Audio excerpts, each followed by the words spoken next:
into words, oh what a ride. Corpus tools by our side, exploring language bold and free, a world of meanings for you and me.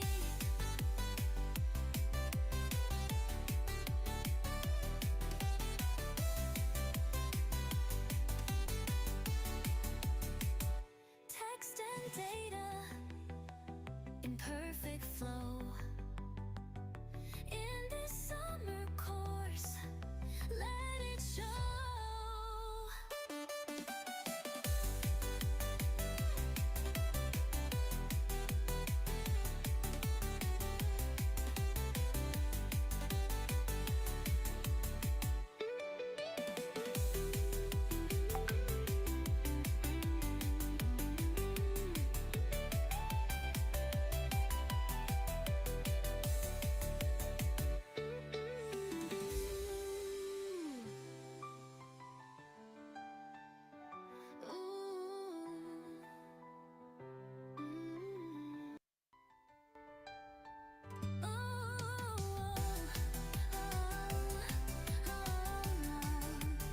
Welcome to DipsCorLing.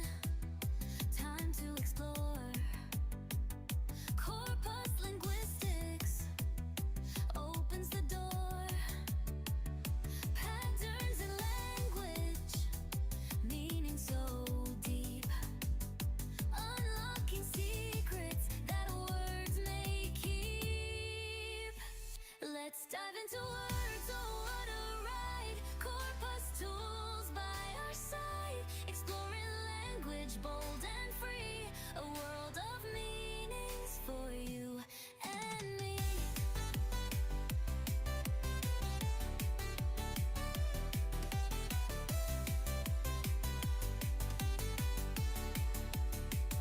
Text and data in perfect flow.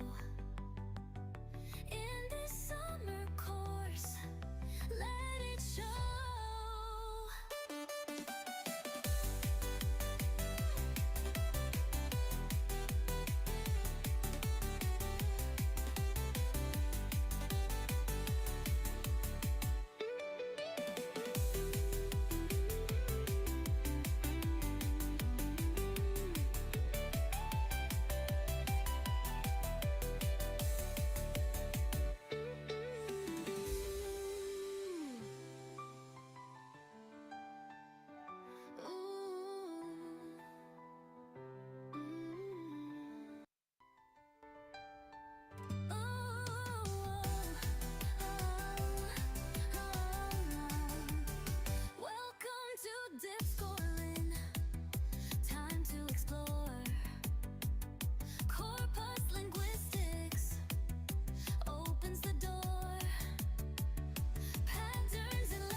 data in perfect flow.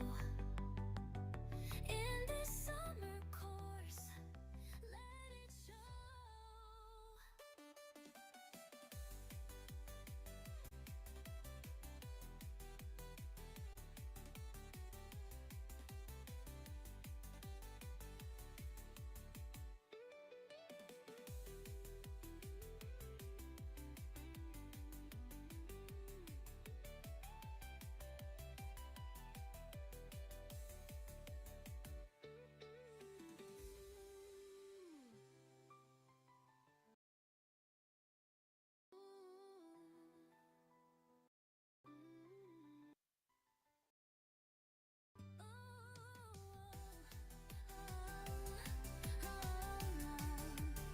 Welcome to DipsCorLing. Time to explore corpus linguistics. Opens the door. Patterns in language, meaning so deep. Unlocking secrets that words may keep. Let's dive into words, oh what a ride. Corpus tools by our side. Exploring language bold and free. A world of meanings for you and me.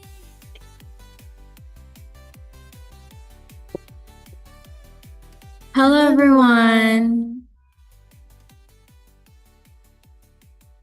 Text and data, Halo, perfect flow. Hello, good morning. Course.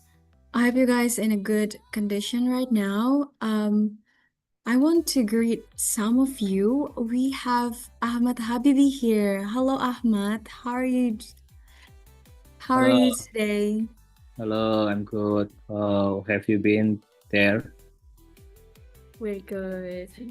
We're good. And I'm so happy to hear that. Yeah, I'm so happy to join this course, corpus linguistic Cool. course. What made you interested in joining the summer course? I am a lecturer at language department that I have to learn more about corpus linguistic. I have several publication in corpus. Oh, that's so cool. So, are you like excited to meet our speaker today? Yeah, very excited to meet our speaker today. Until tomorrow. This is today's. Yep. Okay, thank you so much, Ahmad Habibi. I Okay, hope you welcome. enjoyed this summer course. Thank you. Opens the door. Patterns in language, meaning so deep. Oh, and here we also got Imade Teja Kumara. Hello, Imade Teja. Let's dive into Halo Kak, izin Mbak on cam soalnya masih bangun. Di sini masih jam 4 pagi. Sorry, I live in the Netherlands right now in Leiden, so yeah, so I joined this course because one of the speaker is my lecturer, Pak Dede, Pak Primahadi. So I finished my bachelor in Udayana University, and then I go to Universiteit Leiden in the Netherlands to pursue my research master in linguistics. So I'm very eager to join this course because it was taught by the only one specialized corpus linguistic in Udayana, and actually I already did some of the corpus linguistic in my course in Leiden as well, but I need to catch up a lot about the corpus. That's all. Yeah. That's very cool of you, Imade. Before we start the session, have you subscribed the Sketch engine already? Yeah. We in Leiden, I actually did some of the corpus machine, for example, like Sketch Engine and Anchor. There is a one course is called like the Introduction to Corpus Linguistics, but basically the lecturer will give us like the website version, not the application, for example, in the Sketch Engine, and they will give us the bank data of the words. For example, we use the American Coca corpus and sometimes the British corpus.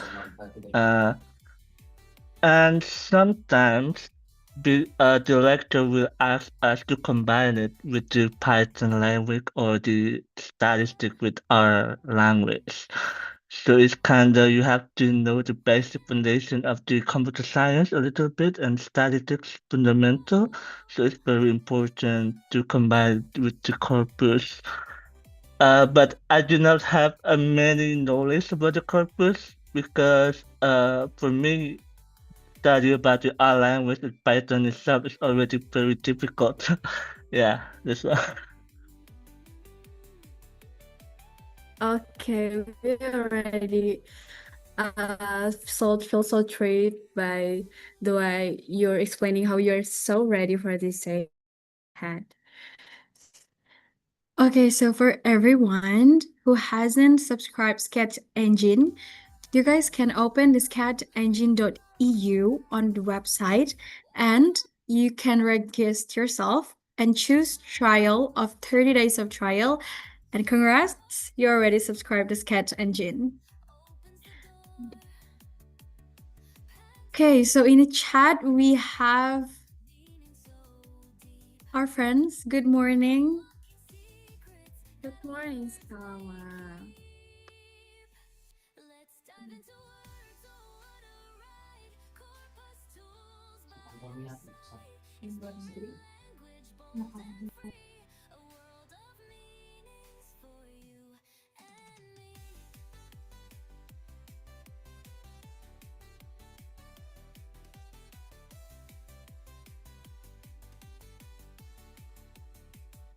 Text and data in perfect flow. In this summer course, let it show.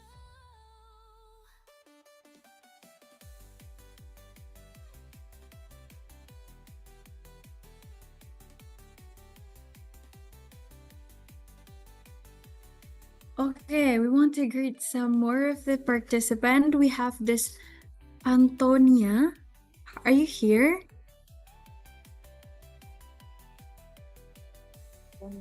Antonia Senorita, are you here? Are you with us?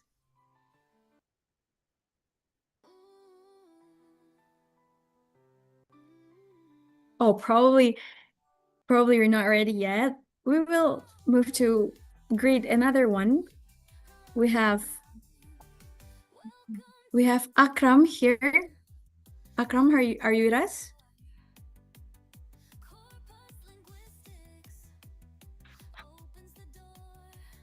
Okay, I guess we'll greet and oh, okay, you're with me. You're with us. Hi. Good morning, guys. How are you guys feeling today?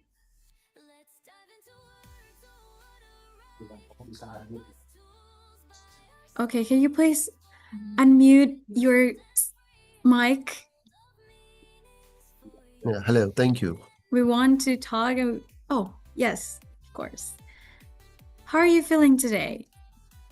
I'm feeling very excited because last year I couldn't join due to some reasons, and I've been participant in 2023, in 2024. So I have learned a lot, and I'm really very excited that I'm a part of this year's summer school. And particularly today, we are going to explore Sketch Engine. This is something very different, very new, because in the past we've been using AntConc and Anthony Lawrence other corpus research tools.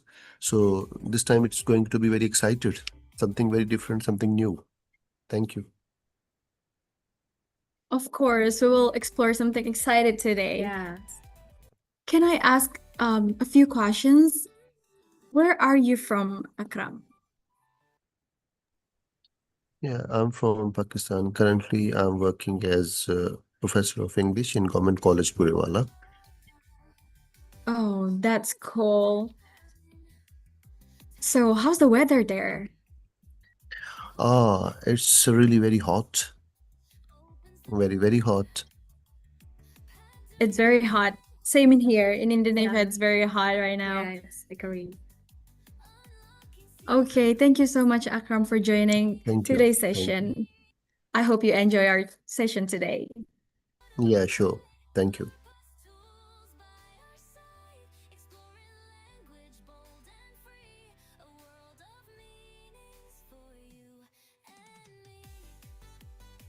Okay, everyone. So we already have our first speaker for today, Dr. Gede. Are you with us?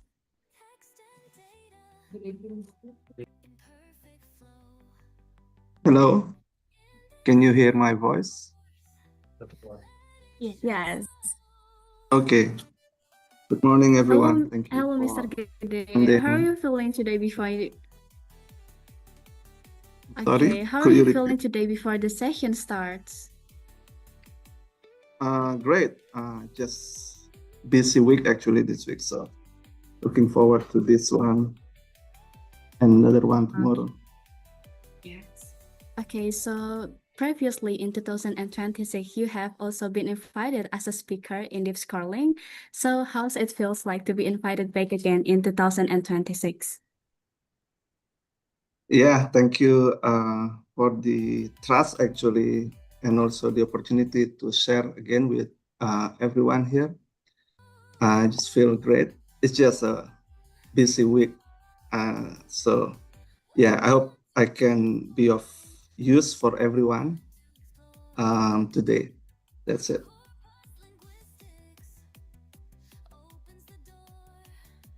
Okay. Okay. Thank you so much, Dr. Gede. It was an honor for us to have you here today, that you spend your time for us. Okay, maybe ask another question, Mr. Gede.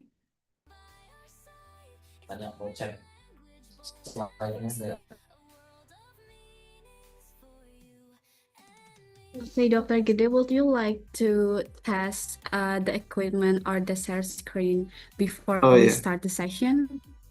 Okay. Okay, you are welcome. Let me do. You can request multiple presenters share it for this meeting. Request current share.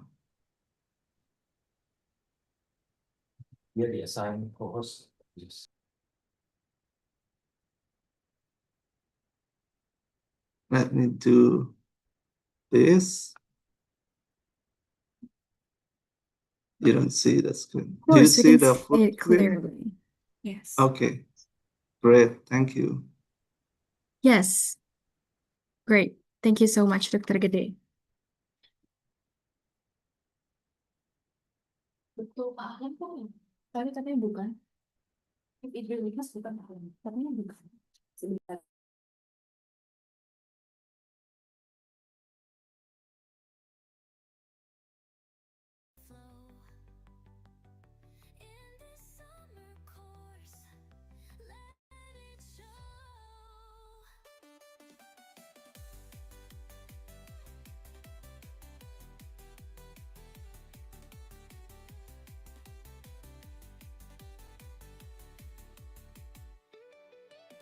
Yang mana? Yang kamu.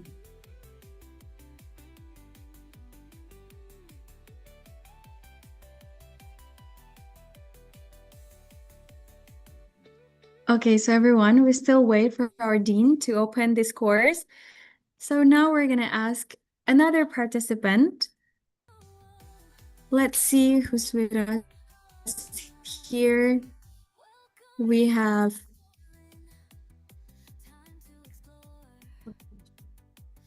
Gede Satya. Are you here with... Yeah, I'm sorry. The noise background. Okay, Good that's morning, okay. everyone. Good morning, Gede Satya. Thank you for joining us. Okay, may we ask, what made you interested in joining the summer course program? Because my research now is about corpus linguistic, so I want to know deeper about that.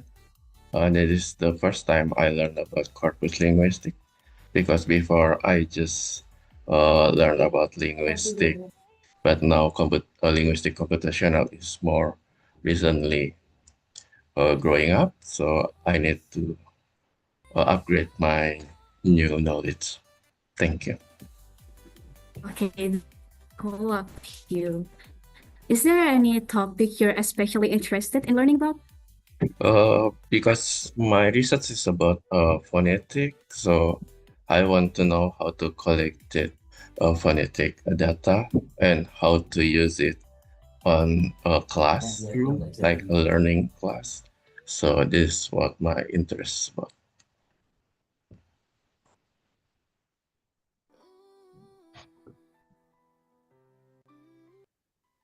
University where you come from? Um, I work at Ganesha University at Singaraja, but now I'm a doctoral uh, degrees for my in the Universitas Negeri Jakarta. So now I have a dissertation research about corpus linguistic, but it's not about corpus. It's about how phonetic collected by AI-based research. Oh, that's Yeah. very cool of you. Thank you so much, Gede. Thank you. Thank you so much, everyone. Now, before we begin, we would like to remind all participants of a few important rules for this summer course. Please open your camera throughout the meeting. Please keep your microphone muted unless you are invited to speak. Please use the Zoom chat or raise hand feature to ask questions.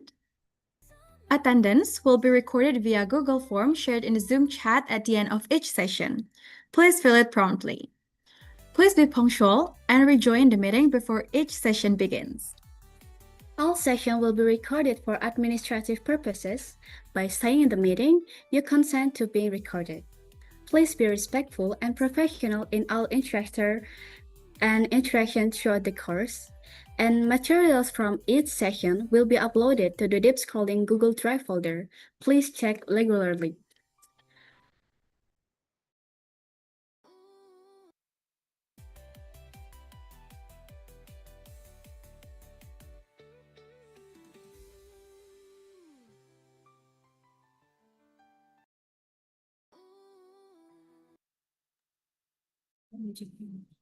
Hello everyone, good morning and welcome to DipsCorLing 2026, the Diponegoro Summer Course in Corpus Linguistic, brought to you by the English Department of Universitas Diponegoro, Indonesia, one of the leading public universities in Indonesia.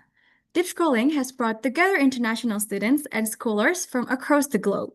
We are truly grateful for your interest and participation in this event. My name is Anti, and together with my partner Nadira, we will be guiding you through the program today and tomorrow.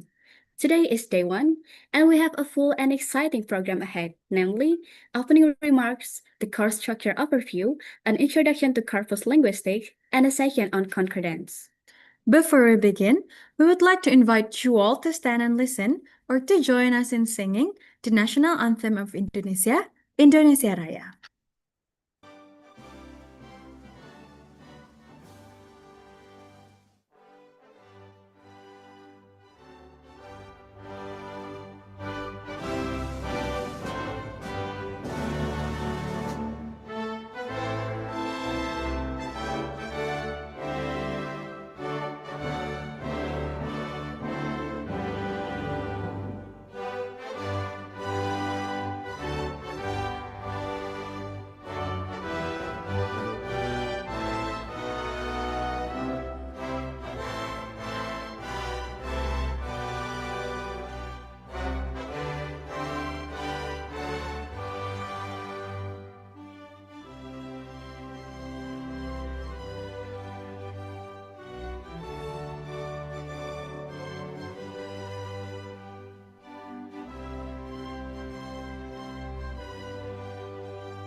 Okay, thank you everyone. Now let us move to our first session, the opening remarks. It is our great honor to welcome the Dean of the Faculty of Humanities, Universitas Diponegoro, Professor Dr. Alamsyah SSHUM. Professor Alamsyah, we warmly welcome you and the floor is yours. Oke, thank you Mbak Nadira, Mbak Anti, as Master of Ceremony. Assalamualaikum warahmatullahi wabarakatuh. Waalaikumsalam. Good morning, distinguished speaker, the head of Linguistic Department, Bapak Dr. Uktifa Heri Chandra, respected participant colleagues and students. It is my great pleasure to warmly welcome all of you to DipsCorLing 2026 Diponegoro Summer Course in Corpus Linguistic, organized by the Faculty of Humanities Diponegoro University. And then, first of all, allow me to express our sincere appreciation to our distinguished speakers who have graciously agreed to share their expertise and experiences with us. Dr. Peter Crosswhite from the University of Queensland, and then Bapak Gede Prima Hadi Wijaya Rajek, PhD, from the University of Oxford and Udayana University, and then Carlina Denistia, PhD, from Universitas 11 Maret Surakarta, and then Prihantoro, PhD, my colleagues from Diponegoro University. Your presence is truly an honor for us, and we deeply value your contribution to this academic program. And then, ladies and gentlemen, in today's rapidly developing digital era, language studies are increasingly interconnected with technology and data analysis. Corpus linguistic has become one of the most important approaches in understanding language as pattern and communication, meaning in authentic context. Through corpus-based methods, researchers and students are able to explore language scientifically, critically, and systematically.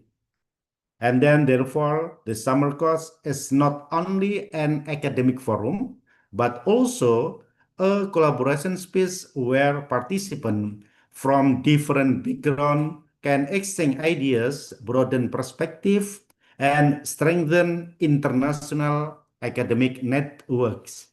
I am delighted to see participants joining this program from various institutions and communities.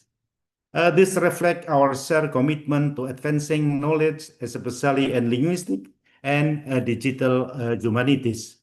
I hope that throughout these 2 days, all participants will gain valuable insight, practical skills, meaningful discussion, and inspiring experiences that can contribute to your future academic and professional journeys. I would also like to express my appreciation to the organizing committee, lecturers, staff member, and all parties who have worked hard to make this event possible. Your dedication and team are highly appreciated.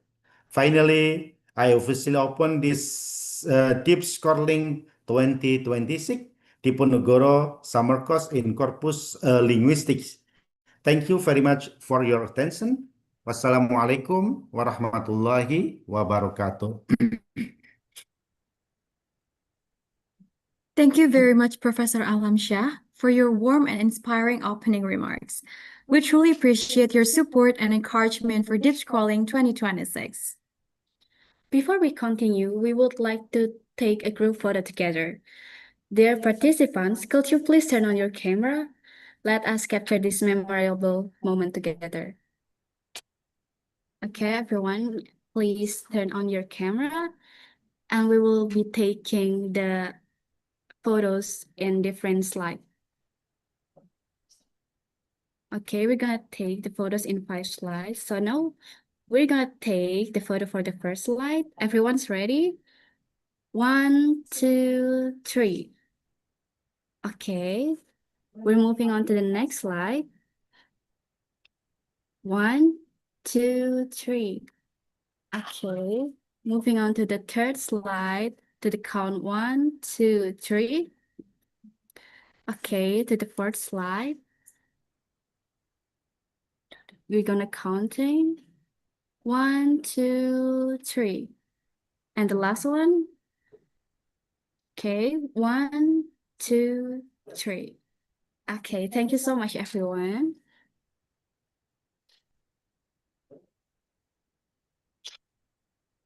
Okay, next, let us listen to the overall course structure for DipsCorLing 2026.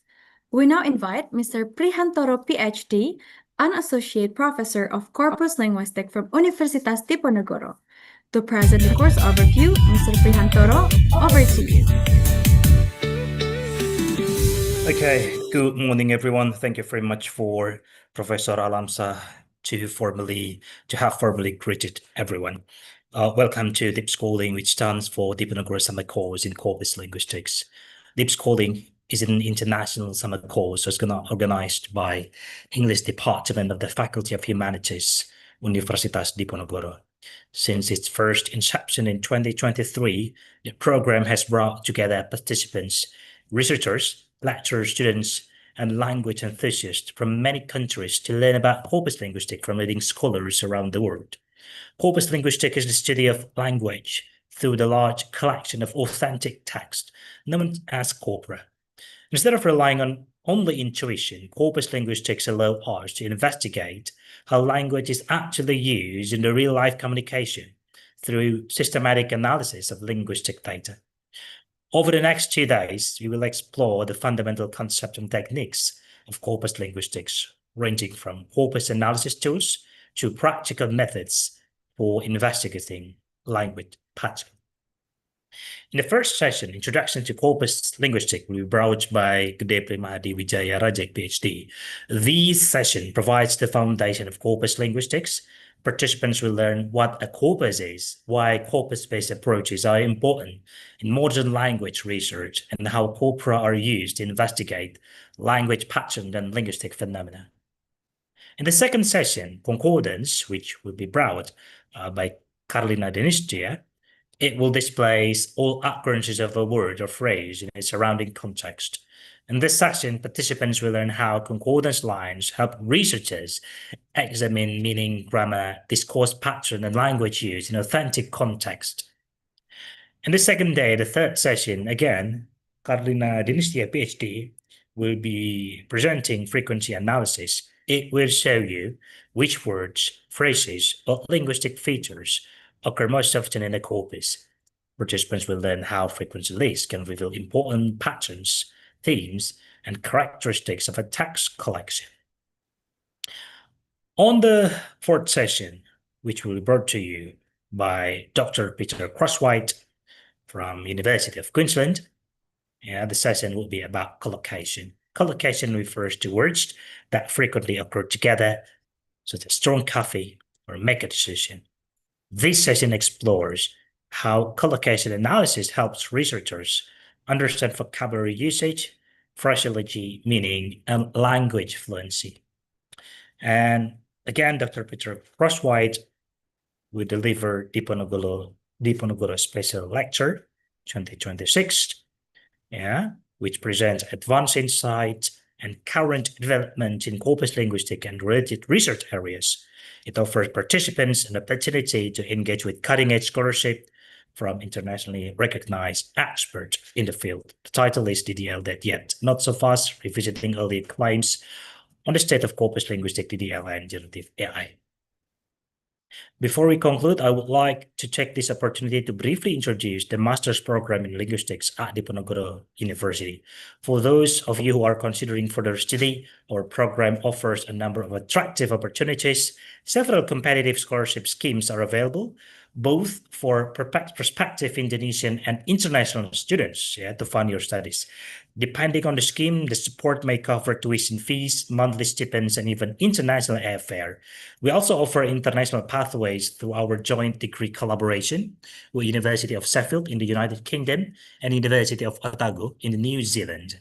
These partnerships allow students to gain international academic experience while pursuing their graduate studies. For participants who are particularly interested in corpus linguistics, feel free to reach out and have a conversation with me after the course. Further information about funding opportunities and admission requirements can be found on my website at www.prihantoro.com/funding. I would like to also extend an invitation to fellow lecturers and researchers joining us today, Indonesians or expatriates, as University of Diponegoro actively welcomes international and national collaborations in research, postgraduate supervision, teaching, community engagement, and various academic activities.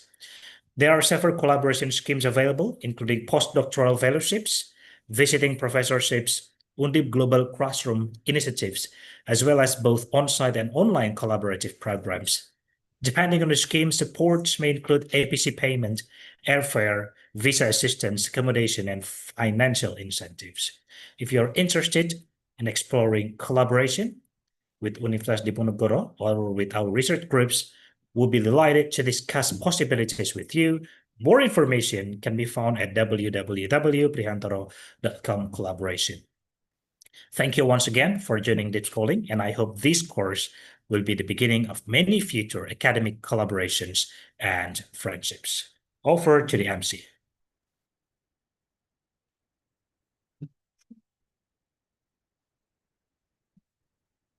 Now, I'm going to have a good picture of what to expect after these 2 wonderful days.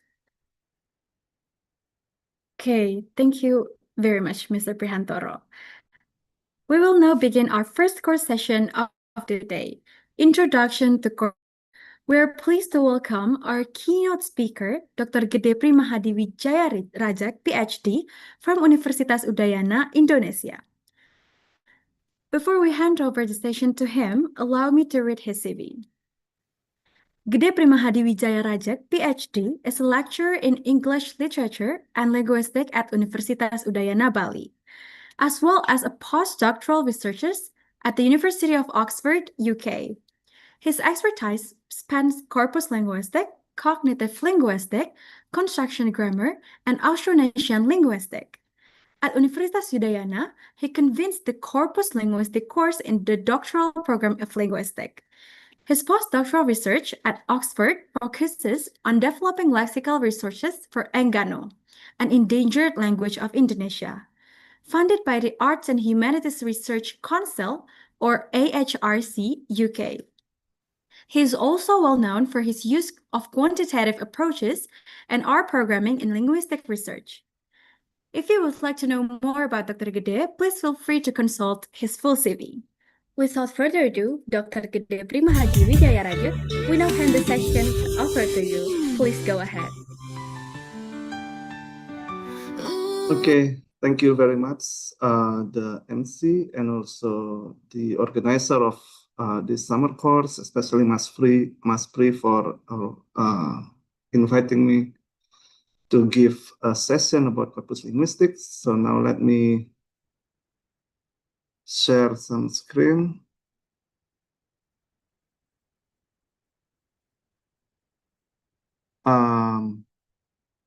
Okay. As a disclaimer, I have finished my work at Oxford actually since early this year. So I'm no longer affiliated, but thanks for bringing up the webpage, which fortunately is still active, but more updated info about me is available on my ORCID ID. Anyway, so I was asked by Dr. Prihantoro to start from the basics of corpus linguistics, and that's what I'm going to do. And if you are having experience with corpus linguistics, my apology if this is too basics, but please bear with me because I hope there are certain aspects that are maybe new, hopefully, for you and can be of interest if you want to do further corpus linguistics, especially in relation to the work that I did with Enggano language documentation. Okay, let me just check if the screen is shared. Yep. So I will describe the term corpus as well as corpora and corpus linguistics, and just mentioning different kind of corpora available and different methods to build corpora. And I think this is something that I hope bringing something new to the discussion, and then only mentioning fundamental techniques in corpus linguistics that I will connect with overview of sketch engine and how these fundamental techniques, selected fundamental techniques, can be performed using sketch engine, which you will do more intensively with Karina's session and also Peter's session on collocation next. And then by the end of this session, we hope participants are able to describe the different senses of the term corpus. So there are different ways the corpus can be described in different subfields of linguistics. Describe the essence of corpus linguistics and its fundamental techniques, because the fundamental techniques of corpus linguistics is just very technically limited. It's just your research question later on will help how that technique can be useful to answer your research question, and understand some mechanism in building a corpus, and carry out some corpus queries in sketch engine in relation to the fundamental techniques in corpus linguistics that you are going to go over during this summer course, namely concordance, frequency lists, and collocation. So corpus is a Latin word meaning body, and corpora is the plural for corpus. And essentially in linguistics, corpus is a body of text or a collection of texts. And different subdisciplines of linguistics can have different definition of what corpus is. In literature studies, corpus can refer to the works of a particular author or a particular genre and period. And in theology, corpus can refer to a particular translation of the Bible. And then in field linguistics that rely on fieldwork, so corpus can refer to any collection of data, whether narrative text or individual sentences that are elicited to answer certain specific linguistic research,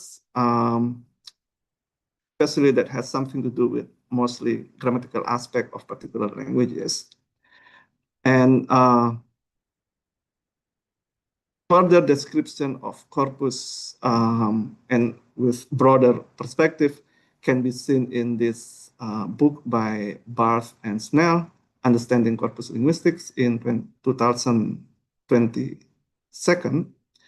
especially in the context of linguist documentation. And corpus in corpus linguistics, specifically, it refers to text that can be read or processed using computer software. So in the field linguistic, your corpus doesn't have to be in the digital form. It could be based on your field notes in a paper. But in corpus linguistics, this should be in computer readable form. And computer readable form of text refers to digital text, especially that has been encoded in Unicode 8 format. And if you haven't done this, you need to convert whatever text source that you have into a plain text format that has been UTF-8 encoded. So yeah, if you have Microsoft Word, you convert into plain text, and if you have PDF, you convert that into a plain text. And this collection of text in corpus linguistics needs to be authentic because it is a sample of language in use. representative of the language variety that you want to describe and hopefully make generalization towards the end of your study. And also typically the size of the text is large, and large here is very relative and usually is measured by the number of word tokens. Okay, authenticity of a corpus refers to the results of communication. So the language that you collect into a corpus, not generated for linguistic analysis. So it's not like you create your own language use just for the sake of answering your research question. And also the linguist shouldn't know the purpose, the original purpose of the text that you have collected. And also it's not produced or performed for the linguists that speakers think that this language use is good or proper language to be analyzed. So this is really language in the wild that we have collected into a corpus.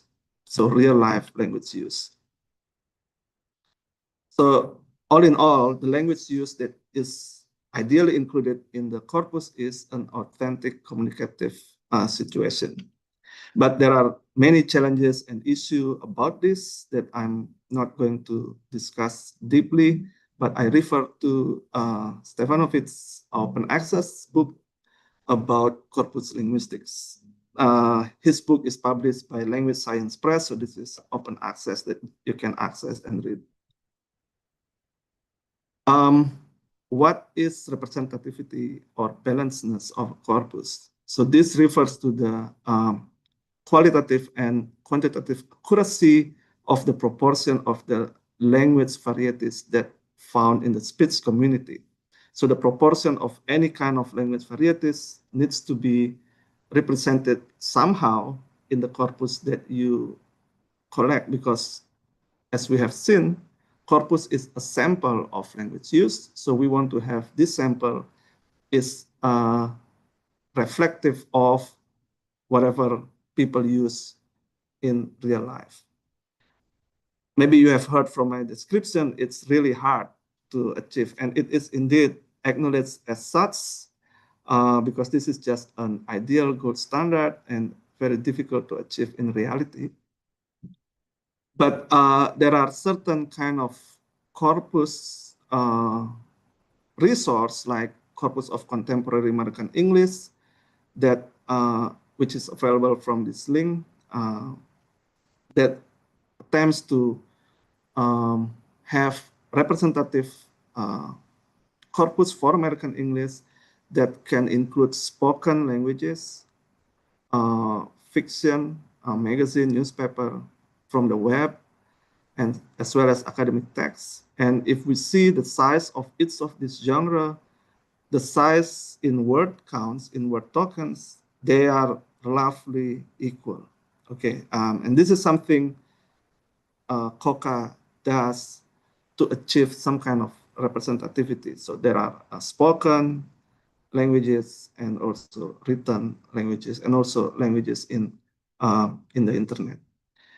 And then BNC was trying for British English to create representative corpus for British English. But of course, the size of the different genre in this corpus is not really equal. Like, for example, spoken is represented very minimally compared to the other genres. So it's really hard to achieve, ideally speaking. When we talk about the size of the corpus, how big is big? What is the good size of a corpus? I don't really know the answer because, as Reynolds says here, it is really impossible to say, especially in the work that I cite here in the context of doing lexicological research, studying word patterns, word meanings. Obviously, the larger the corpus, the better, because you have a lot of opportunity to see more pattern than just some, for example, 100,000 word tokens to do lexicological research. It's really hard. There is no good or bad answer for this. But the modest answer is that we hope that the corpus, whatever corpus we try to collect, can have a sample of instances of the phenomena that you study. For example, if you study grammatical phenomenon, maybe it is okay to use corpus that is 1 million word tokens. And sometimes you can also rely on previous studies. So if you read articles or publications about corpus linguistic and see how much is the size of the corpus that they use, you can rely your argument on their choice. That's what I did for my doctoral degree. So for my doctoral degree, I didn't build my own corpora. I only use Indonesian corpora that is available openly and large at that time. So that's all my reasoning to choose the corpora that I use. And the less modest answer for this question, how big is large enough of your corpus to contain sufficiently large samples of every grammatical phenomena that you want to study, every vocabulary items that you want to study. This is very actually vague answer. This is again an issue in corpus linguistics in itself. And the issue of corpus size, if you want to create as large as corpus as possible, it really depends on resources that you have.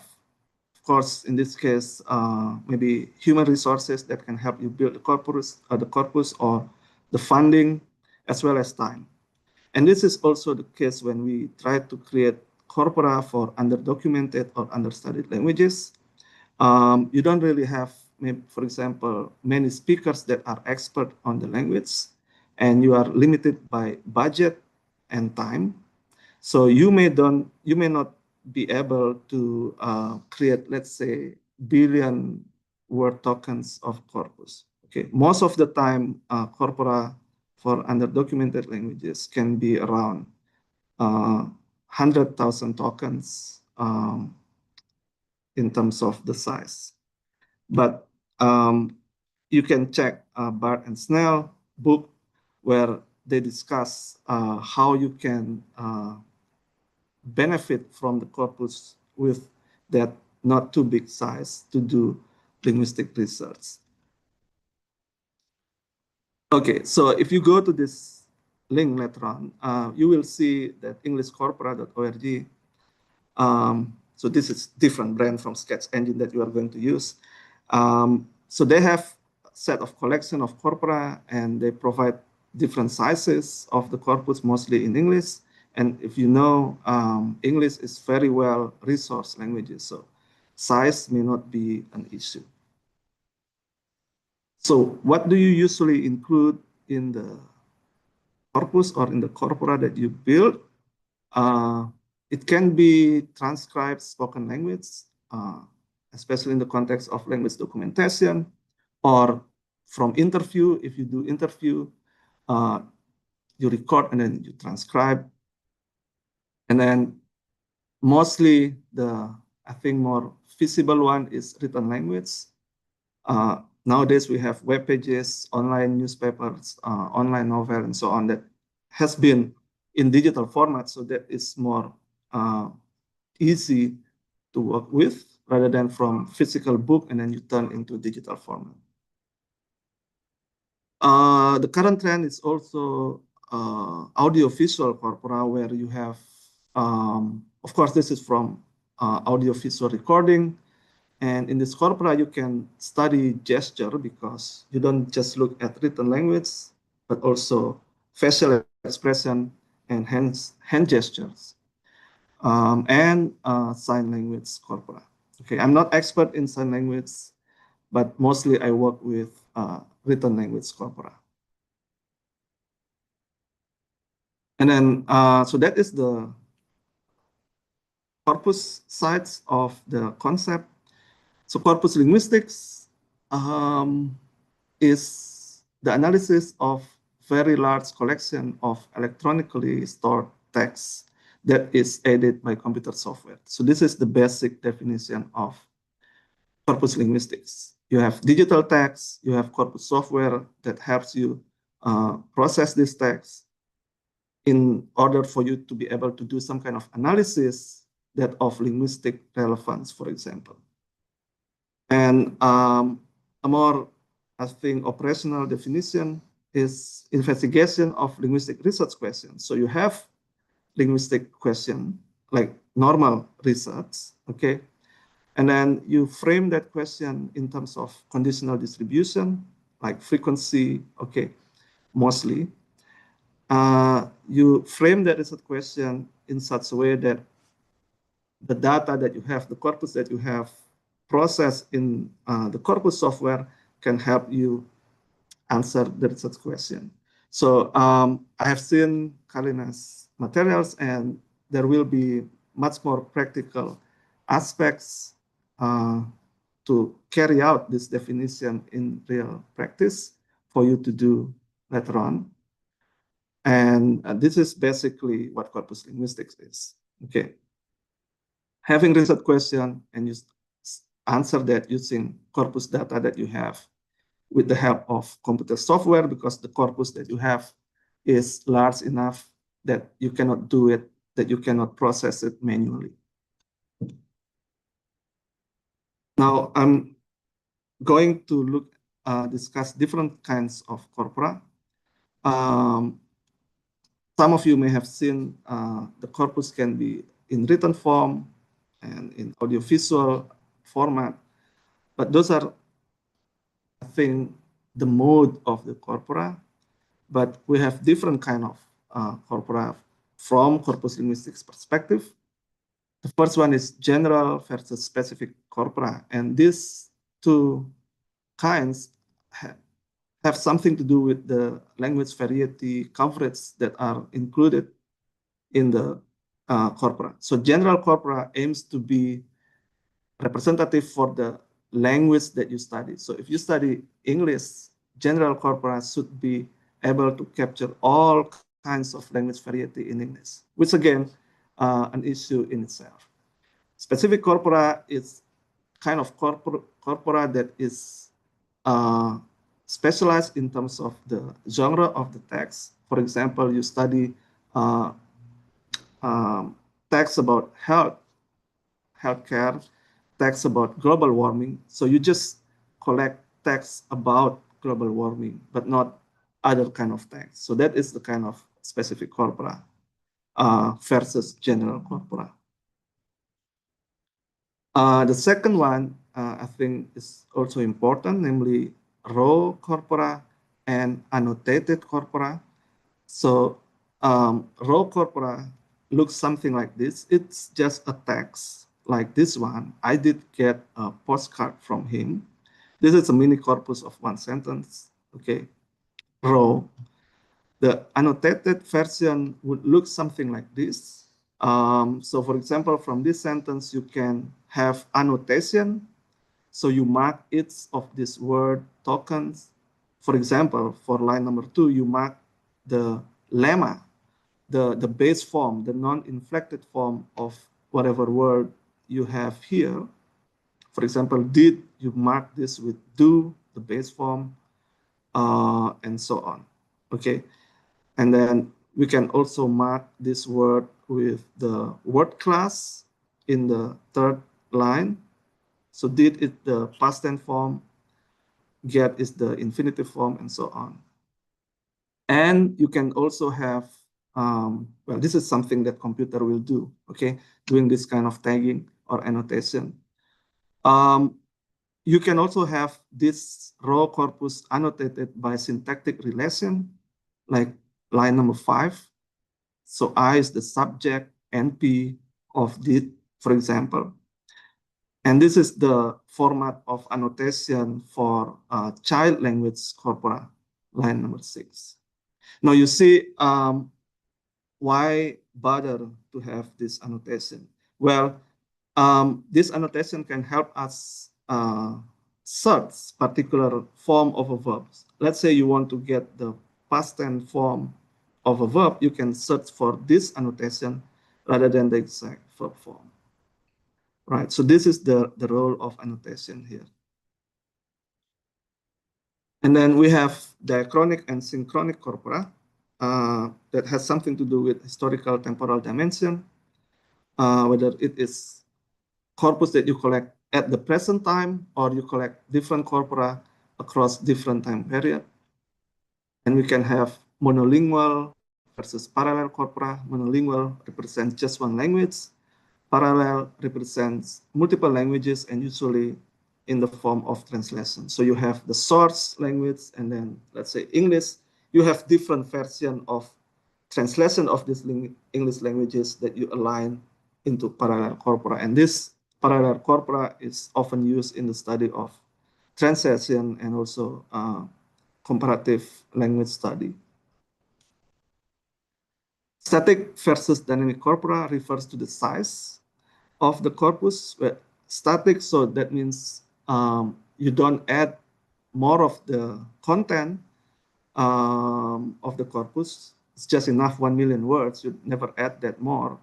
But dynamic corpora is more dynamic. So continuously you add more content into the corpora so that the size grows continuously. And then we also have learners corpora. This is the text, let's say, writing produced by foreign or second language learners. Yeah, so I think these are all the different kinds of corpora that we have in corpus linguistics. Now, I'm going to discuss a little bit of how we can build our own corpora. And this is only relevant when you want or you need to build your own corpus rather than using a ready-made corpus. I've mentioned the English corpora corrections that have English, mostly English corpora from Brigham Young University, and also Sketch Engine. Okay, we will use Sketch Engine. And you want to build your own corpus because no such corpus exists to answer your research question. And this is usually the case for, let's say, a research question that has something to do with specific kind of text, like global warming text or health issue or economic crisis text and so on. Or even corpus for endangered language that has never been documented before, okay? And based on my experiences, I would like to discuss a little bit of this, building a corpus from language documentation project, because mostly maybe you have been exposed to corpus that has been ready-made, okay, or using web crawler to create corpus from the web by a click of a finger. But there are also different ways for you to create your own corpus. So this is from our Enggano project. And Enggano is here in this small island. And this is endangered Malayo-Polynesian languages, because mostly now younger speakers shift towards Indonesian and very few elderlies that can speak fluently Enggano. So for this corpora, we have fortunately enough resources from the 19th century during the colonial era, okay, and also early 20th century. So we have multilingual corpora Enggano Malay in the form of publication in PDF, like this one. E is the Enggano, M is the Malay. And because one of our goals in this project is to study how the Enggano language changed from the 19th century, 20th century, and to the 21st century. So we gather as many resources as possible that has been published in the past, and we build our own digital corpus out of that. And then we turn this PDF into a computer readable plain text format so that now you can search for this form, which is not possible in the PDF. And you can do many things when you have this corpus in the computer readable plain text format. We also have Enggano German text by this German linguist coming to Enggano Island in the 1930s. He published many narrative texts, but in the PDF. So we scan and convert that into a plain text format like this so that we can search and we can analyze it further.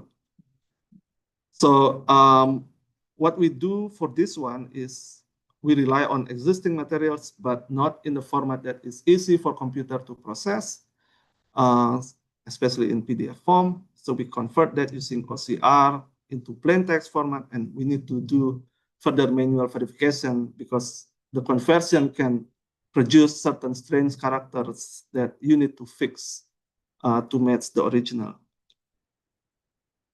So that is the old Enggano corpora. For the contemporary Enggano corpora, the 21st century, we do field work. We go to the field.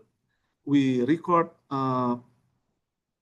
speakers there speaking with their language. And then we need to do some kind of transcription. Okay, we transcribe the language that they use. So for example, for this one, we at that time need to create lexicon for traditional attires in Enggano, and there is no resource for that. So we need to record him speaking, the leader of the Enggano clans, and transcribe that manually in the software that is called Elan, so that the audio can be turned into digital text for further analysis.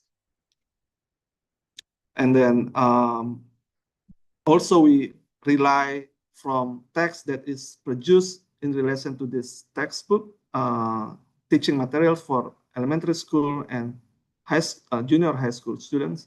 There are stories and texts in Enggano language that are luckily already in digital format. So we use this also as part of our contemporary Enggano corpora. And then from this transcription, we can then bring that into this software that is called Flex, where we can do annotation. So this is the raw text that we transcribe from the audio recording, and then we can do here morphological and lexical annotation for this raw text that we can explore using one of the techniques that you will look at later on, namely concordance in Flex. So Flex has concordance features. I'm not yet talking about Sketch Engine, but I want to show you that this tool can also have concordance feature where you can search whatever word from Enggano text that you have gathered and show them in the context where it appears, as well as information for this word and its annotation. Okay, and this is essentially corpus linguistics because we have a corpus and we explore that corpus or digital text using computer software, which happens to be Flex for this example. And from Flex, we can also export this concordance into CSV. For example, if you want to do further analysis, qualitative analysis that has something to do with your research question.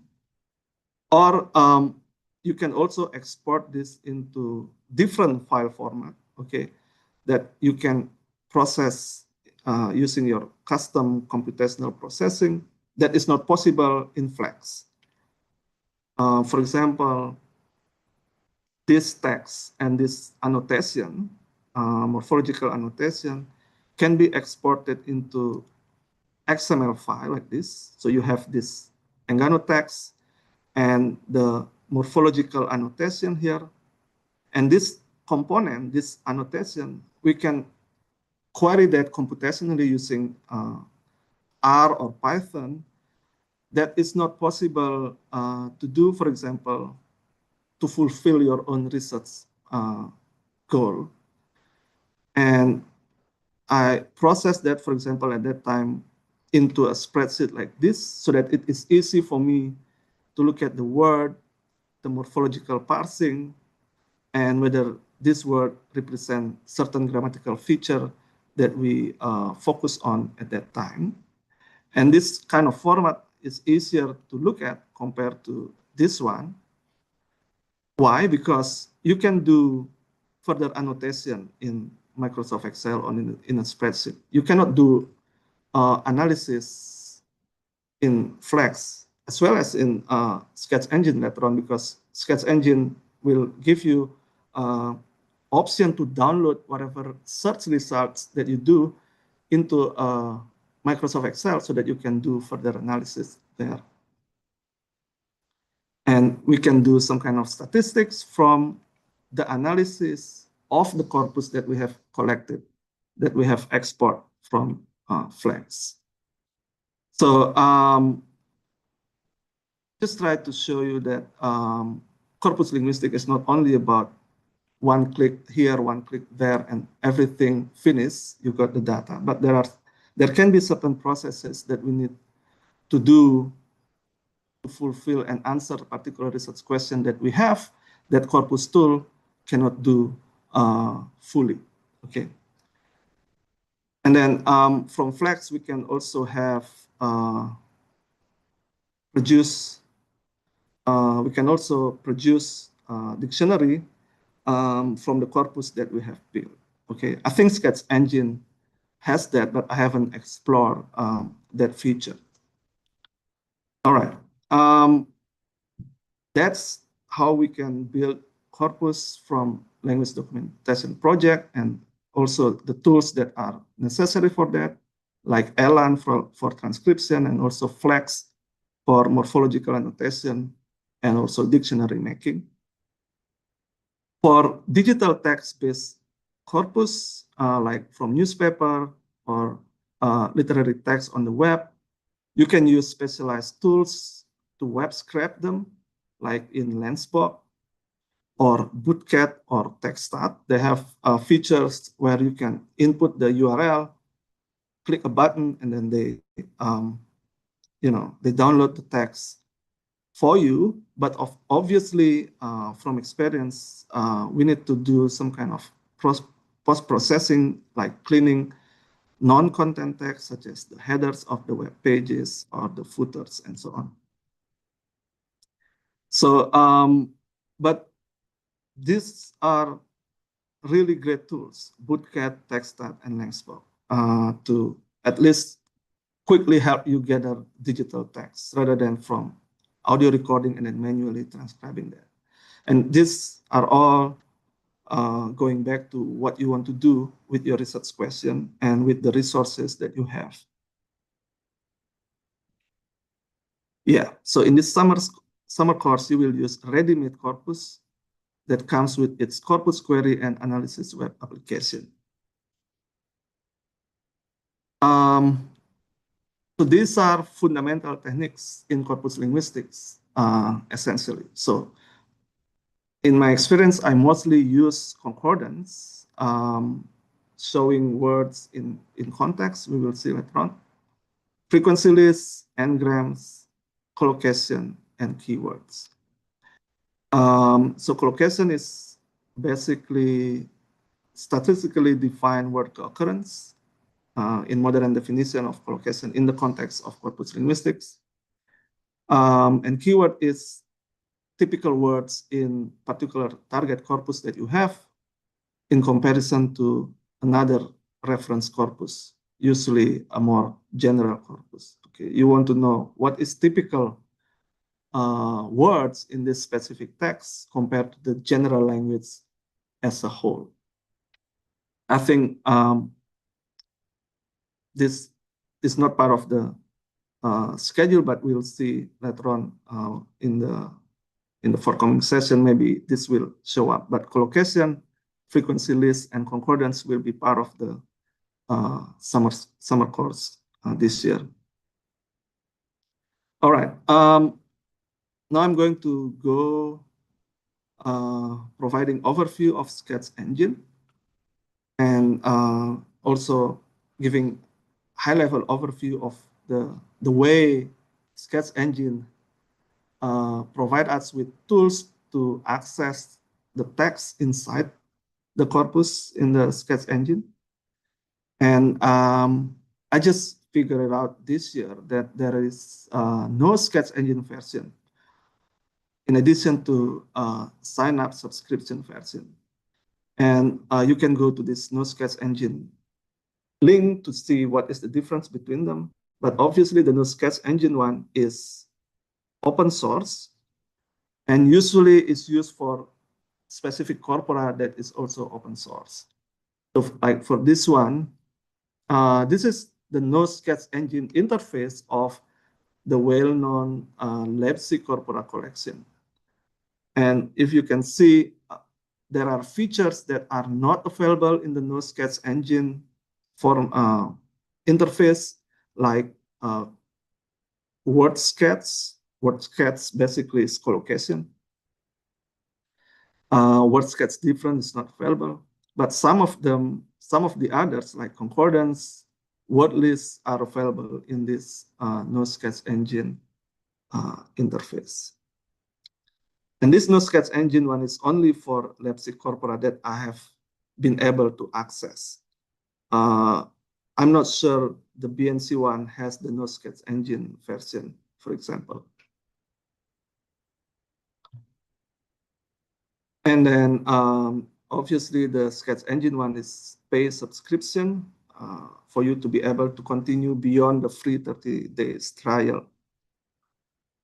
Okay. Now I will discuss corpus query system, the way we access the text inside the corpus in relation to this fundamental techniques in corpus linguistics. So if we go to Sketch Engine, we log in and then we search for our corpus here. Let me, I think I have shared my screen. Okay, so you can search your corpus here. I mean, the corpus that you can access with your whatever subscription you have. For this session, I'll just use BNC with this clause post tag. And you can start choose whichever technique of corpus linguistics you want to use to help you answer your research question. And then I'll start now with concordance first. And you can have the basic way to search for the text. Like in this example, I use mood. We can click search. And then this is something that you will see in concordance. The keyword in context, we have the keyword that we search surrounded by its left and right context. Okay. Yeah, this one in the basic. And then with this question in mind, does the output produce a single form that is equal to the string mood? So because we type in mood, we expect we just get mood, okay? But instead we get muted. Yeah, we get muted and then mood. So what this means is that the simple search here, they search for the lemma or the base form of whatever string you include here. And then Sketch Engine identify, okay, mood has different morphological form, and I'll just show you that. So we have the verbal form, that has been muted, or the adjectival use of mood. Here, mood point, okay. And how do we control this one?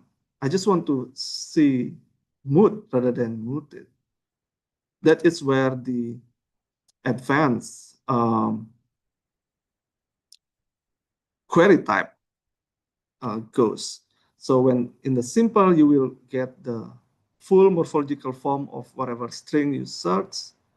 But if you want to search for the specific form, we choose the word here. Okay.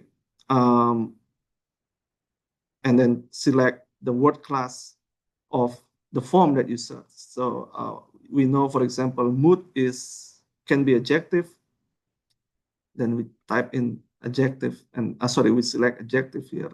And then we should hit go. And this ideally should give the form of mood in adjective word class. Let's see. Yeah. So you don't get muted here because you have specified that only this form and in adjective word class.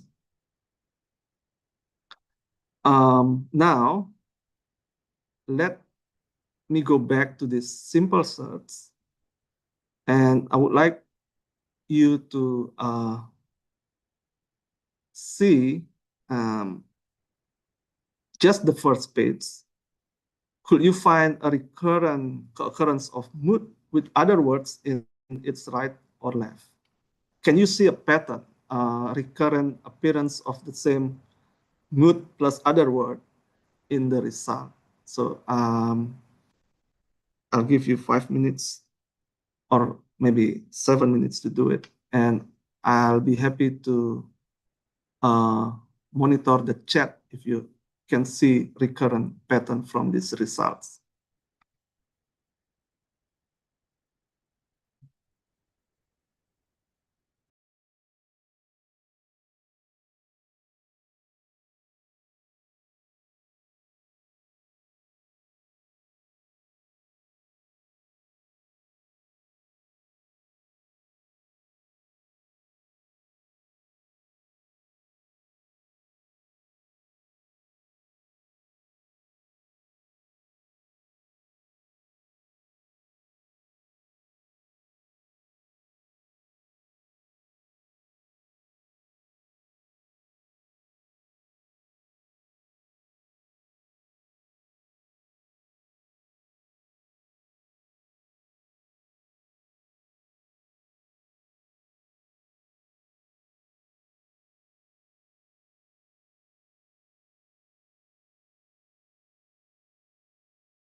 So the instruction is, I have sent the instruction to the chat. Could you find a recurrent occurrence of mood with other words in its right and or left context? Just by looking at the first result page, this one.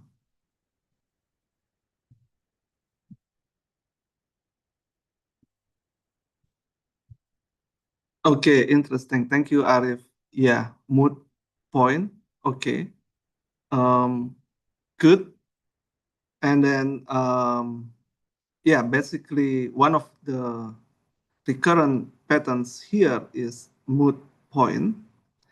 So mood means can be discussed. Okay, that's what it means, and it's an adjective. But obviously, what we did just now is manual eyeballing, while Sketch Engine and Concordance View in many corpus tools, they provide the sorting mechanism, sorting feature, so that we can sort the lines here according to whether you want to sort by the word to the right or word to the left in alphabetical order. And this is something we do here in sort. Okay, and we can choose sort by one word or two words to the left, or sorry, to the right, or three words to the right, and so on. If we click, let's say one, and click go, the concordance will be sorted like this. But obviously, because it is in alphabetical order, they start from punctuation, okay, like this. And then mood point will be not on the first page. So you need to go a little bit further to the next page, okay? Or we can, I don't know if we can reverse order this one, but I know in Ankong, we can reverse order. But anyway, so here it is, mood point, okay? On the 10 and 11 page, they show up there, this pattern. Okay. But you can also add the next sorting criterion. Okay. After the first one to the right, then you can sort by first word to the left, for example, and then click go, and the lines will be resorted. Okay. Now, the question is, how should I sort? The way you sort is based on your own choice. Depend on, let's say, if it is an adjective in English, maybe it is useful to sort by one word to the right because we know what is the noun that is modified by the adjective. But maybe for a verb, if you want to know the subject of the verb, maybe you sort by one word or two words to the left of the verb, if the word order is subject, verb, object. Okay, so the sorting is just a tool, and its use is really based on whatever the need that you have. Yeah, point appears many times after mood. That's correct. So mood point seems to be like what we call a kind of multi-word expressions or a fixed noun phrase. Okay, in English, based on recurrent patterns.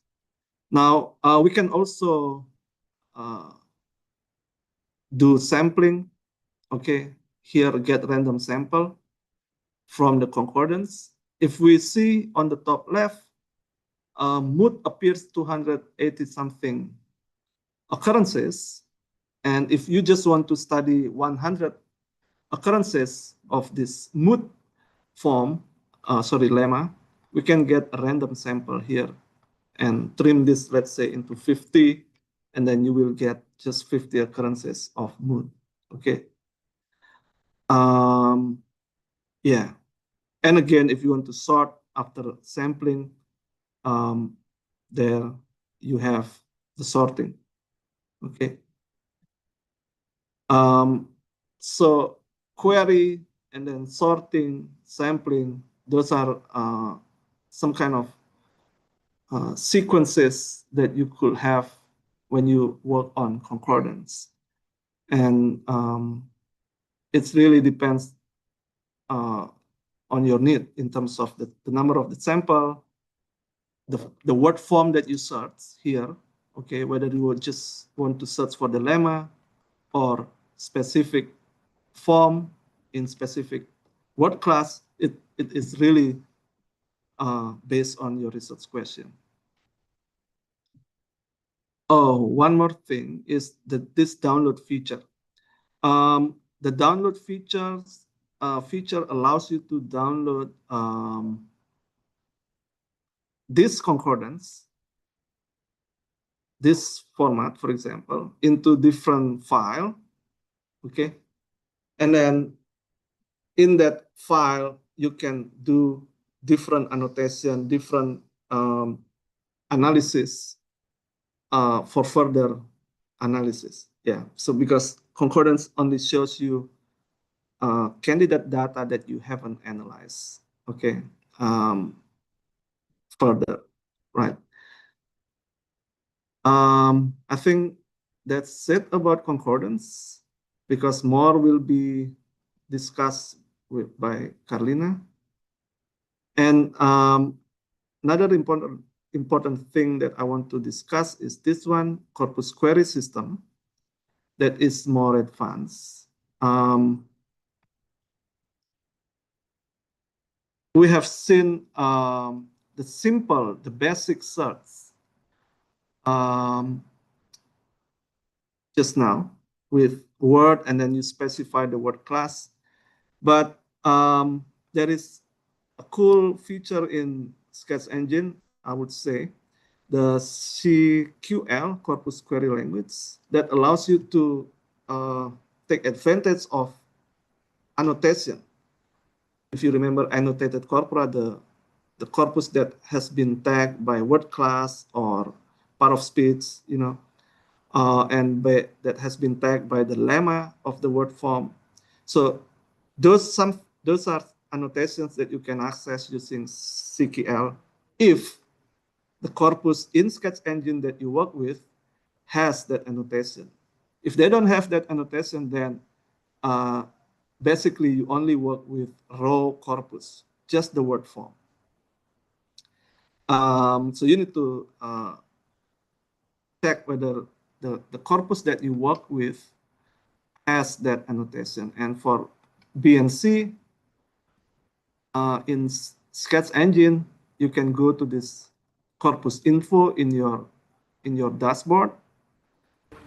If you click on corpus info, then you can see if there is tag set here, it means the corpus is tagged. And you need to click here to see the kind of format, the kind of label that is used by this BNC. So BNC use clause here for the tagging. And the Sketch Engine, the no Sketch Engine interface for LabSIcorpora, they don't really have the tag. It's basically just raw corpus. Okay, so I cannot do tag search in that no Sketch Engine corpus.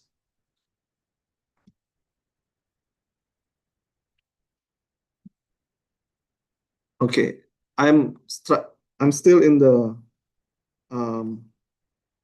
concordance, and then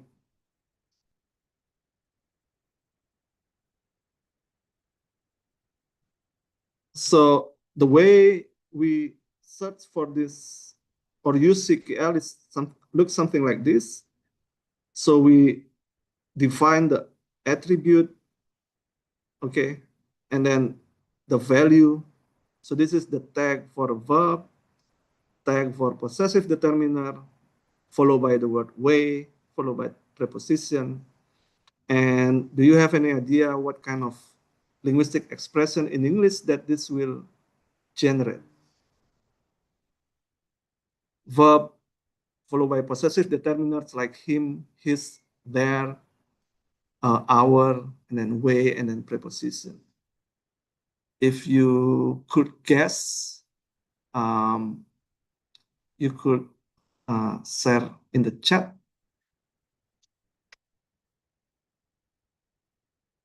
So this search will look the construction that is called way construction in English, like a young man picks his way along the high street. Okay, and if you are interested in to know what are the different verbs that appears in this way construction in English, you need to formulate certain query so that the corpus can give samples of this construction. And that could be helped if the corpus is tagged with this tag information. Okay, I'm just trying to show you these features here. And this is something that you can see the description in this link later on when you get access to this slide. And you can also use CQL Builder if you cannot remember all of the format, and so on. It will help you. And if you want to see what is the attributes here before the equal sign, you can see this one in this drop-down menu. Okay, the attribute. So the one that I use in the slide is tag, word, and also tag, which is available here, tag, and then specific word. So tag here means the label of the word class, and the word is just specific word. So if we input this here and then click go,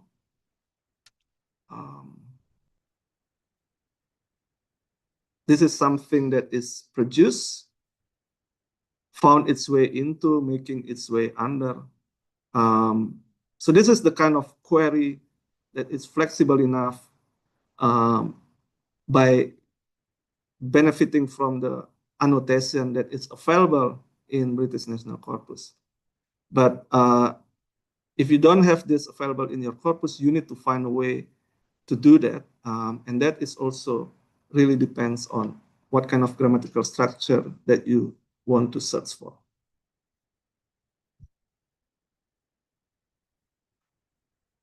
Now,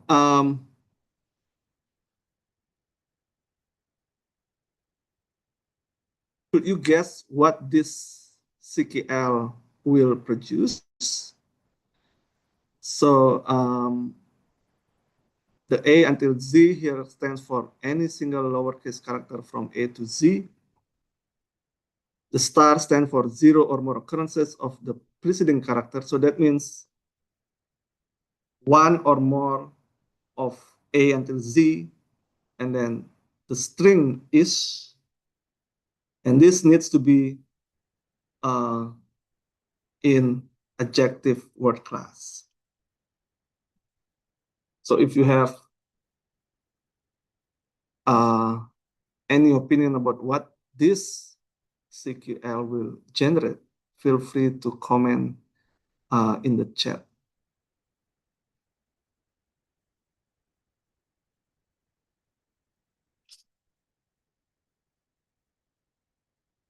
Childish, yes. Potentially will get childish indeed. Any other opinion? Garish could be.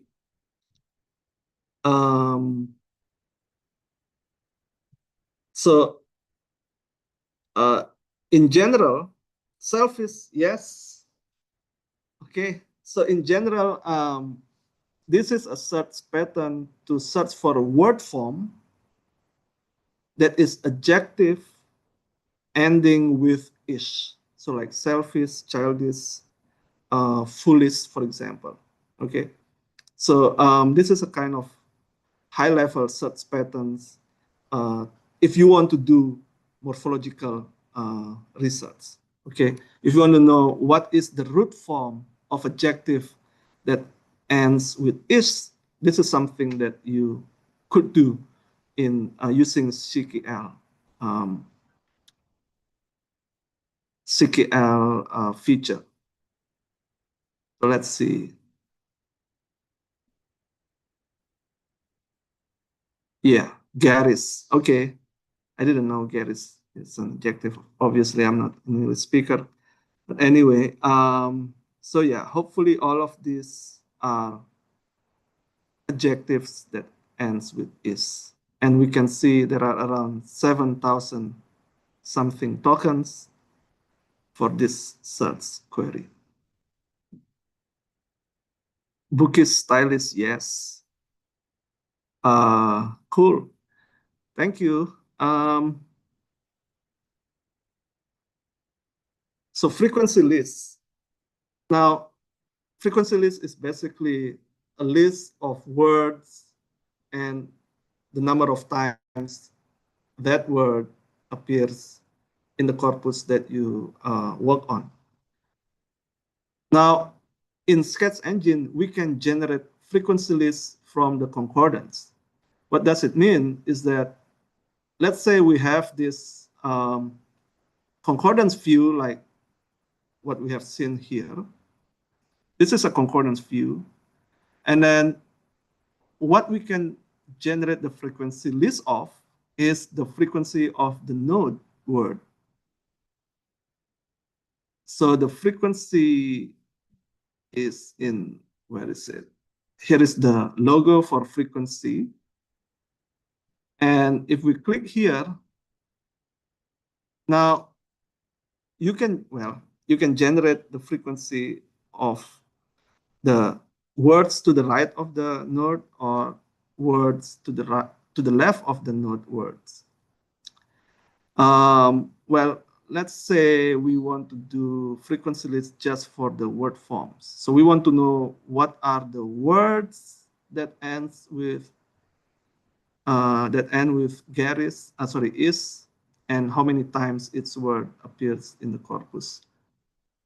So from concordance, go to frequency, and then we can select the word forms. Okay, count all the different word forms in quick column. And we get this frequency from the concordance. Okay, fullish is the most frequent, followed by selfish, stylish, and so on. All right. So now you can see this is adjective from the BNC. And there are 18 pages of results. Okay.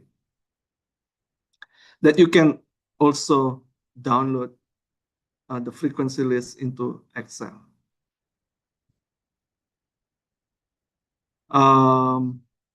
Oh, this is for mood.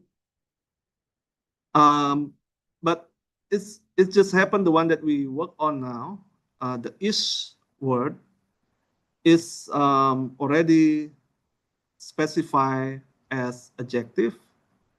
Okay. But for the case of mood here, the one that we did before, if I go back to, change criteria for the concordance and go to basic and type in mood, we see that, what is it? Mood has different form, and potentially these different forms are of different word classes, and we can generate frequency of not only the word forms, but also the part of speech of this keyword in context. Now we see that mood can be used as verb, adjective, as well as a noun. And this is from the concordance view. And we can also change the criteria in the frequency, go back to this frequency. And then if we want to look at the tags for the form mood, we can also create frequency of that like this. Okay. So this is how frequency lists can help in the case of mood, can help us find out why our search generate different word forms and what are those word forms are in terms of their part of speech or their tags or their lemmas forms and so on. But in addition from concordance, you can also use the word list interface directly. Okay. And you can find different form. Okay. Let's say you want to find, what is the example I have? Yeah. So if you want to find all word forms in the corpus, like in the BNC, we can select find words and all, and then go. It will generate all words and the frequency of those words in the BNC. So you have and apparently this is counted as words maybe they count as token, I mean the BNC or sketch engine. But you can also specify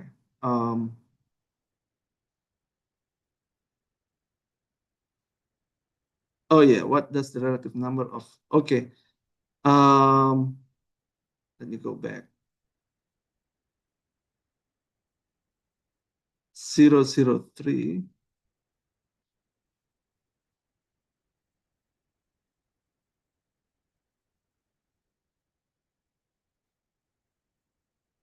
I'm not sure what is the, so the relative number can be the frequency per million words of the form.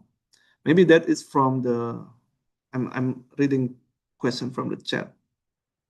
I think that's from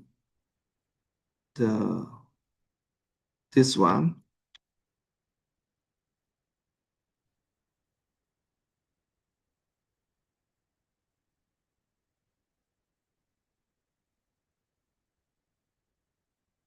Yeah, this one. So relative number means relative frequency, usually frequency per 1 million word tokens. And I hope this is something that will be discussed later on in the frequency list. But relative frequency is like percentage. Essentially, it's like percentage. So percentage is relative number per 100. And relative frequency can be, the base frequency of relative frequency can be 1 million words, can be 100,000 tokens, right? Or can be 1,000 tokens. It is just the way we normalize raw frequency here into relative terms so that it is comparable across different corpora that has different size. So if we compare the frequency of certain word forms across two different corpora, and one corpus has the size of 500,000 tokens, and the other one has 1 million word tokens, the comparison using just this frequency will not be comparable. So we need to have baseline, the base frequency, usually 1 million word tokens. And then we recalculate the frequency using that base number into relative frequency. So that's what it means here, the relative frequency. Okay, sorry about the detour. So if we go back to frequency, and you can obviously select this one to vary your search. Let's say I want to find all words that end with is, okay. Click go, and it will produce is related word here. But it's not always adjective ended with is, because we see wish is a verb or a noun. Fish obviously is a noun and not the adjective. So in every feature in Sketch Engine, you can go back. I mean, I think in the basic, you can also select the word class and then ending with, and then is. So that means you want to find adjective ending with is. Okay. Or, for example, noun ending with man. So you have development, encouragement, and so on. Let's see. Yeah, something like this. And this is also the results that you can download into Excel. Okay, yeah. So that's frequency list.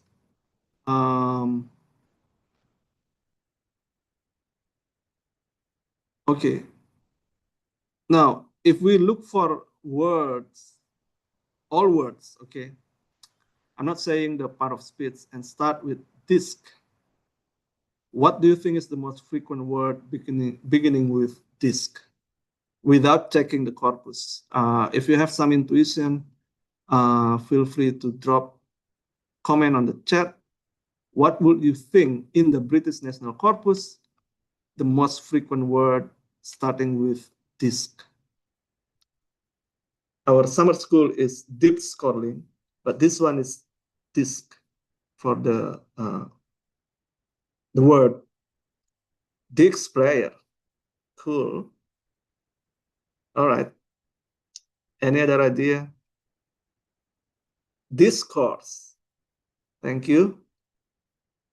Yeah, I don't know. We'll need to check. Discussion. All right. Do I have? Okay. So how do we do that? So we go to word list. Word list. I'm old-fashioned. I'm going back to dashboard. Word list. Words starting with disc. And then go. Discussion. Who sets discussion? Bilkis. Congratulations. Yeah, I guess discourage could be there. Discount could be there. Discard, discursive. Okay, let's see. Let's check from filter results. So here we can filter results. And then I'm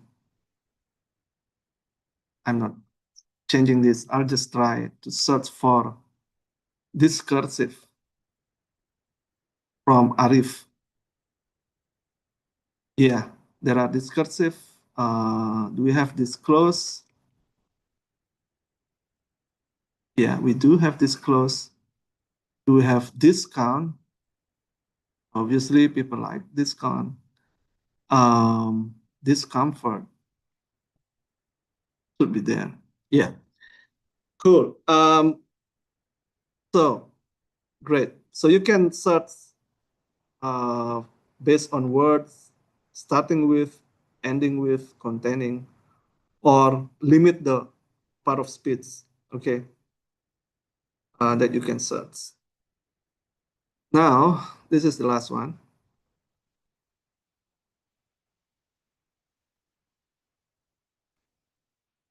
Yeah. You can do that later on.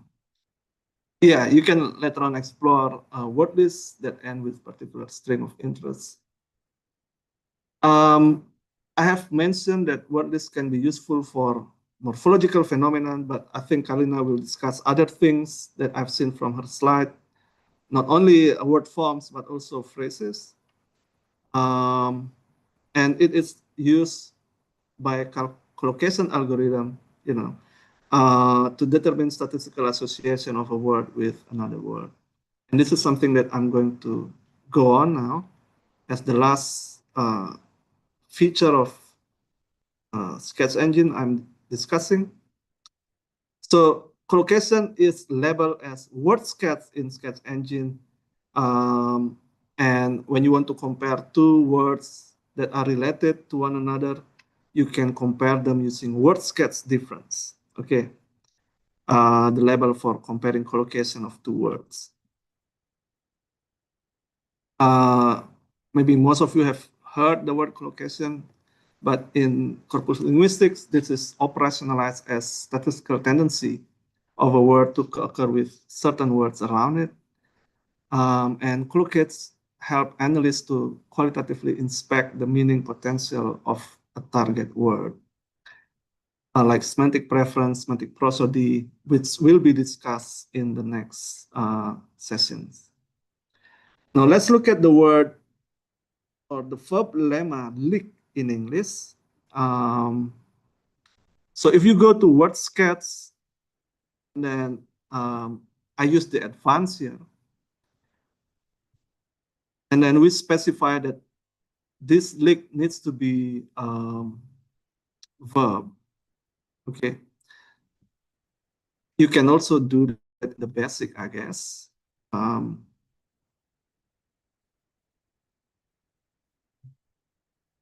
The basic, well, yeah, you can't. So in the basic, you just specify lick, but you cannot specify lick as a verb. because leak can be a noun, I guess, in English. There is a leak in the bathroom.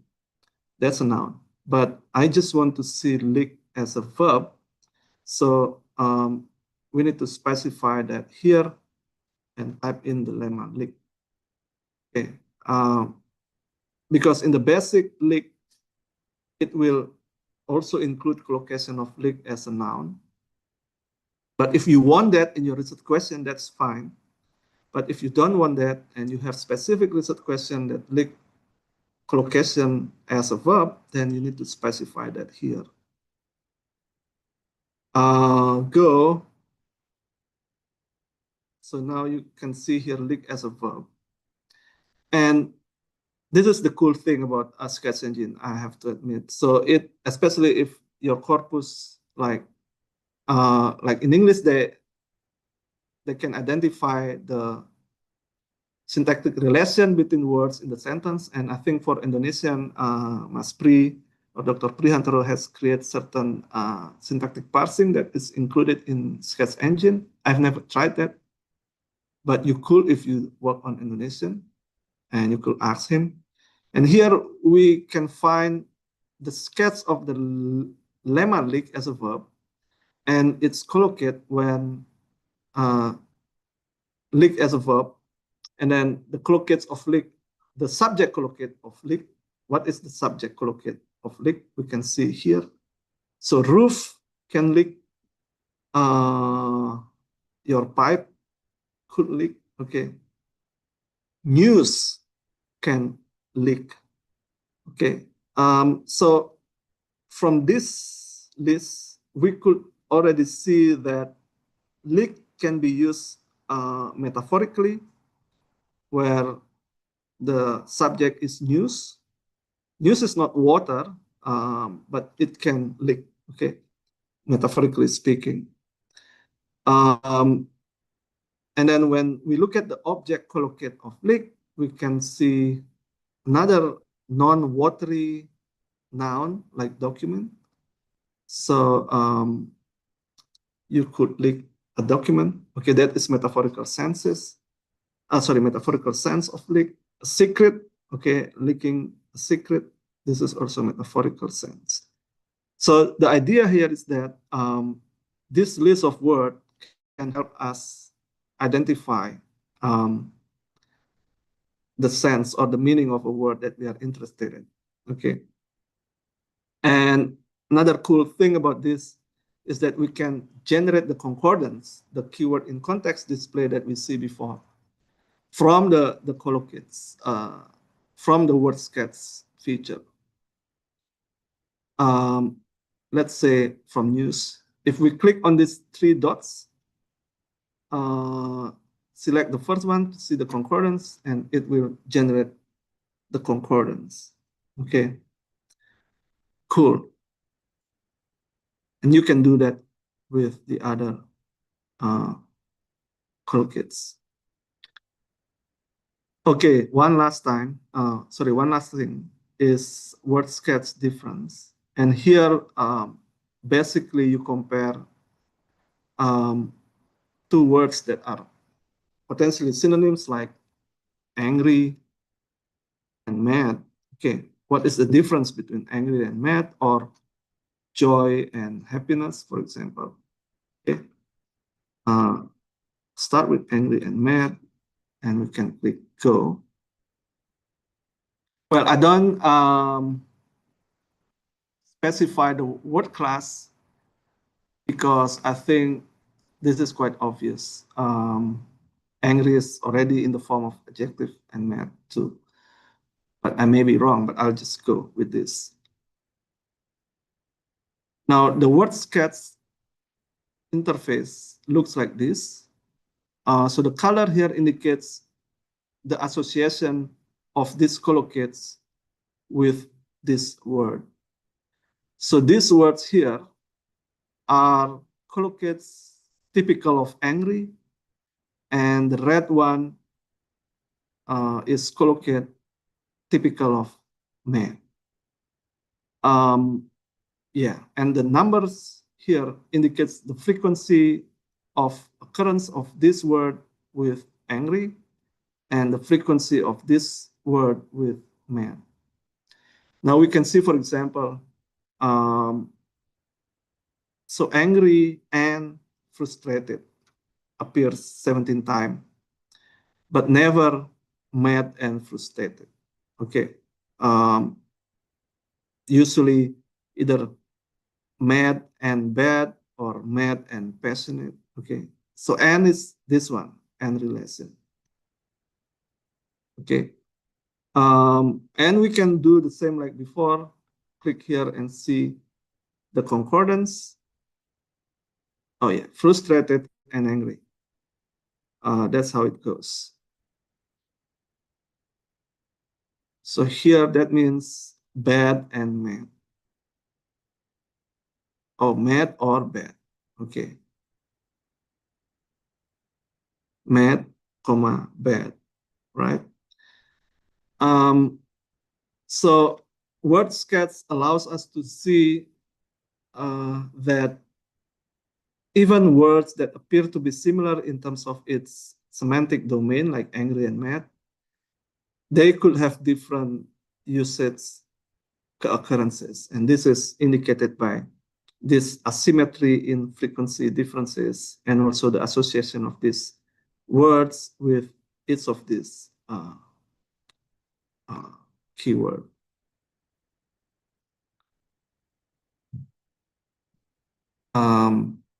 Oh yeah, I have discussed this. Yeah,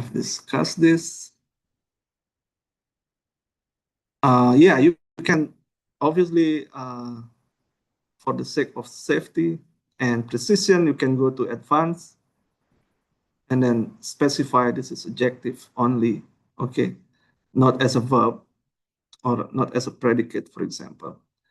And then you compare this in terms of their use as an adjective.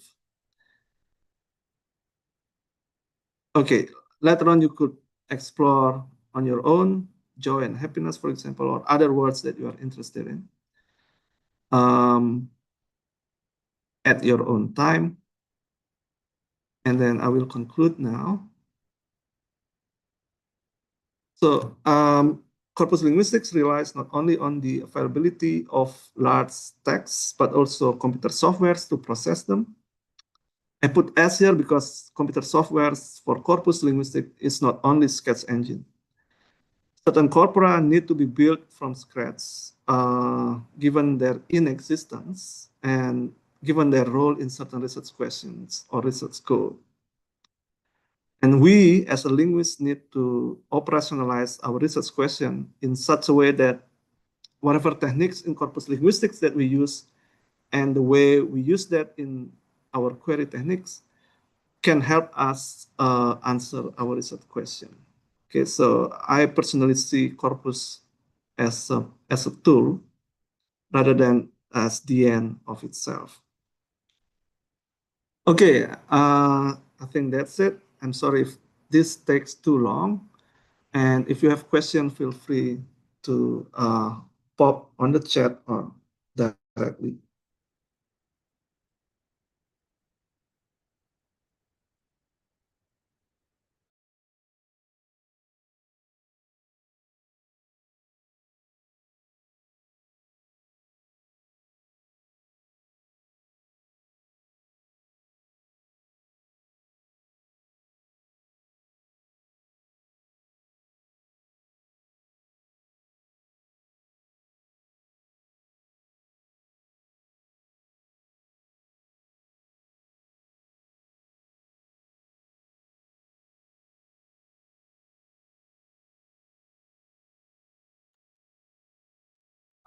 In a way, yes. So thank you, Mas Rudy, for the question.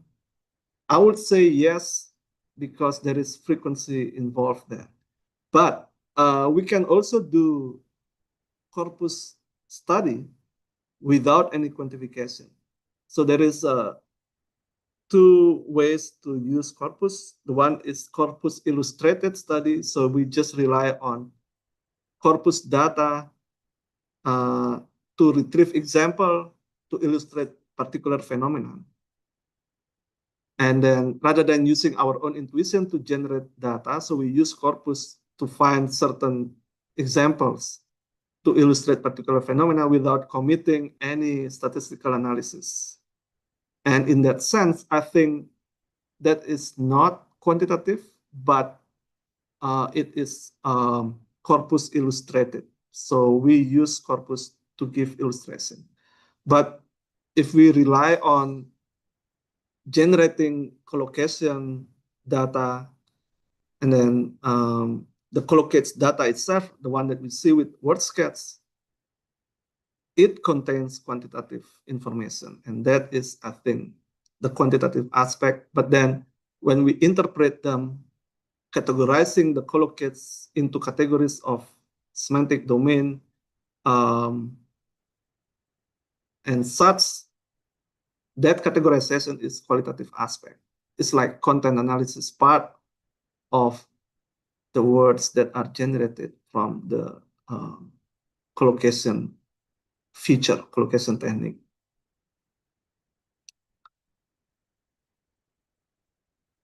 That's my answer. And then can BNC and Sketch engine be used for pastoral language? It could be, because Sketch engine, I think the paid one allows you to upload your own corpus. Where is that feature? Oh, sorry, I haven't shared my screen. Let me share screen. I've never done this before, but I think you can go to new corpus, and then here you can see you can add the name of the corpus, the description, and you can add your text. So if your text from pastoral language already in the plain text format, you can add that into Sketch engine and then compile it and then use it in Sketch engine. I've never done this. I never done this in Sketch engine before, but Maspri could help later on, because I think he has done this, or Prihantoro has done this before, so he could have answered that. And then if random sampling is allowed in concordant, is it also applicable in collocation? Does it rely on statistical measures? Very good question. Let me see if collocation allows we sample the results. Let's say lick.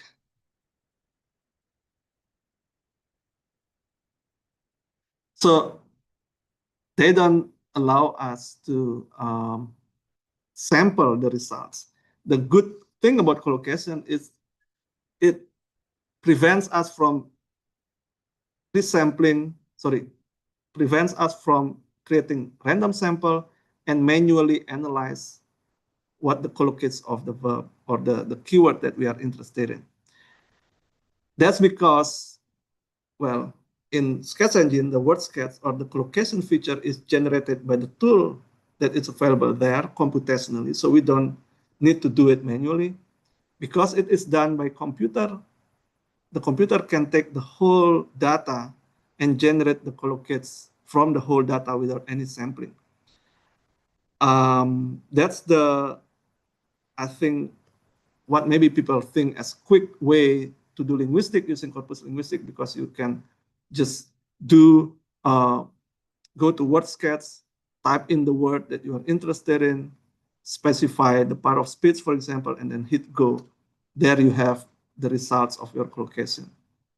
But concordance analysis can be very different, because concordance only display how the word that you are interested in is used in certain contexts. And most of the time, like what I usually do, we need to read line by line to answer our research question based on the data in the concordance. Like the one that I show you with my Engano data. So here, this is concordance basically. custom concordance from Flex, where I need to decide based on this morphological annotation whether this form indicates middle voice and whether this form indicates not middle voice, and so on. Because Flex doesn't know that, computer doesn't know that, it's only us, the linguists, know it. So typically concordance analysis involve manual annotation in a spreadsheet like this. But collocation works differently. So that's why you don't really need to do sample.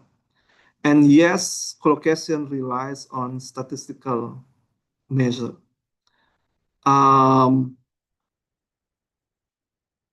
There can be many different kind of statistical analysis that underlies collocation, like log likelihood or mutual information. Because I rarely use sketch engine, we need to check what is the statistical measure that is used. Could be from the info. Yeah, there is Log no dice. information. What Log is dice. used in log dice? Okay, sorry, I'm not a frequent user of sketch engine. So log dice, yes, based on statistical measure. Pass the corpus in sketch engine. Oh yeah, must split out. Yeah, well, okay. If the text we have is a raw corpus, do we need to annotate it manually, or there are other tools? There are tools available for English. I think for Indonesian, Mas Prihantoro create one.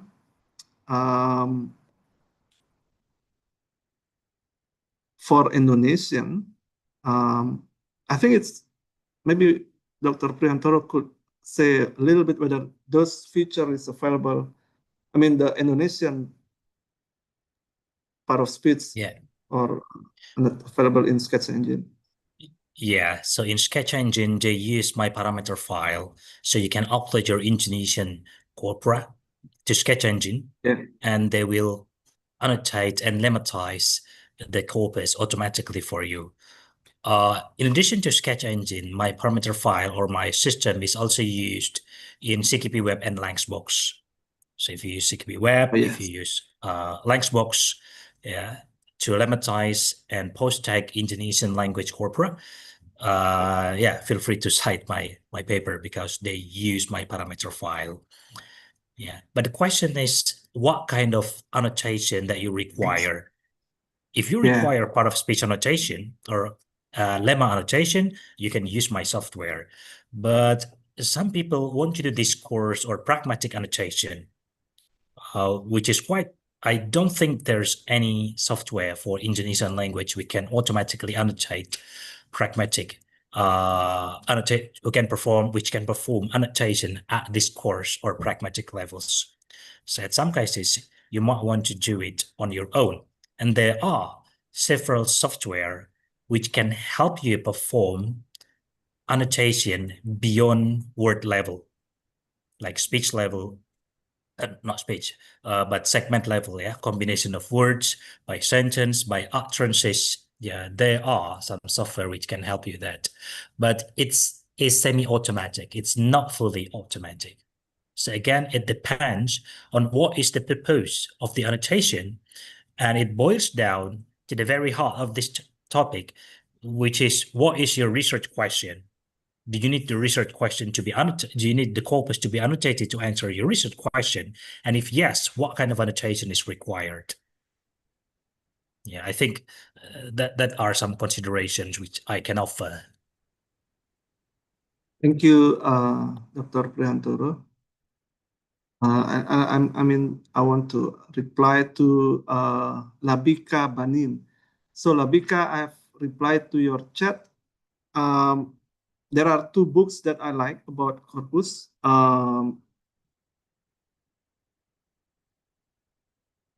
So the one that I have replied on the chat, and there is one from John Sinclair, Reading Concordance.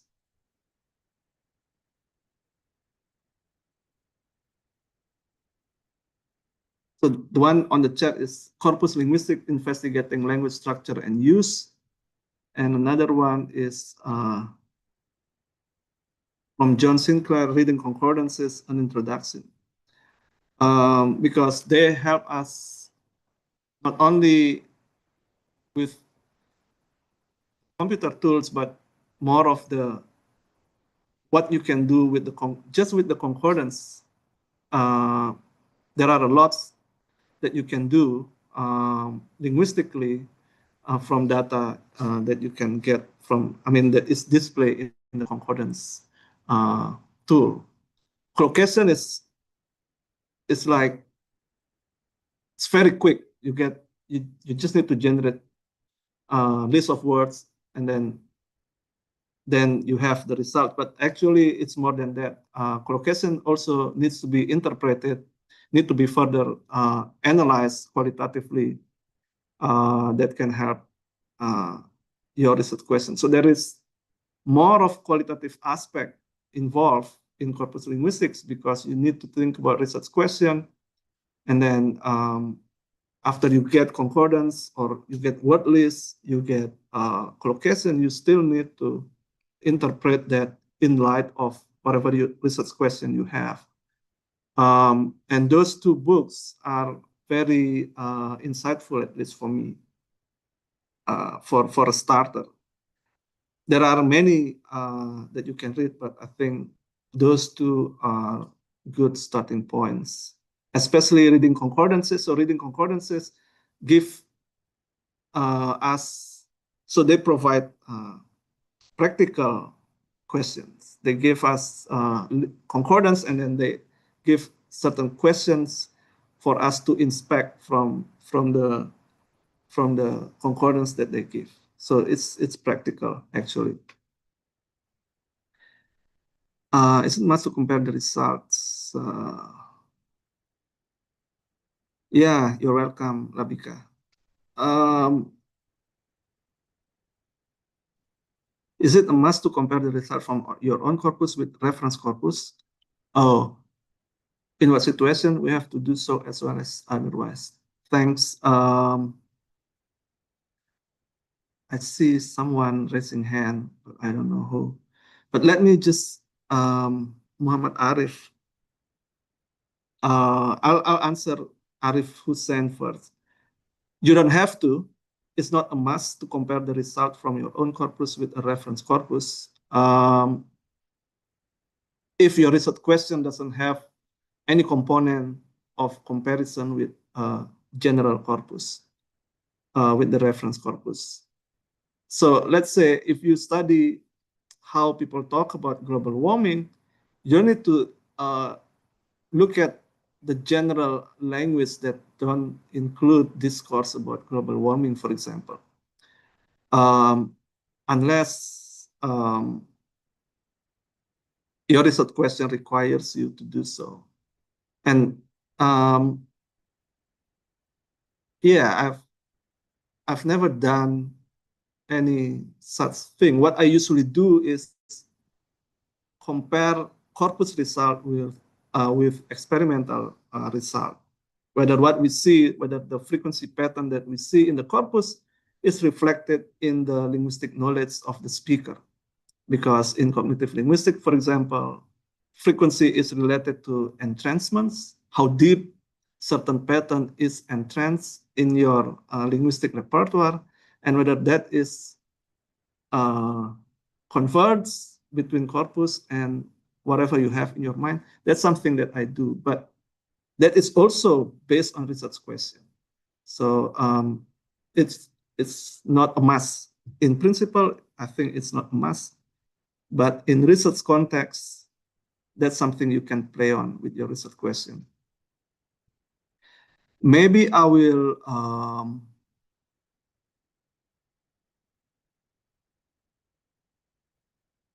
yeah, if that is keyword, then that is a must. If you want to generate keywords, the keyword tool needs reference corpus. But if you build your own corpus and then you want to compare with the already available corpus, the results, that is different thing.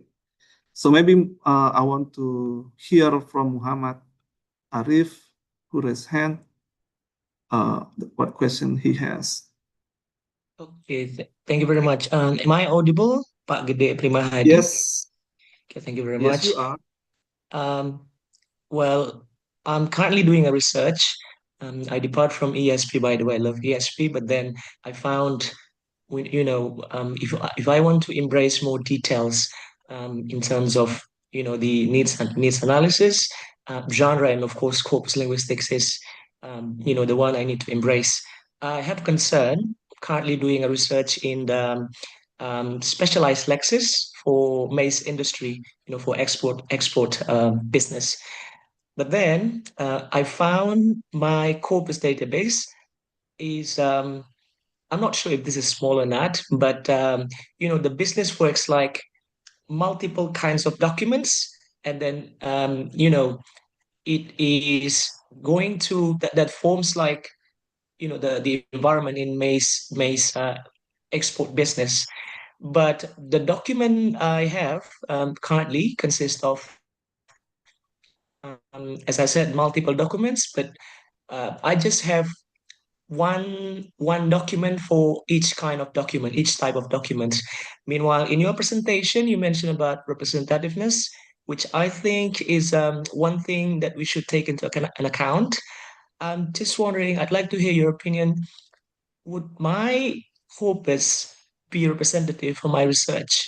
Because the research question goes on the specialized lexis. So I want to establish, because some of the technical words used in the context are quite, uncommon to basic English words, and how representative my corpus should be. Would my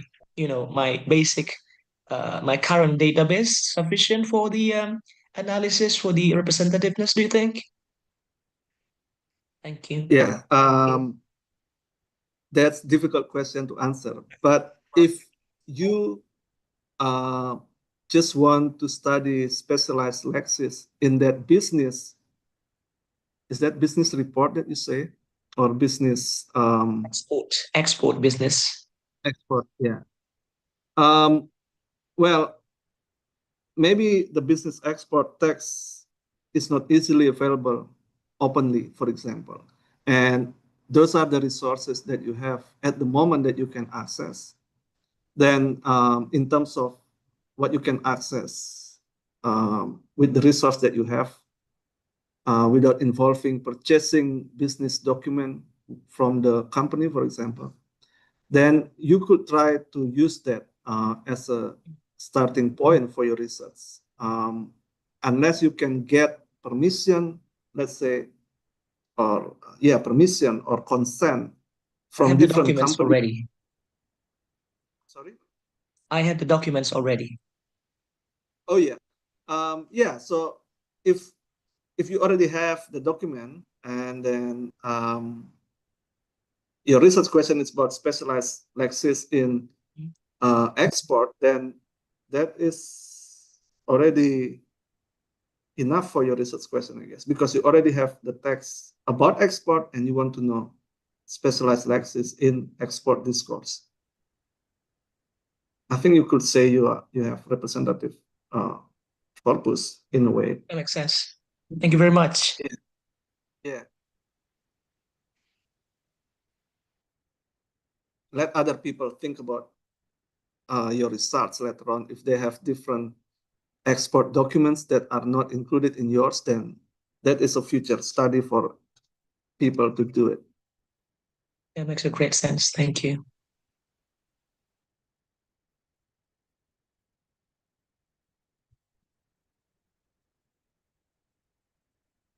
Mas Pri, do we have time? I think we. Yeah, I think it's already 11. Yeah, even Yes. though some people are enthusiastic, so maybe they can do follow-up questions to you via emails, yeah, or social media. Yeah, yeah. Yeah, cool. I think I'll stop. Thank you, MC. You can take over now.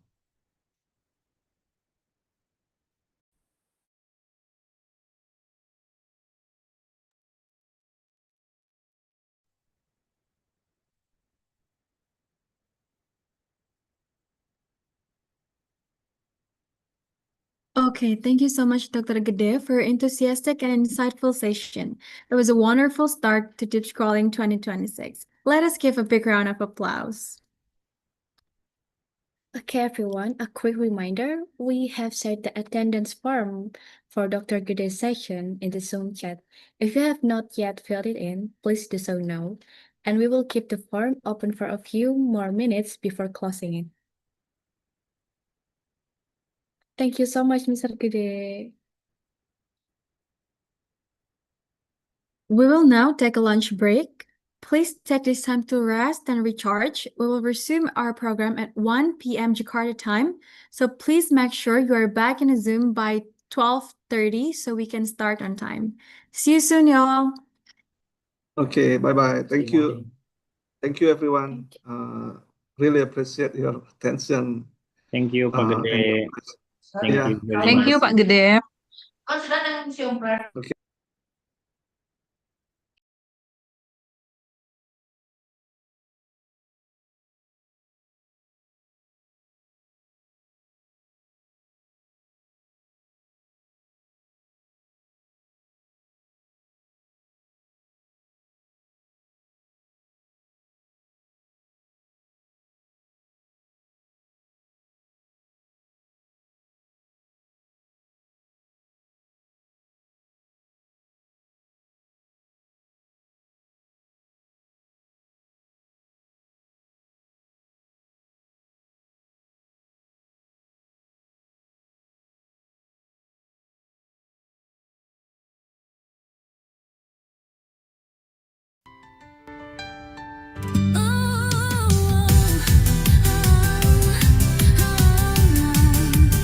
Welcome to DipsCorLing.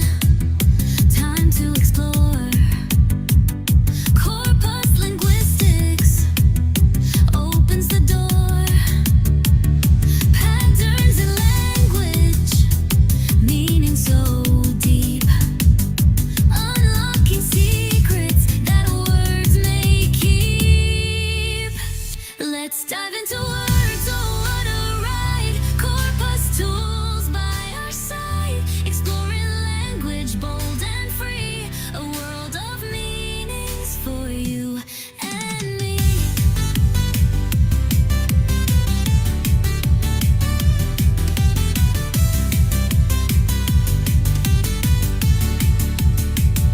Text and data in perfect flow.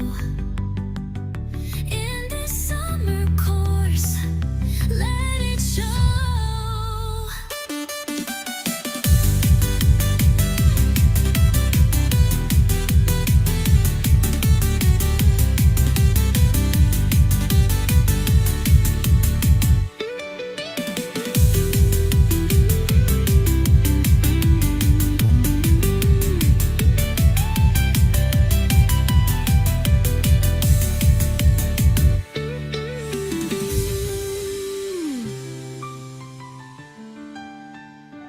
Ooh.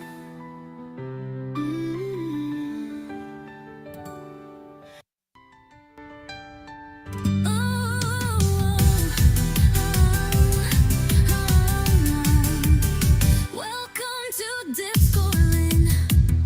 Time to explore corpus linguistics. Opens the door. Patterns in language, meaning so deep. Unlocking secrets that words may keep. Let's dive into words, oh what a ride. Corpus tools by our side. Exploring language, bold and free. A world of meanings for you and me.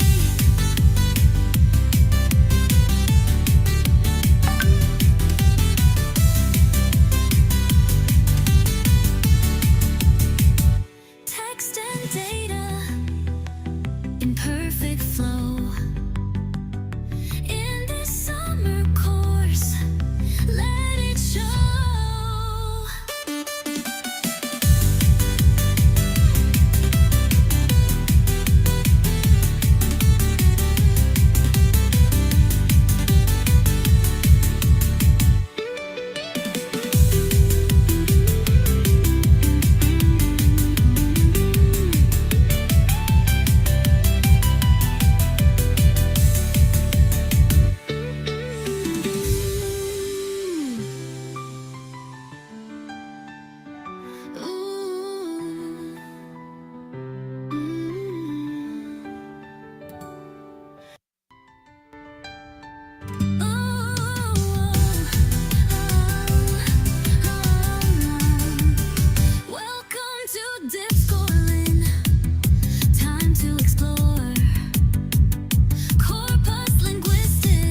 Let's dive into words, oh what a ride. Corpus tools by our side, exploring language bold and free, a world of meanings for you and me.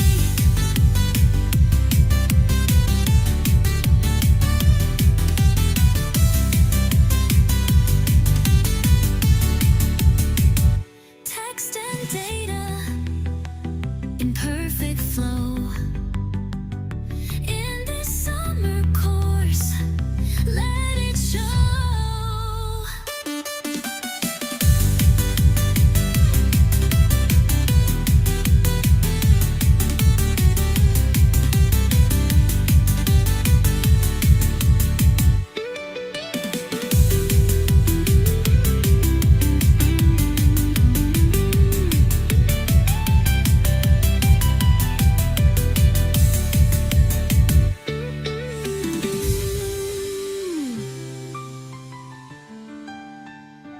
Ooh.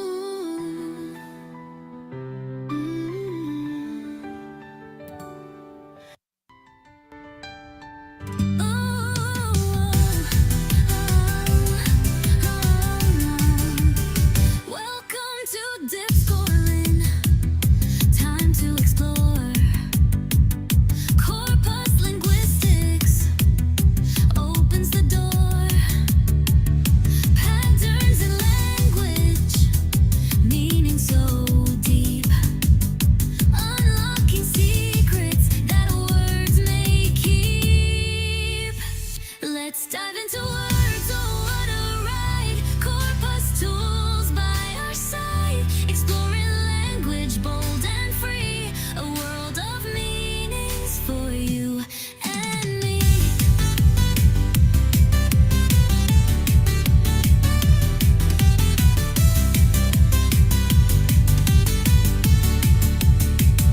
Text and data in perfect flow. In this summer course, let it show.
Let's dive into words, oh what a ride. Corpus tools by our side, exploring language bold and free, a world of meanings for you and me.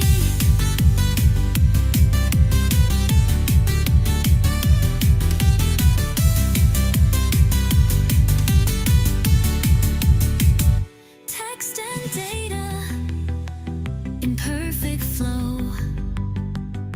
In this summer course, let it show.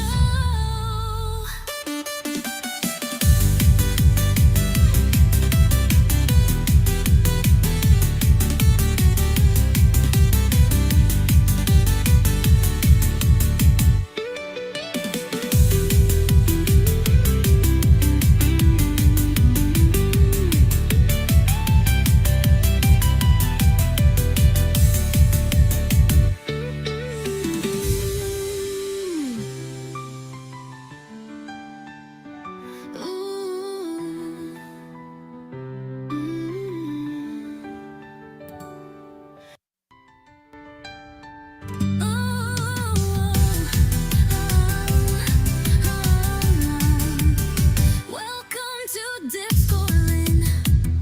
Time to explore corpus linguistics. Opens the door. Patterns in language, meaning so deep. Unlocking secrets that words may keep.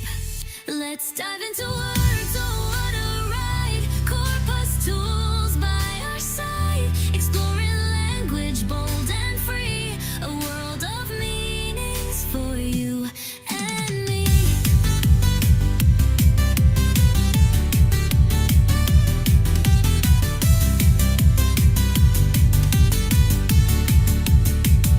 Text and data in perfect flow. In this summer course, let it show.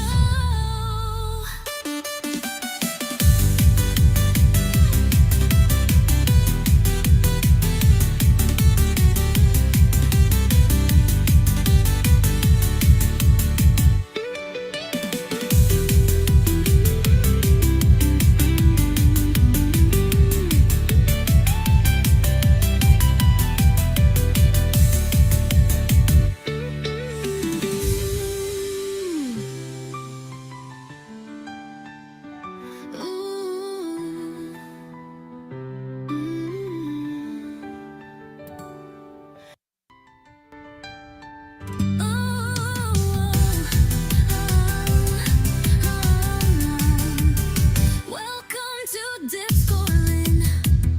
Time to explore corpus linguistics. Opens the door. Patterns in language, meaning so deep. Unlocking secrets that words may keep. Let's dive into words, oh what a ride. Corpus tools by our side, exploring language bold and free, a world of meanings for you and me.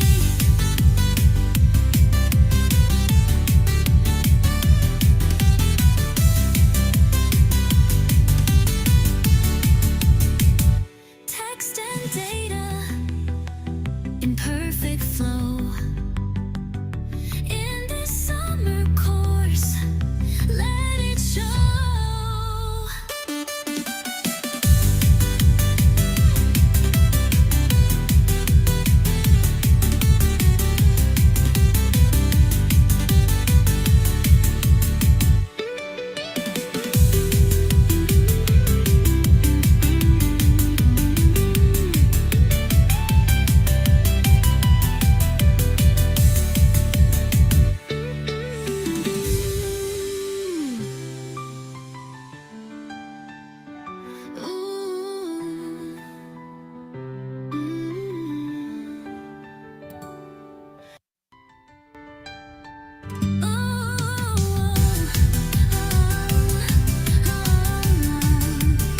Welcome to Dips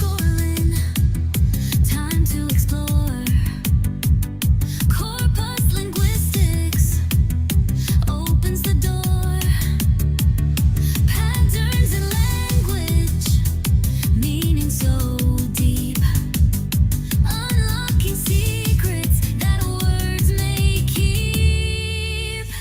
Let's dive into words, oh what a ride. Corpus tools by our side. Exploring language bold and free. A world of meanings for you and me.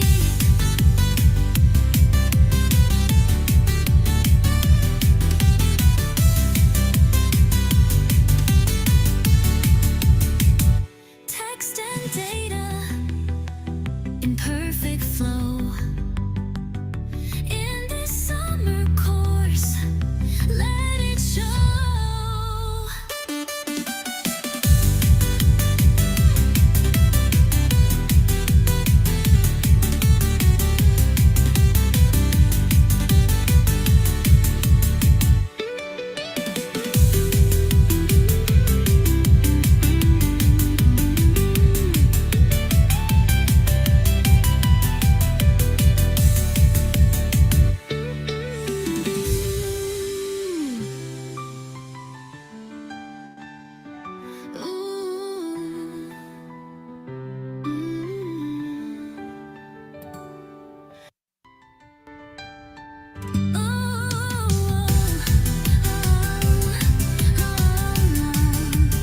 Welcome to DipsCorLing. Time to explore. Corpus linguistics opens the door. Patterns in language, meaning so deep. Unlocking secrets that words may keep. Let's dive into words, oh what a ride. Corpus tools by our side. Exploring language bold and free. A world of meanings for you and me.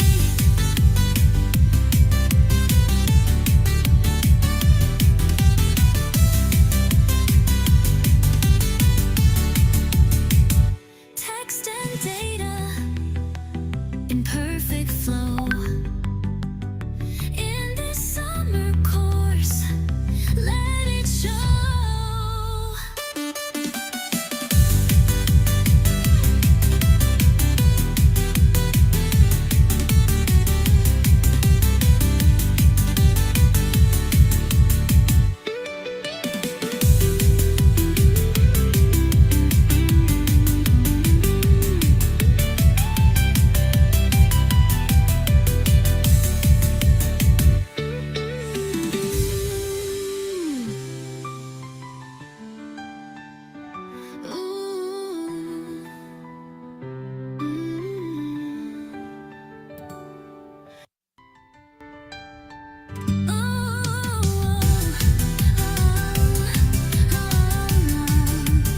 Welcome to DipsCorLing.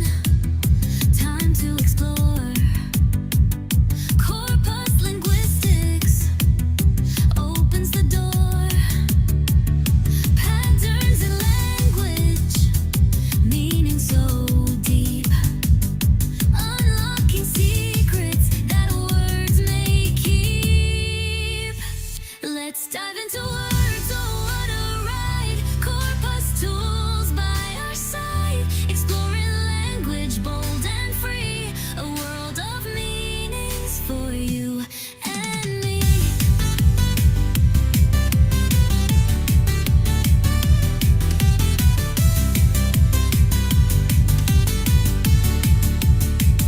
Text and data in perfect flow. In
music flow. In this summer course, let it show.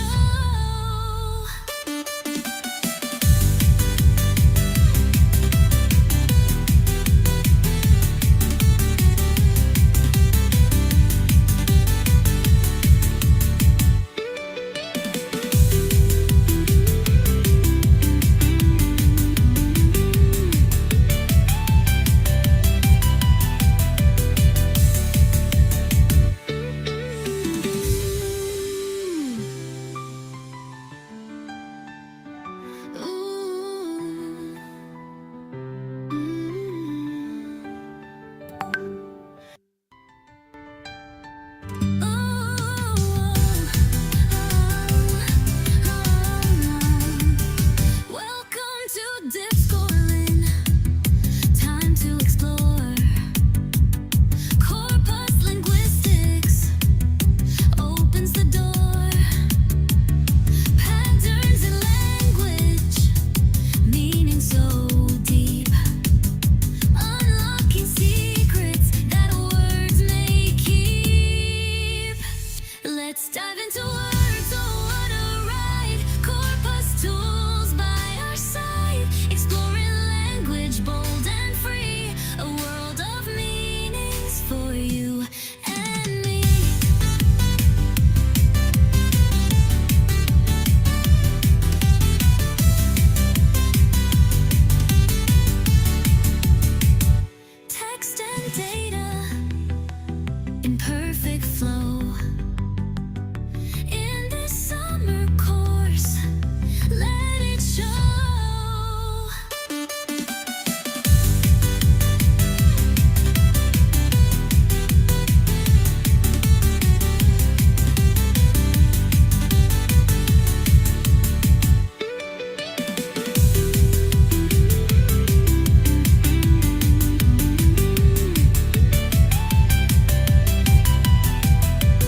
Let's dive into words, oh what a ride. Corpus tools by our side, exploring language bold and free, a world of meanings for you and me.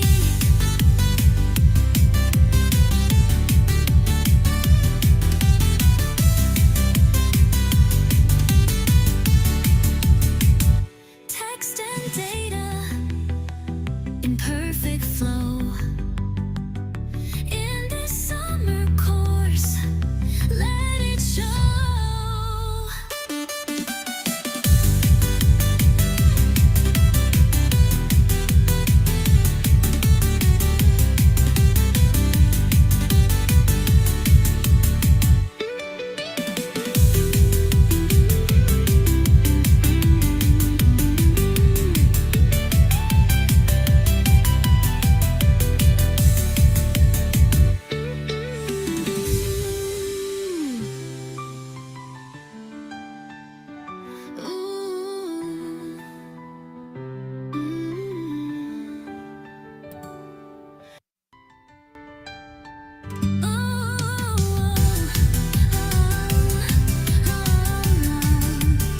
Welcome to DipsCorLing. Time to explore. Corpus linguistics opens the door. Patterns in language, meaning so deep. Unlocking secrets that words may keep. Let's dive into words, oh what a ride. Corpus tools by our side, exploring language bold and free, a world of meanings for you and me.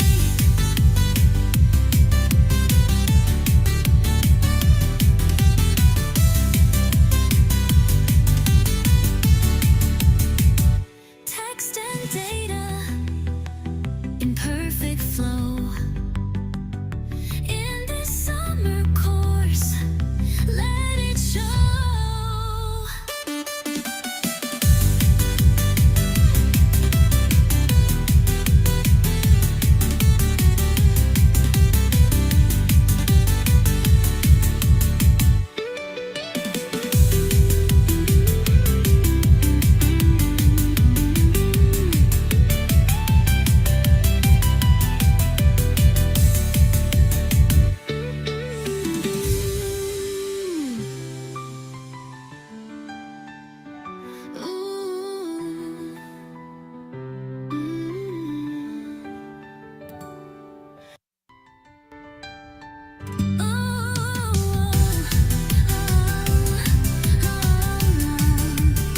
Welcome to DipsCorLing.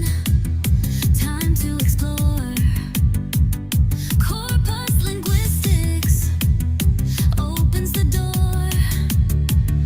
Patterns in language, meaning so deep. Unlocking secrets that words may keep. Let's dive into words, oh what a ride. Corpus tools by our side, exploring language bold and free, a world of meanings for you and me.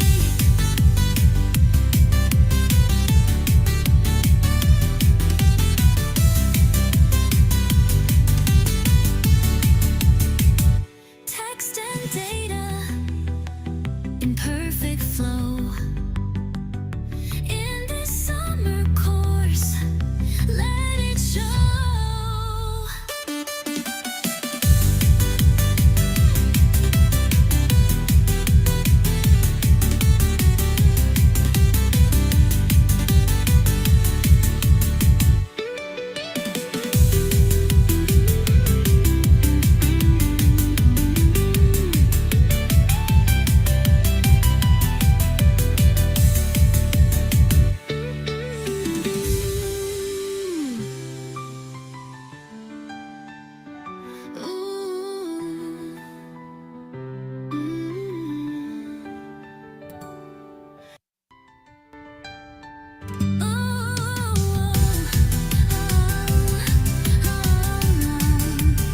Welcome to Dips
dive into words, oh what a ride. Corpus tools by our side, exploring language bold and free, a world of meanings for you and me.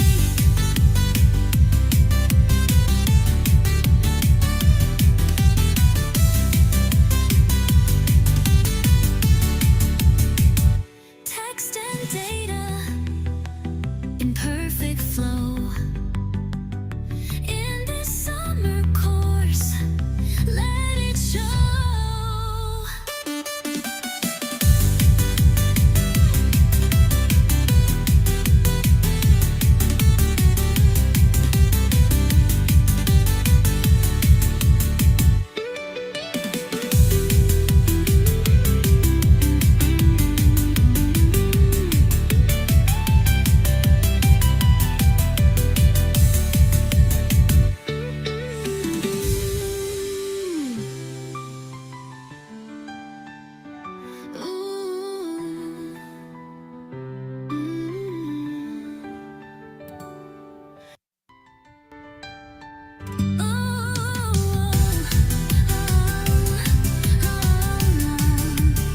Welcome to DipsCorLing. Time to explore corpus linguistics. Opens the door. Patterns in language, meaning so deep. Unlocking secrets that words may keep.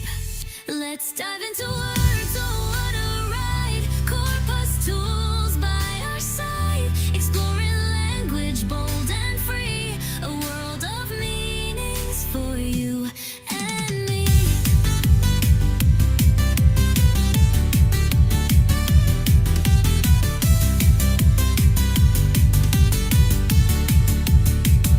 Text and data in perfect flow.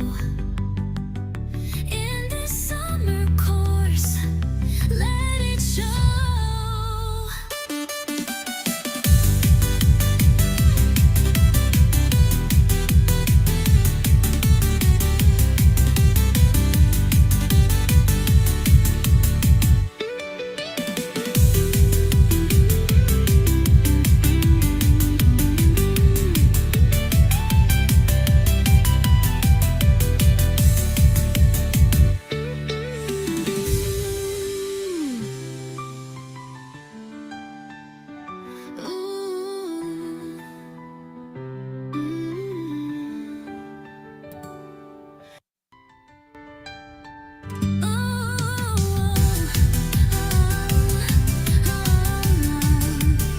Welcome to DipsCorLing.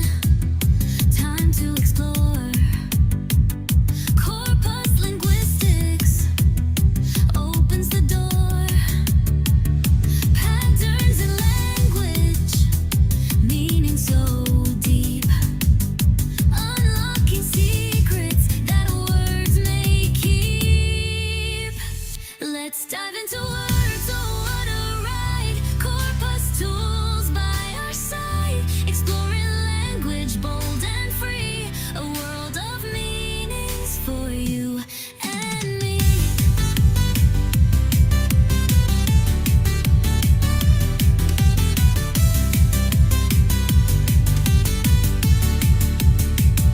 Text and data in perfect flow. In this summer course, let it show.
so deep, unlocking secrets that words may keep.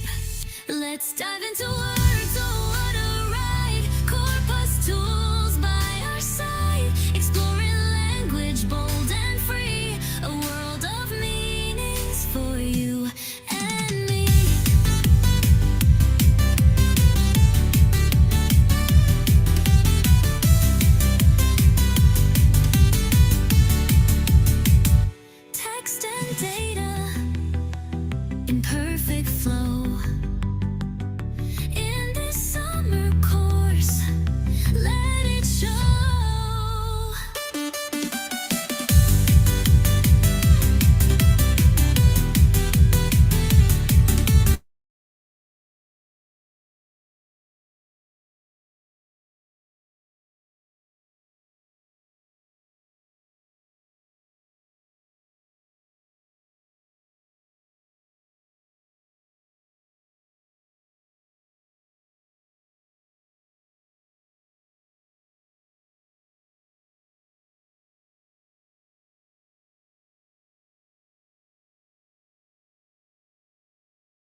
Let's dive into words, oh what a ride. Corpus tools by our side, exploring language bold and free, a world of meanings for you and me.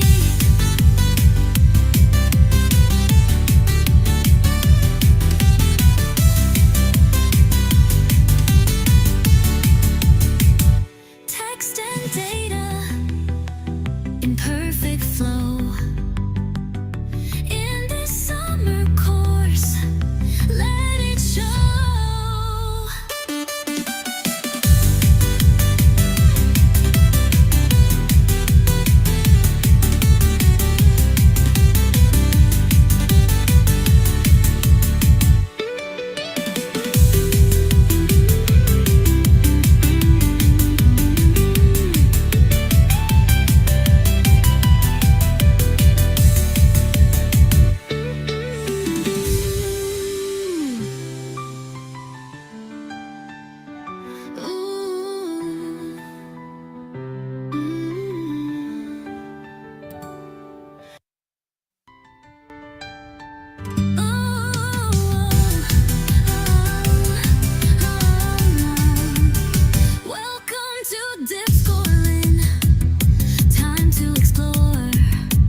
Welcome back, everyone.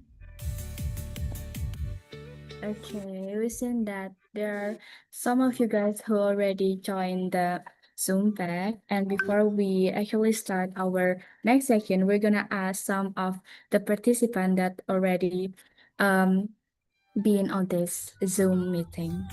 Okay, here we got Anna Fitriati. Hello, Anna. Are you with us? Yes, Okay, I'm listening it's to you, very- Nadira and Auntie. Thank okay, you. it's very nice. Have you had your lunch yet? Pardon me? Have you had your lunch? Yes, thank you. Oh, maybe ask, have you joined the first session of this summer course? Mm-hmm. Yes, with Mr. Gede, right? Yeah, exactly. And maybe know what is the most interesting part of the material that Mr. Gede has shared. What from each of them, what do you think is the most interesting one? Well, um, for me, personally, I like it because Pak Gede started from the very basic of sketch engine. So I think it will be very beneficial for us to know about this first before we go to what Ibu Carlina will present, because I think the next presenters will talk about the detail of every part of the sketch engine, right? So we need what Pak Gede shared this morning before we are listening to what Ibu Carlina will share. I think Ibu Karina is also already be here, right? Yeah. Okay, thank you so much, Anna, for sharing us about what's interesting from the first session. Thank you. Okay, with my pleasure, Nadira and Auntie. Can't wait for what Karina will share. Great to see you here, Miss Anna. Yeah, me too, Okay, Carlina. cool. Great. Yeah, hopefully someday we're going to meet each other face to face.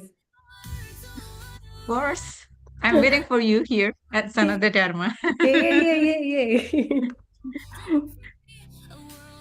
Okay, thank you, Anna. So we already have Mrs. Carlina here. Hi, Mrs. Carlina. How are you feeling today? Hi, Nadira and Auntie. I'm good here. How are you? We're good. It's an honor to have you today with us.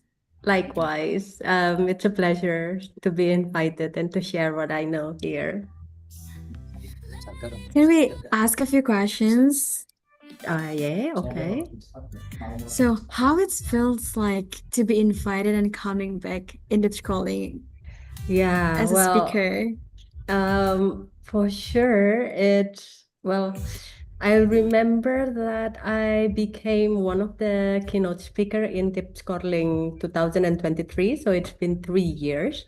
But then back then in 2023, I shared what I know about CKP Web, which at that time, that was my initial introduction as well to the CKP Web. And now I'm going to deliver the materials with different corpus tools, which is the sketch engine tools. So I'm really looking forward and excited to see how the talk and the discussion and the hand-on practice is going to be.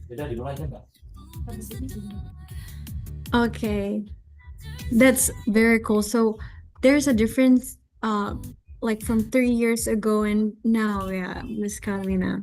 Yeah, I really appreciate the effort from the Diponegoro Universitas Diponegoro, with the lecturers, with the dean, with the head of the department, and also the students and all of the committee to consistently having this kind of a corpus linguistic workshop like every year, I suppose, right? You do this for like every year. I know it's a lot of things to Yes. do, and then I know it brings you a lot of sweat and tears. And yeah, now It's a pleasure for me to like being here again in this very supportive forum, and I believe that the atmospheres and the vibe is going to be very positive and how do we call this? And enthusiastic or something like that. Yeah. Of course, it will be a very wonderful session with you, Mrs. Carolina. All right. I'd like to change the virtual background first, so please excuse me. Okay, you may take your time, Dr. Carolina.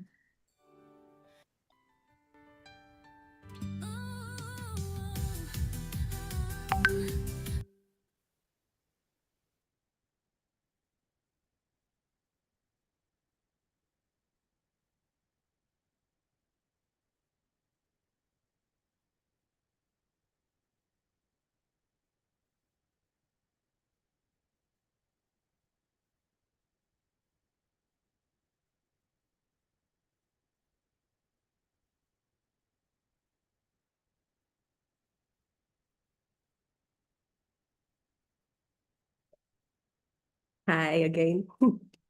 Now I feel like I belong to the forum now. Yeah, Dr. Carolina. Okay, maybe we can officially start our session now. Welcome back, everyone. We hope that you had a good break. And a warm welcome to all participants who have just rejoined. And it's great to have you guys back. And now we will move on to our afternoon session, Concordance. We are delighted to be joined by Dr. Carolina Denistia, PhD, from Universitas 11 Maret, Indonesia. Hello, Dr. Carolina. Hi. Okay. Okay, before handing over the session, we have Auntie that will read Mrs. Carolina's CV. Okay, thank you so much, Nadira. Now let me introduce Dr. Carolina Denistia, PhD. So, Dr. Carolina obtained her doctoral degree in quantitative linguistics from Eberhard Karls Universität Tübingen, Germany. She holds a bachelor's degree from Sanata Dharma University and a master's degree in linguistics from Universitas Gadjah Mada. Her research interests include morphology, corpus linguistics, semantics, quantitative linguistics, and she has been teaching English since 2007 across various institutions and universities, and is currently a lecturer at the English Diploma Program Vocational School Universitas 11 Maret, Surakarta. And currently, she is also an active keynote speaker in both national and international academic events. And if you would like to know more about Dr. Carolina, please consult her full CV or contact her via email. Dr. Carolina, we now hand the session over to you. Please go ahead.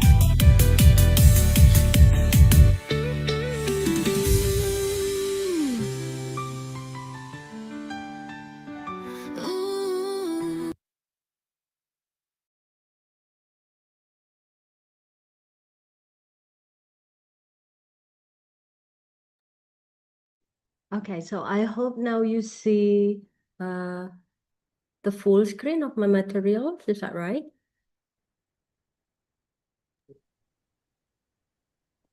Yes, it's working already. Okay, good. Perfect. All right, so good afternoon, everybody, ladies and gentlemen, and some of the colleagues and lecturers, students, and linguistic enthusiasts. It's been a pleasure for me to be again in this DipsCorLing, Diponegoro summer course in Corpus Linguistics. I am very excited to share what I know. So thank you very much for the introduction as well. I'm Carlina, and I have been doing corpus linguistics since 2016, 10 years, and still counting, and I'm still learning from other corpus linguists as well. So today I'm going to be with you until 3 p.m. So bear with me, but then I hope that we can get something useful from this talk. So the talk is going to be divided into several sessions. The first one is the talk and the demo from the Sketch Engine. I believe that you have signed up to Sketch Engine. Well, the free version is totally fine. I also use the free version for the hand-on practice for this workshop. And then the next 30 minutes is going to be for the practice. There will be a handout for the practice for you to do in the breakout rooms. And this Zoom is going to be off for a while because I'm going to, because the committee is going to assign you into several breakout rooms so that you can have the discussion between participants on how to apply the analysis and then the corpus linguistic analysis for this session.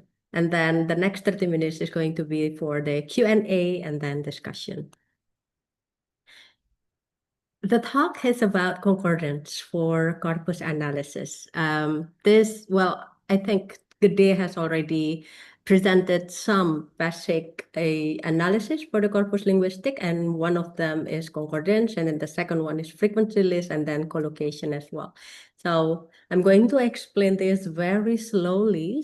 And if you think that I talk too fast, please remind me via chat, or you can raise your hand to ask for some clarification or repetition if you think that my explanation is not clear enough for you.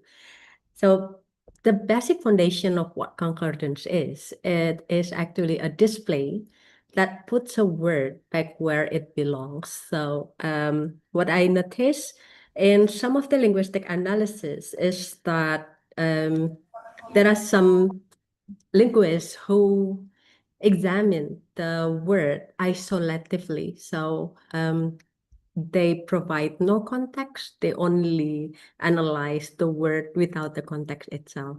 So basically, a concordance is a list of every occurrence of a search word shown with the text around it. And usually it is called as the WIC or KWIC display. And what KWIC display stands for keyword in context. I'm going to give you some examples of what concordance is later on after some of the explanation of some key terms actually. So there is a note that I might usually call it as a target word. And there is also the context on both sides. And then from the concordance, given the note, given the context on both sides, we can build for the spotting pattern. This is what a concordance looks like. Okay, so in order to be able to provide a concordance display, a keyword in context display, we need a tool that is called as a concordancer. So a concordancer is not a concordance who dance, no, because it's sent for concordance and dancer. No, it's not. But it is actually a tool to provide the concordance display. So it's a program that searches a corpus for a word and present the matches surrounded by the word that comes before and after the target word. Therefore, there is the word at the center. This is the word at the center, or this is the term that we usually call this as a node. And then this is the left context, and this is the right context. And all of these are called as the concordance lines. So whenever we have the target words and then the left context, what words come before, and then the right context for what words come after, then that is called as the concordance. Okay. And the way how we could read the concordance is something like this.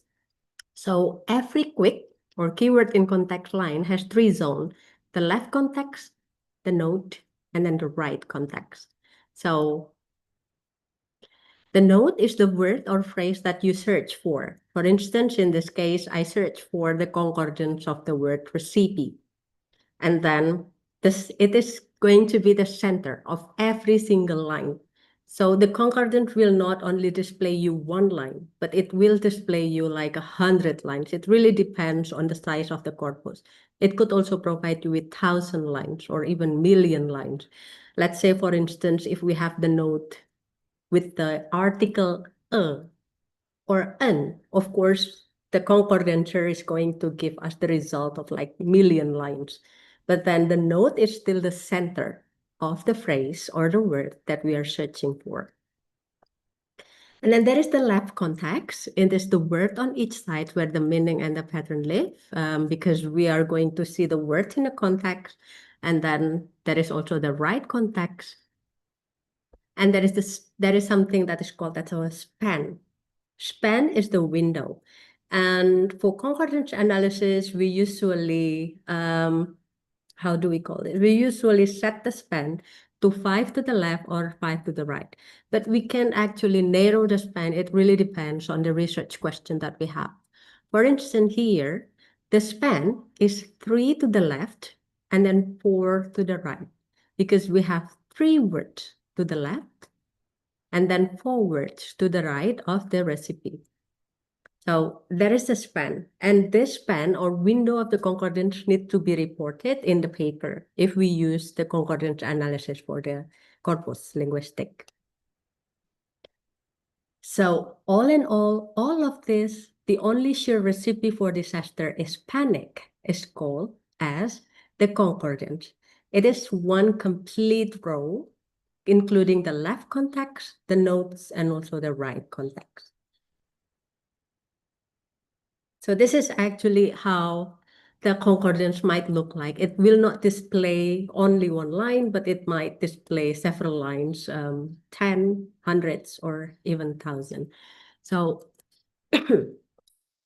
what is this for? I'm going to explain this later, but then just a brief overview of what we can do with this kind of a concordance. One of it is that probably, given this concordance, we already can see that almost every line is stand for recipe for. So half are about the food and half others are about the metaphor. So this is what concordance show us. Well, some of the usage of the concordance, we can actually analyze what preposition following the note or what meaning are given with the note in context or with the word in context. Thus far, we have some basic principle of the concordance, just a gentle reminder that we have the note, left context, and then the right context. And then how is the concordance work? How is a concordance work? So actually a concordance is a viewing machine. So the way how we see word in context in several lines, that is actually just viewing and just an user interface display for the concordance. And then the insight is not going to be provided right after we find the concordance lines. We still need to analyze and interpret the concordance lines and then classify some of the concordance results, so that usually the step-by-step of the concordance analysis is that you put the query, you give the word, the lemma, or the phrase, or the pattern that you are searching for based on your research question. And then after that, you click go, you click search, so that the concordancer is going to retrieve all of the hit for the concordance line. And then there will be the few of the keyword in context. And then finally, you sort and read and interpret what the concordance gives us. The sorting of the concordance could be several ways. Well, in a section of my talk, we are going to practice together using the sketch engine on how to sort and how to filter the concordance. But then this is just an example. Let's say we can sort the concordance only to a certain window or a certain span. For instance, here, I just want to sort it only one to the right. And then from this observation, some phrasal verb appear. Let's say we have set off, we have set out, we have set up. And how are each phrase different from each other? We should again read and then interpret the data. Okay. And then we can also have some span and sampling, because sometimes concordancer is going to give us like 1,000 or million concordance lines, and then we can have the thinning sampling to reduce the number of the concordance so that it is feasible for us to analyze for our research question. And this is what we are going to practice, which I will explain, and we are going to practice this together. There are 4 ways to show concordance. There is simple search, there is lemma search, there is phrase search, and CQL advanced search. I think Gede has already provided some of the overview on how to search the query in the Sketch engine, and we are going to go deeper for the concordance analysis. Then the next question, after we understand what concordance is, after we know there is the concordance lines and display for our data analysis, after we decide the target words, and then the concordances provide the concordance lines, and then what to do. Why concordance matters, why I should analyze the data with the concordance approach. So it started with the quote from Perth. It's actually an old quote, but it's still relevant until now, that you shall know a word by the company it keeps.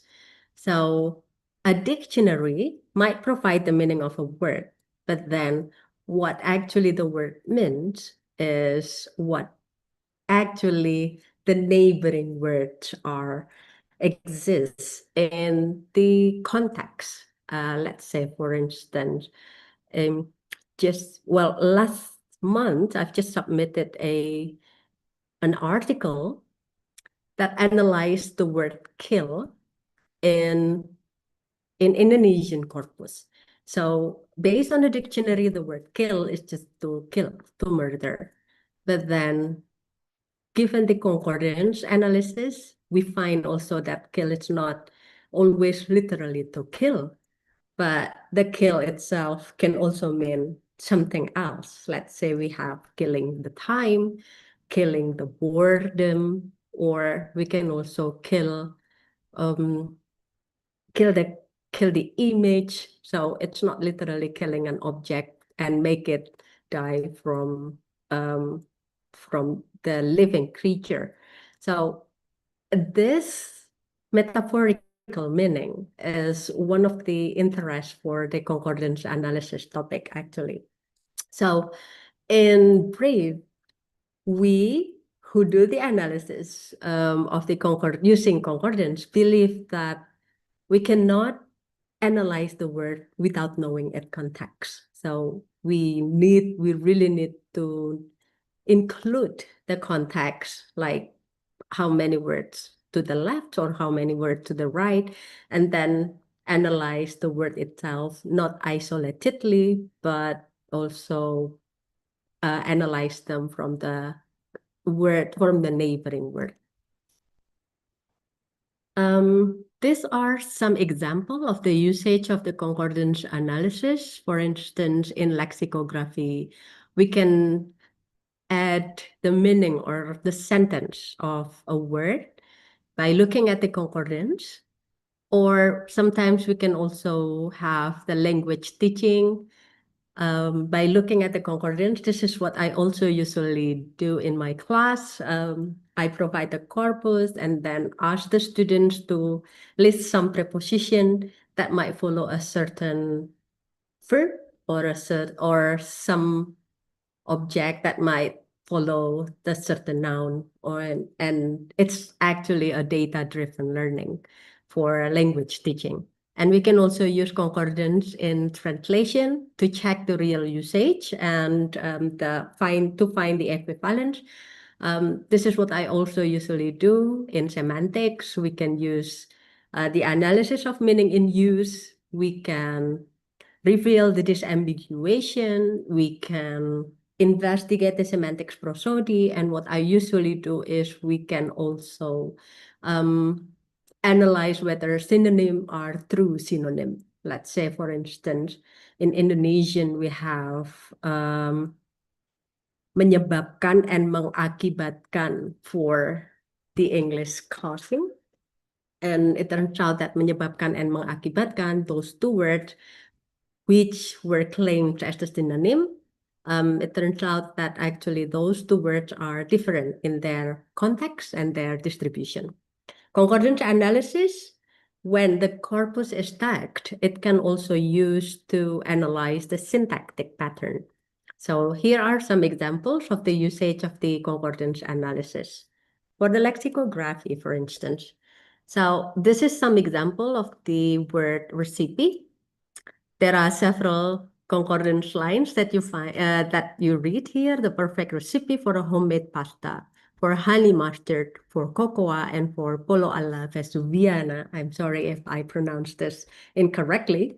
So the literal meaning of recipe is how to cook something.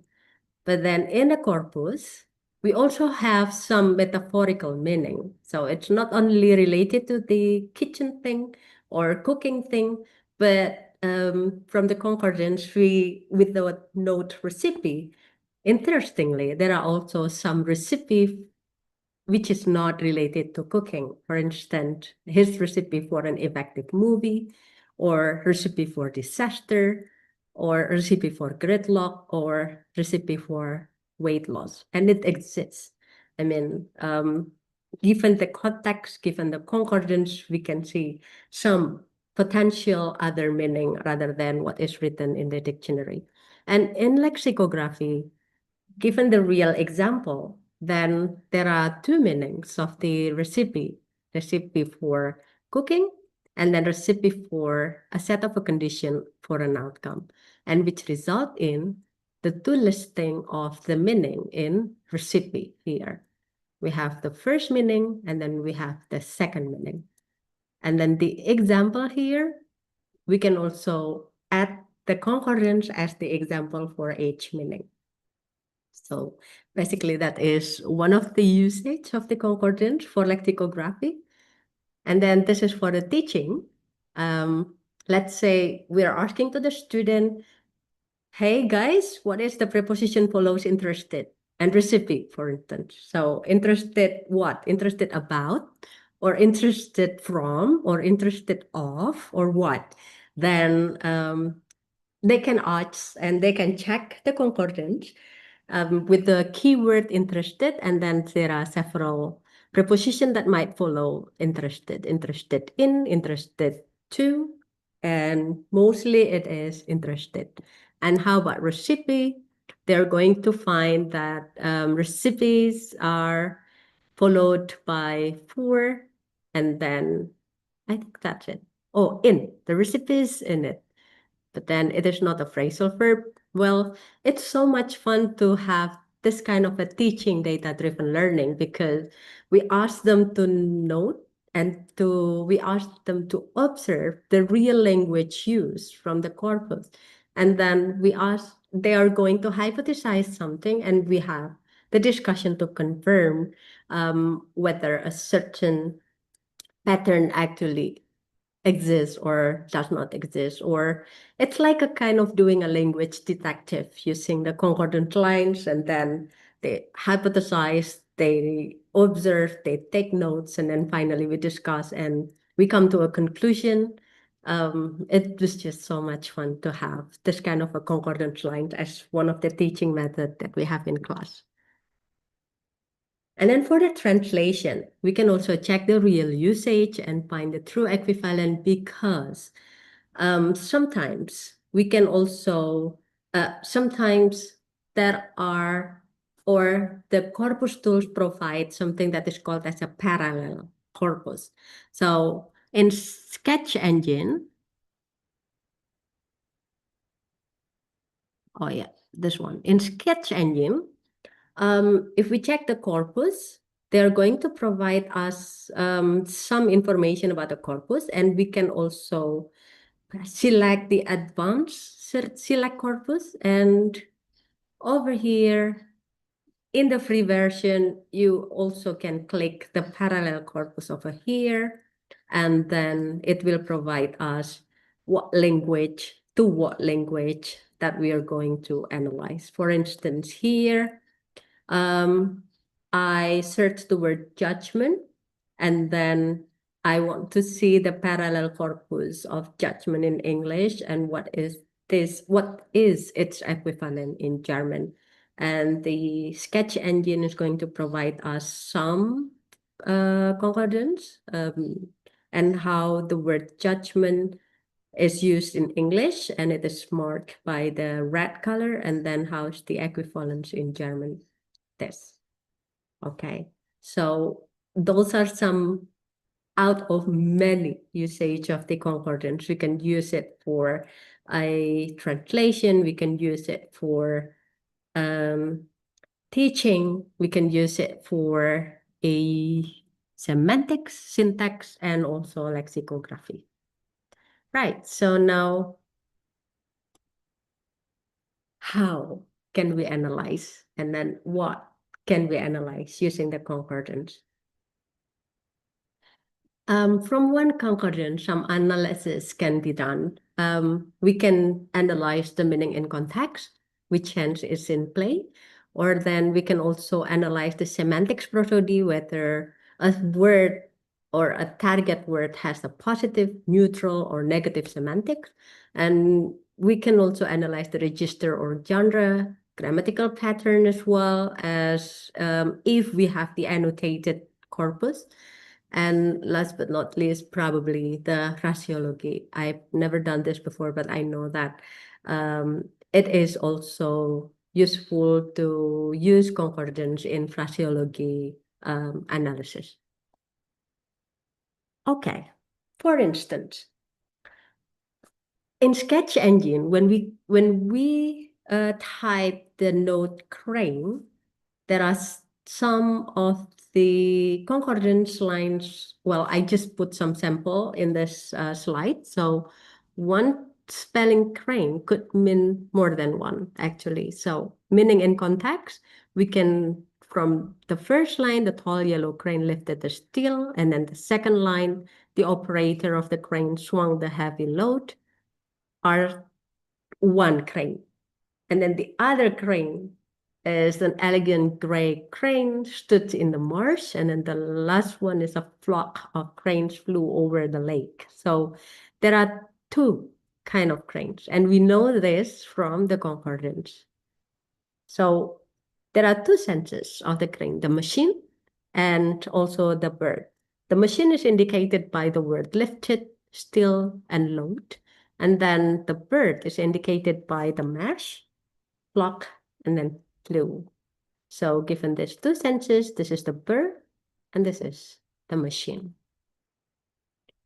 Concordance can also reveal the grammatical pattern. Let's say, for instance, there are findings to calculate what suggests prefer, what the object is the suggest.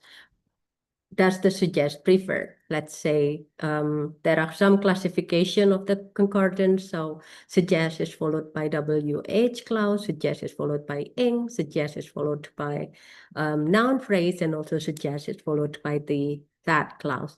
And the result shows that suggest usually or even mostly followed by the that clause. And what it implies, well, probably when in doubt, you suggest that something. So when you in doubt whether suggest it followed by to or infinitive or something. So because majority in the corpus shows that the data, well, the majority of the data from the corpus suggests that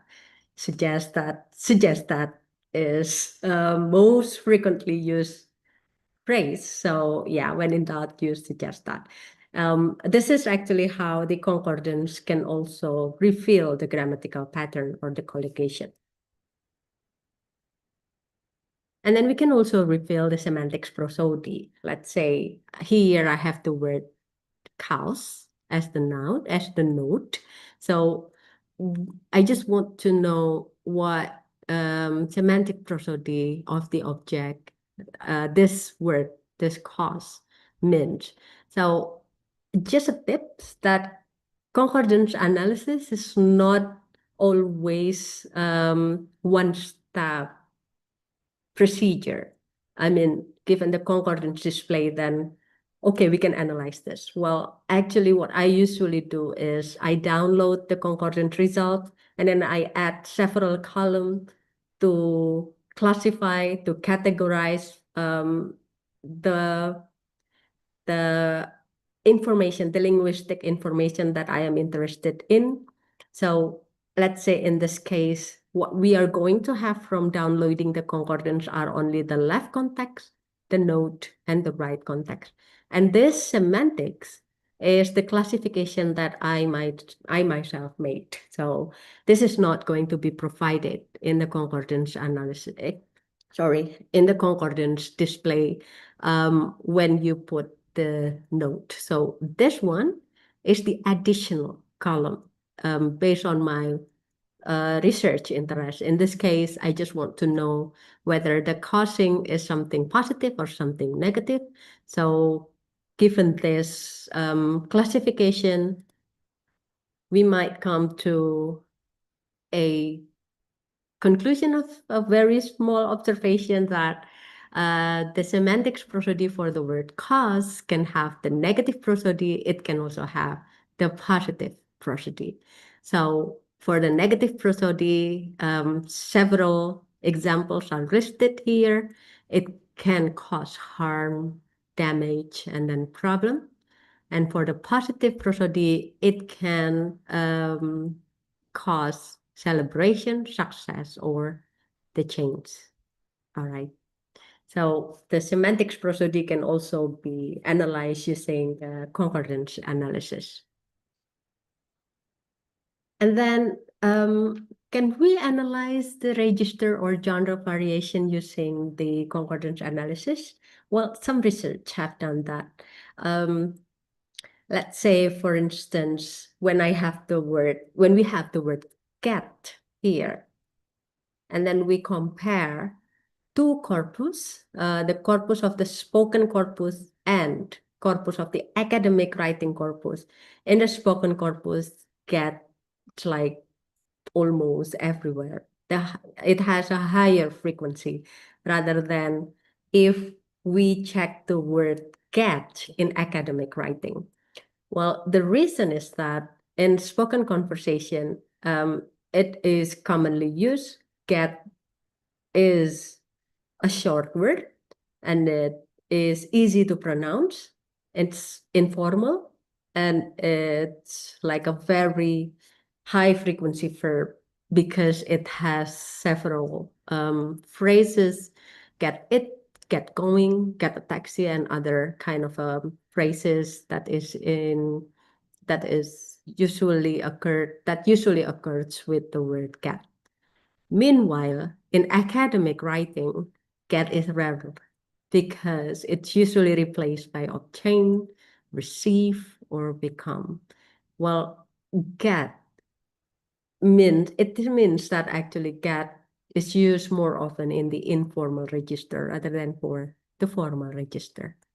So that is how we can derive the genre variation or register given the kind of a concordance analysis. And then sometimes we can also have the phraseology, word locks in phrases, what are actually becomes one phrase, and we can check it from the concordance. So thus far, we have discussed on what concordance is, and then some keywords about concordance, and then the application of the concordance and how to analyze using concordance. Any response, question, comments?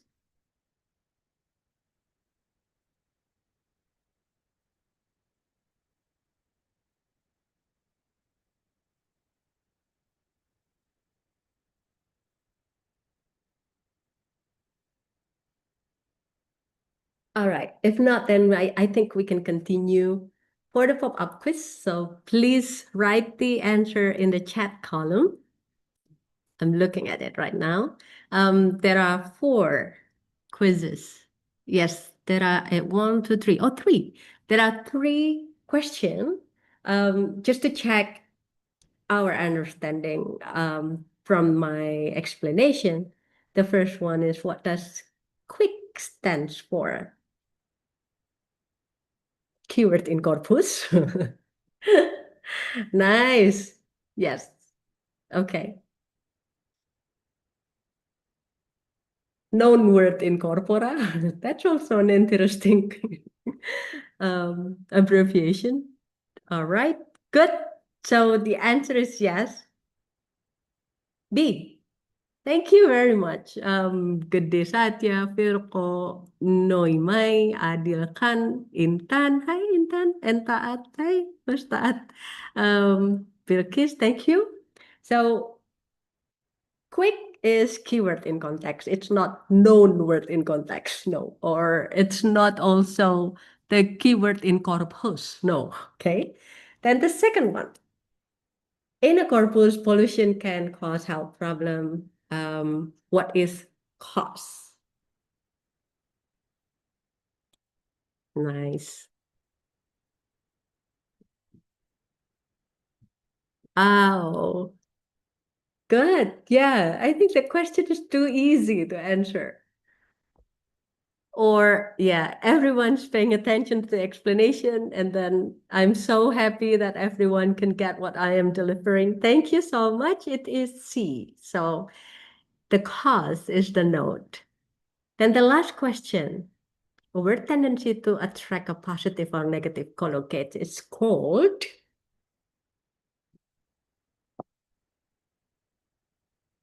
perfect. Wow, no one's wrong. I'm happy to read the answer. Okay, perfect. Yes, so it is a semantic prosody. So it's actually an evaluation of the prosody or the aura of the word given the company it keeps. Okay, so that's actually all about the introduction of what concordance is. And now we're going to go to the practice using the sketch engine and how to show concordance and probably analyze a little bit about the concordance in sketch engine.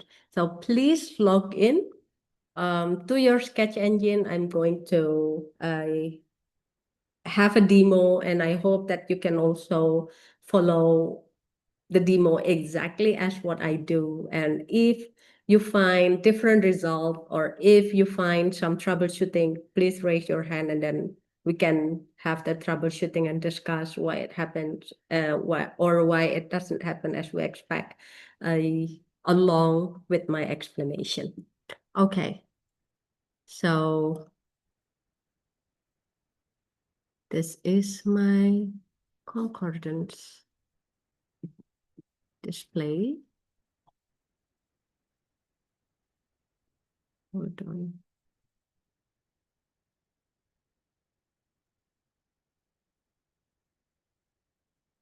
Yeah, this is my sketch engine display now. Okay. So first thing first, what we need to do is, in order to provide the concordance, of course, we need to choose the corpus. So here we have the corpus option. And then for this demo, we can use the British National Corpus because it actually provides a lot of options so that we can explore the concordance using this corpus. And please note also that it is a huge corpus. It consists of 90 million something sentences or word tokens. And then the bigger the size of the corpus, then the longer it might take for you to process what we are going to do. So please choose the British National Corpus. Yeah. And after that, we could have the concordance from this or from the left side of the sketch engine. So there are two options and they are going to direct us to the same page. So you can go to the concordance from the left panel here or just from the option bar over here. If we click concordance, it will give us the concordance. It could be the basic concordance, advanced, and I'm going to explain this. All right. Everyone is there, I hope. Okay. Okay, so there are several kind of the query for the concordance. It could be the basic query. It could also be the advanced query. Starting from the basic query first. Let's say, for instance, if we have, if we have the word that we want to analyze, I'm just going to have recipe for this case because I use this quite a lot for my example. So for the basic search, we can type recipe and then click search. And it's going to give us the whole concordance lines for the word recipe.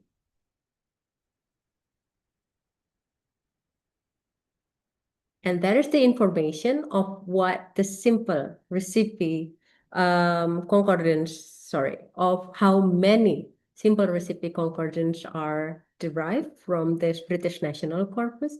So it consists of 1,800 sample of concordance lines of recipe. It's not the sample, it's really all of the concordance lines of the word recipe. However, we have recipes with us with the plural form. We also have recipe only without S. We have recipe with the capital R. And how if we want to only have recipe without the plural form? Then in that case, we can also use, we actually can use the advanced search, which I'm going to explain later. So back to the basic search first.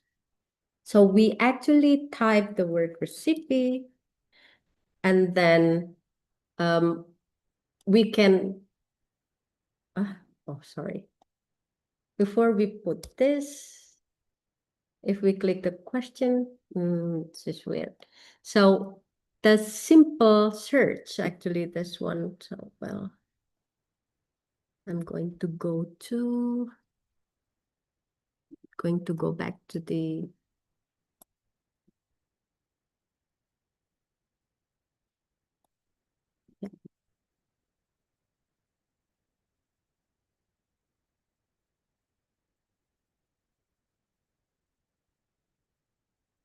Okay. So in simple search, actually there are it finds word with match of the search words or with the lemma only.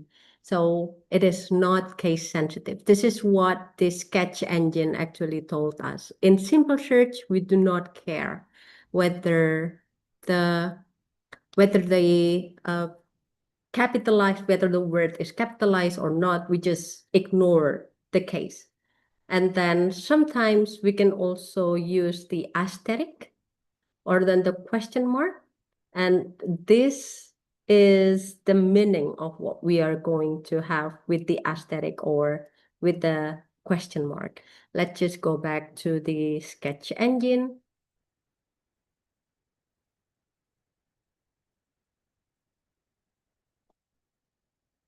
Okay. Yeah. So let's say, for instance, here we have this. We have this asterisk. It means that please search any word or any lemma beginning with this. Then it will give us all of the word beginning with this. Discuss, discussed, distance, and so on and so forth. So the asterisk means please give me everything in the that start from this. If we put the asterisk after this, if we put the asterisk before this,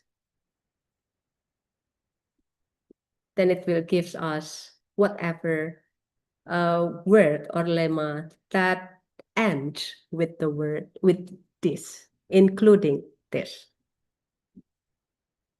So this asterisk is useful, in my opinion, to filter some prefix or suffix or even infixes we can use that, or some circumfixes, we can also use that. For instance, please grab anything ended with ing, then it will give us the word that ends with ing, but then we should also be careful that there might, if we are interested in analyzing the affix ing, then we should filter or limit the search to only be the affix, not the word that includes ing as its part of the word. Okay. Is it okay to choose only free corpora on SA? Yes, why not? So this is the free features. I sign up with the free trial mode, and it gives us several corpus, but then for the locked one, it should be in a premium mode. Okay. All right, so that's for the simple search. Well, in the simple search, we can also have the lemma. Let's say, for instance, if we have do, then it will give us do, did, don't, does, because we search only the lemma. Okay. If we want to search only do, then we should go to the advanced mode, not to the simple one, because it searches the lemma. All right. Another example is, if we search B, it will provide all of the lemma for the B. So it will give us is, are, be itself, and then was, been, were. Okay. Or another example, if we have, then it will give us some variation as well for the lemma have, which are have, had, has, or probably having as well.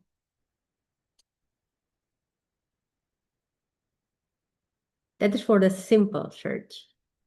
Any question?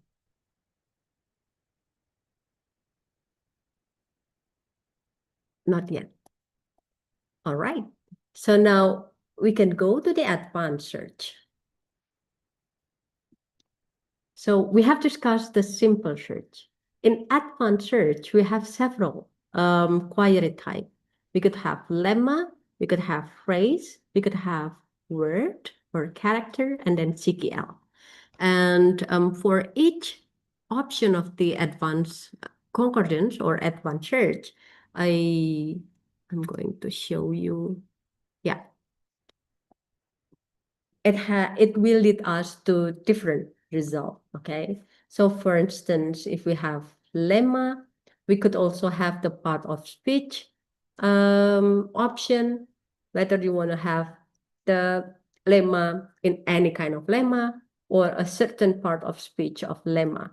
For instance, work. It could be verb. It can also be a noun, right?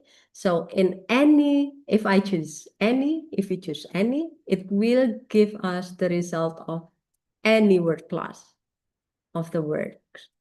It could be the verb, it could be the noun. It could also be the verb ing, well, any form of the word, because we only choose lemma without limiting to the part of speech. Let's say if we limit the part of speech to noun, for instance, then we click go. It will give us the word that is only the noun. So for the lemma of the word, which is noun, it provides us 73 something result. Whereas if we put any, it gives us double. So it gives us the result of the 139 something result of the concordance. Okay. So that what's the advance of the lemma due to our search query for the concordance. Next, If we go to the phrase, so this phrase, allow me to go back here. Yeah. So for the phrase, if we search the simple search in a phrase, we search go home. The sketch engine will give us all form of the go home because go is a lemma. So it will give us go home, goes home, went home, and going home. But in the advanced phrase, if we write go home, if we type go home, then it will lock to the word only, go home, without considering all of the variation of go, like went home, going home, goes home. No. So in advanced search, it exactly match what we want, what the phrase we want without considering the variation of it. So let's say, for instance, if we type halftime in phrase, it will give us exactly all of the concordance for halftime. It's going to be different if we search halftime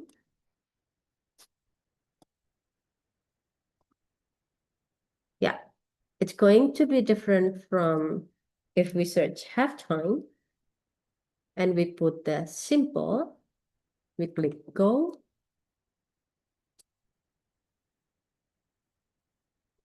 It will going, it's going to give the result of 1,500 something lines, but it also include hash time, hat time, and time, and any kind of the halftime variation. Otherwise, if we limit the halftime into the phrase, so I want to lock and then I want to only search for the halftime, then it will exactly give us the halftime. It reduced, so the result reduced from 1,500 something to 668.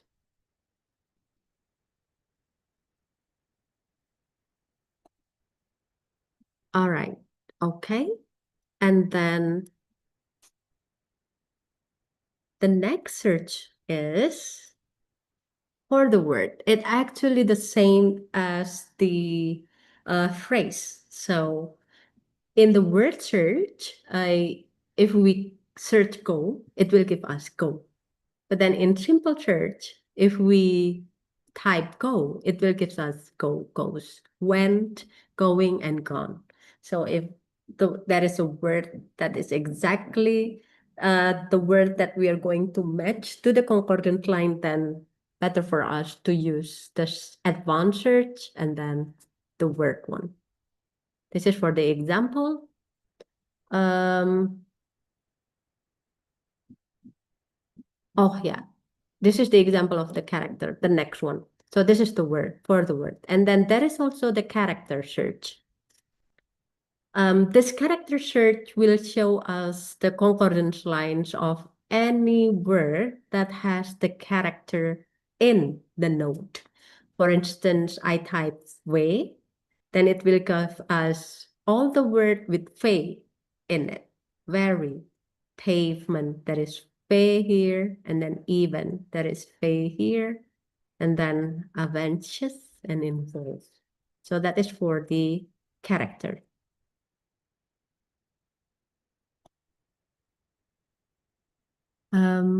What is this? Oh, filter. Okay.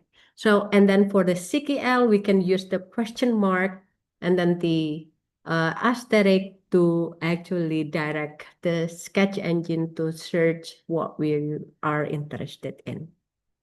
For the search, advanced search, is there any question? Oh, dear ma'am, for keyword analysis, do we run it on lemmas or word form? Thank you, Labika, if I may call you that way. It really depends on the research question. So if we want to analyze the word itself, I guess we are going to use the word. But then if we want to analyze the variation of a certain word, then it's going to be better to use lemma for the keyword analysis instead of the word form. Does it answer your question?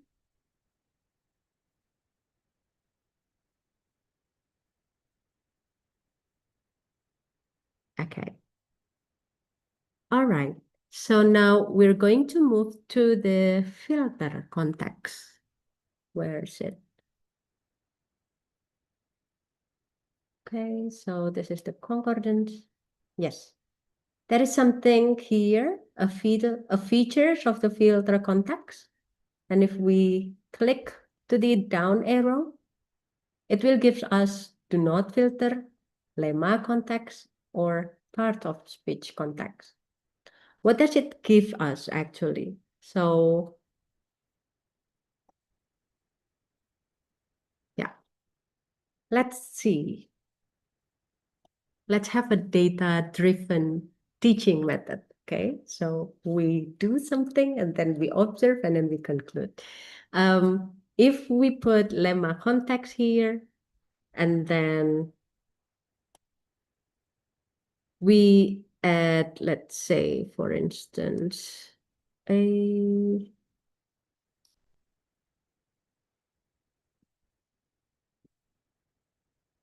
family word.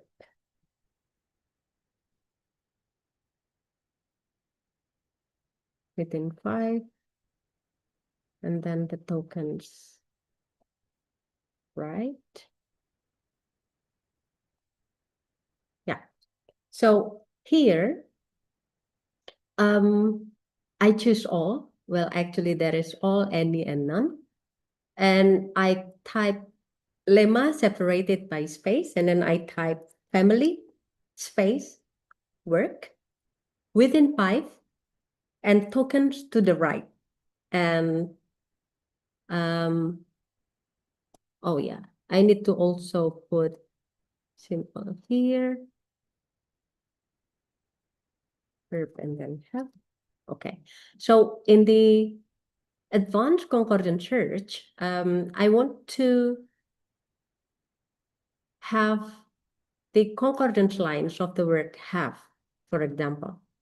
And then I'd like to limit to the result of the have family or have work. And then I filter the context to only keep lines with family or work. So what I asked the sketch engine to do is, please provide me the concordance lines of have,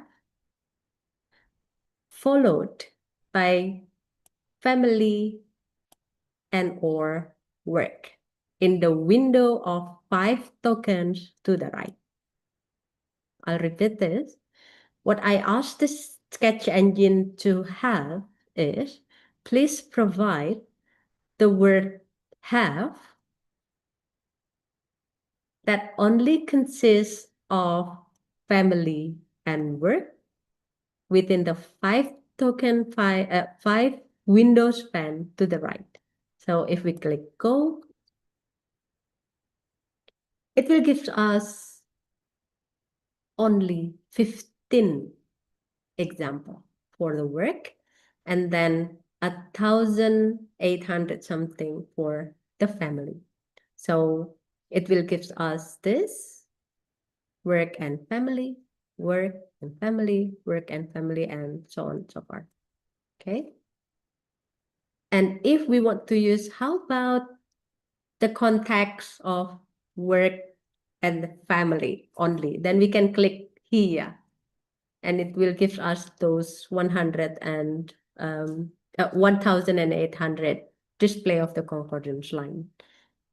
Family, family, have, and all of the lemma, and then family, family, families, families, and so on and so forth. Okay. So in filter,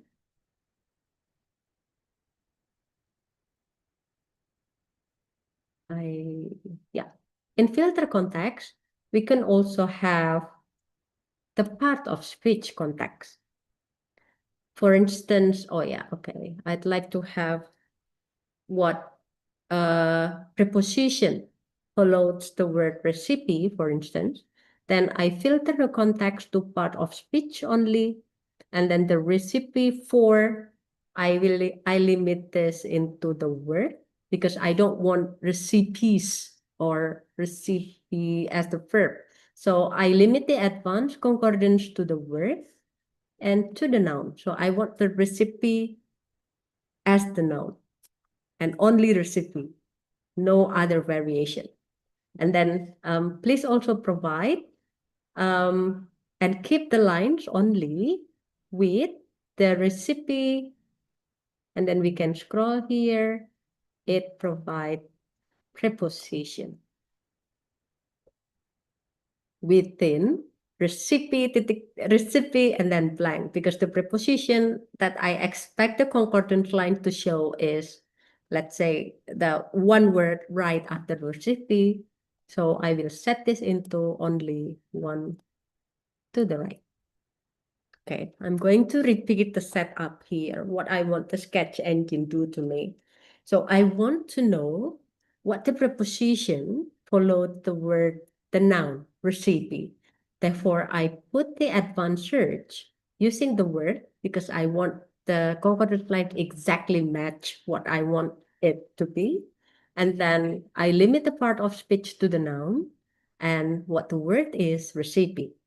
The next step is that I filter the context because I want to know what preposition follow the recipe so that I ask the sketch engine to only keep lines with all preposition within one window span to the right. Let's click go. I hope it does what I want. Okay, perfect. So it does what I want. Well, we have recipe for, and then recipe in, recipe on. So it grabs all of the recipe plus the preposition given the advanced concordance search, sorry. Go to the question in chat column. Is asterisk also applicable for searching suffixes? Bilkis, yes. Let's try. This one, for instance, I want to grab some words with ER affixes in English, let's say driver, swimmer, or other ER, then we can use ER here. And it will grab us any word with the suffixes or sometimes without the suffixes as well. So broader, richer, under is not a suffix. So, well, in this case, you might need more advanced search to make it more specific, or you can also do the manual verification for the result of the concordance line. All right.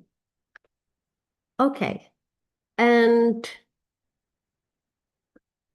now let's see. We can have some details actually for the concordance result. Here we have details. What this detail provide us is when we click this details, when we click this details, the eye symbol in this. All right. So here we have several details that we can set to be included in the concordance lines. In this case, here in the shadowing one, we have year of publication, but we can unclick this, and then we can also have another detail. Let's say, for instance, the name of the author, for instance, and then we can click save, and the details will change into the name of the author. And when we download this, there is the download button here. Then the details is going also show us the details that we have set up. Okay, so there are several details that we can set, the token numbers or the publication date for the text type, for instance. Right, so each concordance lines would be accompanied by the details that we are setting up. Right, so that's about the details. And then 3 buttons worth knowing. So there are 3 buttons worth knowing, which are this for the view option, and then this for the sort, and then this for the filter. But before we go to this part, is there any question related to the concordance search? Can we combine multiple lemmas with identical meaning like big and large? I haven't tried that, Gede, but what I might do is I will open 2 tabs of Sketch Engine. Well, probably someone else that has already tried to put several lemmas can share also, but what I usually do is just to open 2 tabs, and then the first one is big, and then the second one is large, something like that. So this is big for the word, adjective, for instance. And then this is large, and I limit this to the word only, and then adjective, because I just want it to be the adjective. So these are the 2 tabs, and then I will download this, and then this tab, and download this. Is that clear, Gede? Yeah.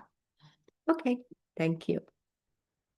Right, so I think we might continue to these features, all right? So I'm going to be back to the slides. Right. This 3 buttons worth knowing. So the first one is the view option, and then the second one is sort, and then the last one is filter. So the view option is the one with the eye in the Sketch Engine, and there are some view options that we can set. For instance, for the attributes, well, actually the view option is just to control how we want to see in the concordance line, and then how the concordance line are displayed. It doesn't change anything. It just change the view, and then change the user interface on how we're going to view the result of the concordance. For instance, here we have big, and then if we click on the eye here, view option, then I want to see the tag. And if we click this and we click save, it will give us the view of how each word are tags. So we can modify all of the view option for the concordance. We can play around with all of this, click and unclick, check and uncheck, and then see how it changes the view of the concordance lines. So for instance, I don't want to show line copy icon. I don't want to show line numbers. Then we can click this, and it will just make everything as what we want and what we don't want. Okay, so that's for the view option. And for the sort, this is the sort. This sort is actually to reorder. So it's only to reorder. The results are just the same. The view are just the same. But we want to reorder the result of the concordance, and we can use the feature sort here. So for instance, if we want to reorder this big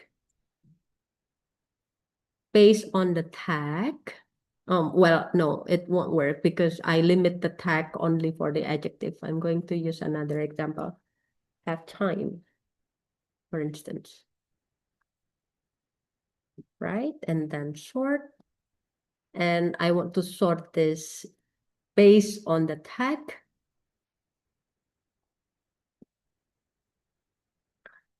And then it will give us the uniformity of all of the VHNN, VHNN, and all of the tag are sorted and or in order, the way how we want it to be.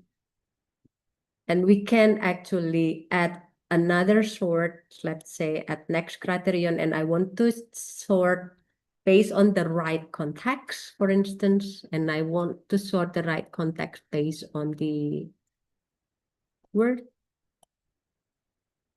And then when we click go, it will give us the comma first and all of the punctuation over here, right? And then after that, so it's just order the way how we want the concordance us to do. So here we have all of the question mark in order. Here we have alone, and it will give us the order based on the alphabet on one window to the right of the note. Okay, so that is for the sort. Yes, that is for the sort. And last but not least, it's for the filter. So the filter is to narrow down the concordance result based on the specific condition. So basically, if we add the filter, then it will reduce the result based on what we want them to do. Okay. For instance, if we click keep lines containing, for the basic, it's only one. So keep lines containing, what word am I? Okay, have time. Keep lines containing, let's say, family, the one that I have been searched for. Supposedly it will give us 15 lines. Exactly, 13. Okay, so it will give us the result of all the concordance that contain family. Okay, so that is for the basic filter. It's just I want a certain word to be together with a certain concordance. And for the advanced one, this can control, well, it's really based on, it's really similar to the advanced query for the concordance. So we can also apply that to the advanced filter, for instance. I want to keep, let's say, have time to cook, for instance, and I limit this into the phrase. And for the range is like 5 to the right to 5 to the left. And then we can also filter the text type. I don't want to. So let's see if we have the word have time continued by to cook. How many concordance we have with that? Only one. I don't have time to cook.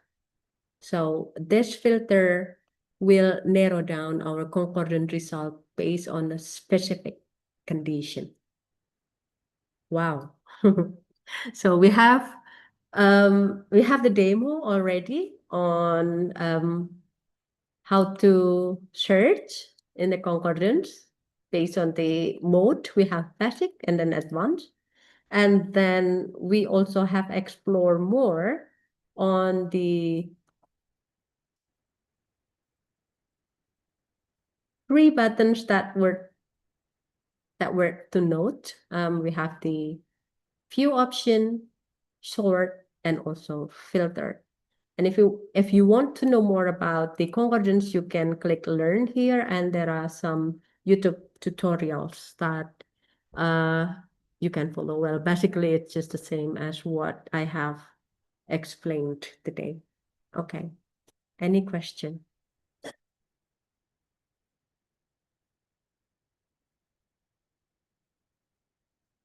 Yeah, I think we can use the symbol. Yeah, I think so. Let's try. With CKL or with simple. Simple will do. Large and then vertical line and then big, and I want it to be word only, and then adjective, nothing found. So, yeah, it doesn't work. Okay. Any question?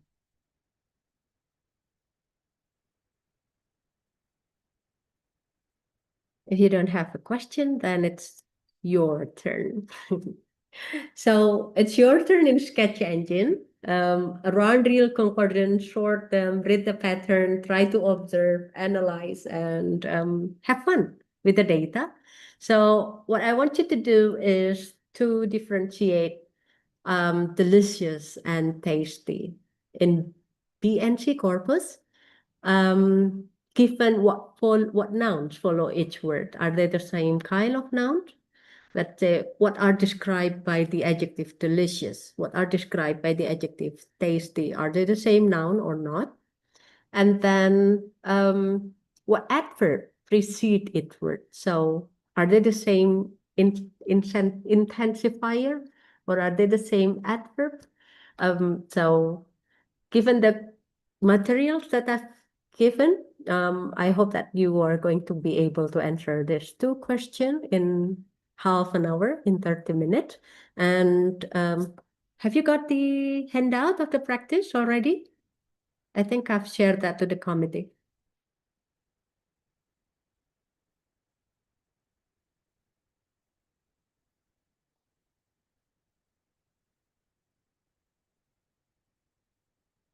Have you got it?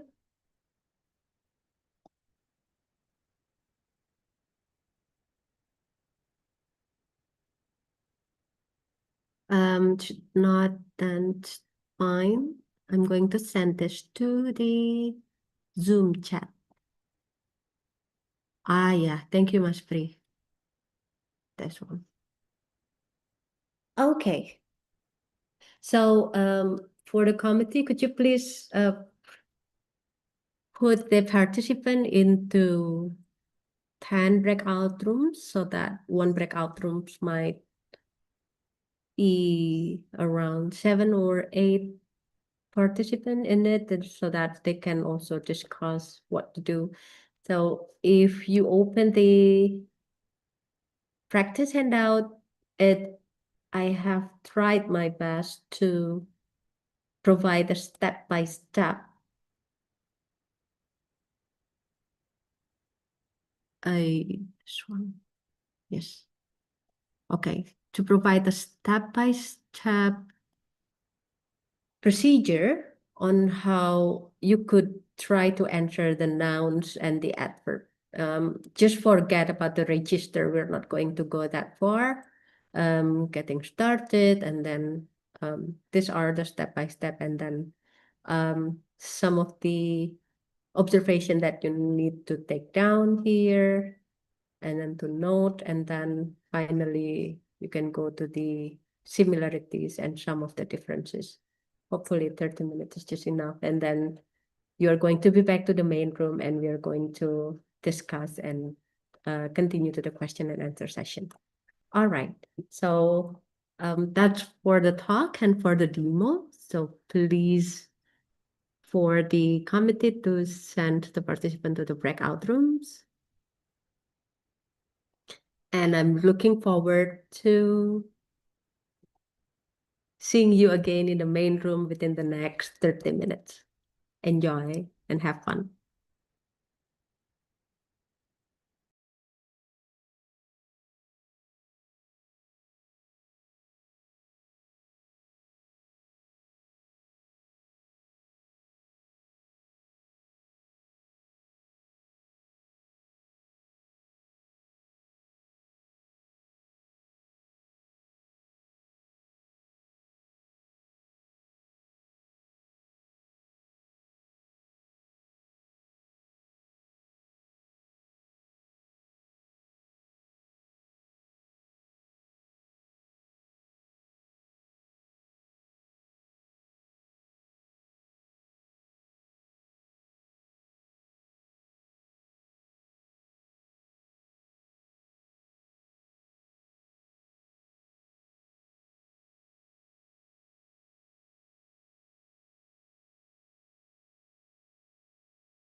Hi, Dr. Mian Chabeha. For the committee, I think the committee has assigned you to a certain breakout room, I suppose.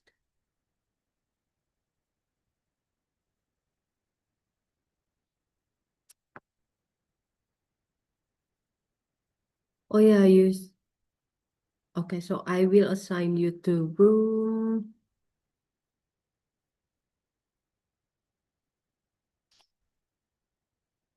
8. Mbak Karlina, Ya? ternyata harus di main room kata Mas Arga untuk SPC. Iya, bener Ya udahlah, makanya. aku pikir bisa loncat-loncat gitu ya, tapi ya udah deh. Nggak Heeh, apa-apa. heeh, heeh, nggak apa harus pakai device lain, Mas. Cuman kan ini aku Ya udah repot log lah, udah lah, nggak usah nggak apa-apa. bener loginnya di login satu Zoom ini tuh di banyak Mm-mm. device kan. Jadi takutnya nanti Iya, malah yang di iya. sini keluar. Jadi ya udahlah Mm-mm. di sini aja nggak apa-apa. Iya. But Mm-mm. you jump from one breakout room to the other one. Kayaknya kok nggak ada yang open mic, nggak ada yang share screen nih. Aku lihat nih. Terus malah Iya tadi. room 6 nggak pada join gitu. Kosong berarti room 6-nya ya. Room 6 nih kosong nih, room 6 kosong, terus Hmm. habis itu room 2 isinya cuma satu, yang lain nggak join, gitu. Ya, ampun, ya Mm-mm. mungkin ditinggal apa gimana mereka nggak tahu. Ya, oke. Bisa. Tapi tadi di room yang kamu join, diem-diem aja juga. Enggak tak ajak ngobrol aja. Awalnya diem-diem lah. Kok pada diem-diem ya tak ajak ngobrol aja. Biar Ya nggak udah. sepi. Oke, oke, Hmm. nggak apa-apa. Nanti ini kan masih sekitar 10 menit lagi ya. Nanti Ya, kita lihat aja siapa tahu memang mereka hmm. ngerjainnya tuh sendiri gitu. Sendiri-sendiri ya Bisa siapa jadi. tahu. Ya, ya. Oke. Let's Ya. see aja. Tadi itu yang pakai vertical bar itu sebetulnya bisa, tapi harus dikurung dulu. Jadi dikurung Oh, lema satu, kemudian vertical bar lema dua gitu. Nah, itu bisa itu. oh, tak coba. Hmm. Ya. eh Jadi jadi kalau cuman langsung dikasih aja nggak bisa. langsung yang simpel aja nggak bisa ya. Jadi Bukan pakai yang lema pakai kan? simpel. Tadi kan enggak. Jawabannya Lemma, tadi kan adjektif mintanya kan kan yang gini lema nih. tadi. Pertanyaannya Big, pertanyaannya gede apa taat tadi. uh-uh. eh Jadi gini, buka kurung big aku nggak lihat. Buka kurung big, kemudian square atau curly atau big biasa. round. Coba mana? Dirimu share screen Ini coba. aku Aku share nggak lihat screen ini. kok. Oh, nggak lihat ya? Oke, oke, bentar, Nggak lihat. bentar. Mana ya? Udah. Enggak. Masih Bener belum nggak? kelihatan. Masa? Udah, tak share? Ini nih. Belum Tak ya? tulis saja deh. Tak baleni deh. Oke, oke. Tempatku nggak ada ya. Em, ini udah Ya harusnya. ini nih. Ya, Ya jadi itu dikurung. kurung Buka kurung. round, Ya kurung biasa. square, gini. Enggak, kurung biasa aja. Ya, ya. Bukan. Ah, Enggak. Jangan ditutup di situ. Ditutupnya setelah large. Nah, oh, ya di situ. Oke. enggak, Eh, bentar. Soalnya di tempatku bisa tadi. Oh, Any. Coba oh, pilih yang any. ini. Coba, Enggak, that is weird. Oh, apa tempatku lema? bisa sih. Bukan lema, tapi lema kan? Lema Iya, yang diminta tadi kan lema tadi yang iya, diminta. lema. Bentar. Oh, korpusnya beda. Ah, right. Aku pakai English Web 2021. Ya, coba dirimu pakai English Web 2021. Oke. Ya, lema. Ini ya? Iya, any. Mhm. Hmm? That is weird. Di tempatku bisa. Gimana Oh, dong? dirimu itu ada ini, ada spasinya ya? Oh, ada ya. I think that's the problem. Bukan Tunggu. big antara big dan large itu ada spasinya ya? Coba, Ada. coba jangan dikasih spasi. Oke, coba ya. Korpusnya udah benar, coba. Gini. Ya, go. Nah, ya, jadi jangan pakai Ah, spasi, dia space sensitive. oke. Ya. Nanti Berarti aku yang BNC tadi share deh. juga bisa. Dia Harusnya cuma bisa. nggak pakai ini, nggak pakai spasi. Nah, kemudian itu ada fitur AI search, itu juga bisa dimanfaatkan itu fitur AI search. Oke. Jadi dia bisa mencari, dia bisa melakukan penelusuran yang kompleks dengan natural language. AI search itu. Right, oke. Ini oke. Terus kalau concordance big sama large kayak tadi. Ya. Ini pakai AI search ini beda menu ya? Hmm. Ya, jadi kasih tahu aja pakai natural language. Ya, Mm-mm.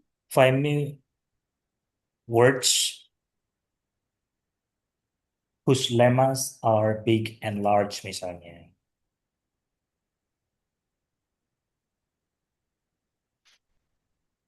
Oke, Oke. nah, respons dulu coba.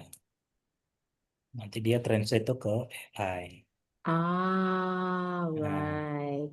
Alright, jadi alright, seperti alright. chat GPT dan sebagainya begitu. Nah, hasilnya sama. Nice. Nah, coba kalau dilihat di Oh. situ ya, cuma di situ Heeh.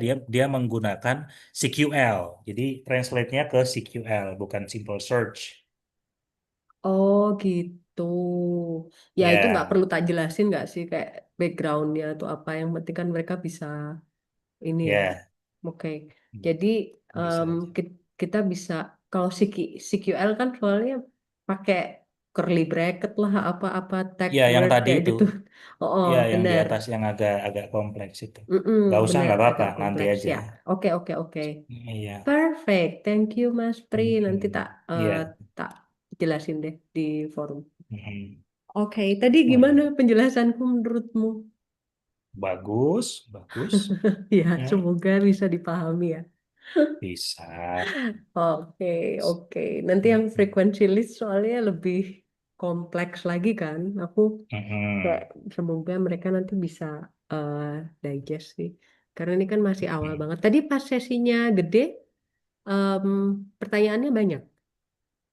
Lumayan, tapi itu kan sesi yang konseptual ya. Jadi Mm-mm. mereka nggak praktek, Mm-mm, lebih mm-mm, kepada pemahaman apa itu linguistic corpus, apa itu corpus tools, mm-mm, research questions apa saja yang bisa diselesaikan dengan corpus, ya, mm-mm, seperti itu. mm-mm, mm-mm. Ya, Hmm. kalau ini kan very practical ya. Jadi mungkin Kalau mereka ini kayak memang prakteknya. bener-bener new Nah, gitu kan, sketch engine, terus concordance, ah, langsung ya praktek gitu ya. I know sih. ada memang yang sudah experienced ya, yang sudah Intan, itu ada tuh sudah Intan. ya. Tapi ada juga memang yang betul-betul baru gitu. Mm-mm, Ya, nanti mm-mm, mm-mm. ditanya aja misalnya ada yang nggak berhasil nggak, kalau nggak berhasilnya di mana gitu. Oke, ya. Terus Nanti minta coba aku tanya. kalau bersedia share screen nanti bisa dibantu gitu. Misalnya tanya Mm-mm. aja kayak gitu. Oke, nanti bantuin ya Mas ya. Ada yang nggak Iya berhasil dong. kak? Lah Mbak Share Gadena screen, bisa lah sendiri. please. Aku tuh, aku juga baru belajar sketch engine berkat Hmm. DipsCorLing ini. Jadi thank you to DipsCorLing ini. Iya, iya. Share screen. Oke, ada yang Itu nggak berhasil kah? Terus habis mm, itu gimana mm, em, hasil observasinya gitu ya? iya. Ini Gede Satya Hermawan itu muridku di UNJ itu. Itu Gede. Oh gitu. s Beberapa tiga, ada, S2. iya, S3. Ah, Aku ngajar S3 di sana. UNJ. Masya Ya, Allah. Jakarta, Universitas Ya. Negeri Mm-mm, Jakarta.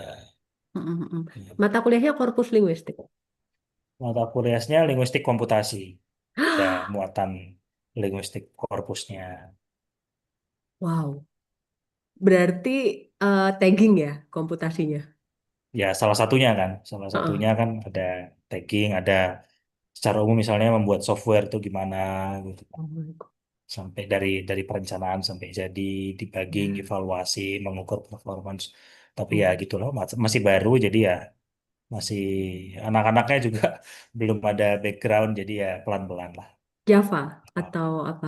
Yang udah ready made kayak Jupyter atau Ya Julia gitu. pakainya ya pakainya Python. Oh, Python Python. Oke. supaya nggak usah install ya pakai Google Drive aja, Google Colab aja. Jadi mereka nggak usah install apa-apa, ya. Cepat kan. Oh, Udah oh, jadi oh. satu sama environmentnya. Kalau nginstal lagi nanti malah. Wow. But but that's so you sih Mas. Kayak computation dan linguistics itu tuh. Kalau aku kan lebih ke korpus lah gitu. Ya, Nggak ada computation dia kan user aja ya. Kalau aku ya, ya lebih ke gitu. ya. Ya, itu Susah nggak? semangat ini ya. Karena mulai dari nol kan. Mereka mulai dari Ya, nol kan berarti. ya mulai dari nol ya. Ya pelan-pelan lah. Mm-mm. Itu kan Berapa semangatnya SKS? orang-orang WNJ sih. Berapa SKS? Kalau SKS itu kayaknya 4 kayaknya sih, kalau nggak salah ya. 4 SKS. Ya. Cukup sih. 3 jaman sih, satu pertemuan itu 3 jam. Iya.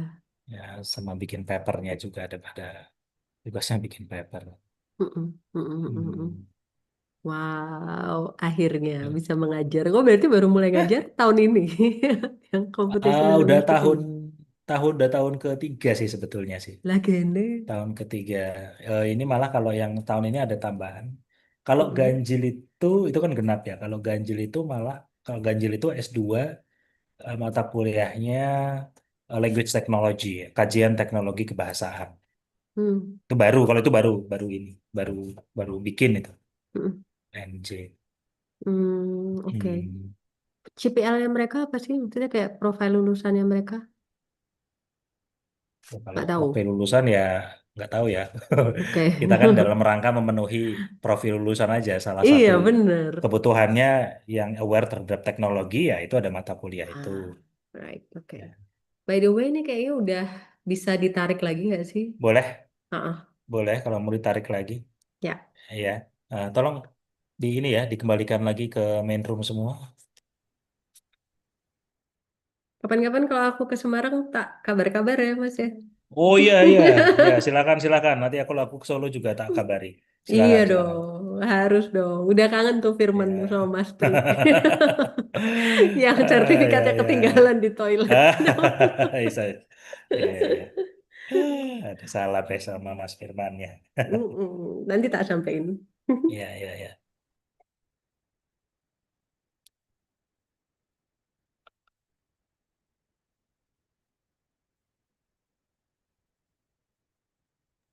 I think everyone is back to the main room. No, all breakout room will close in 20 seconds, so we can wait for another 15 seconds, I guess. Okay. Filter tool query CQL.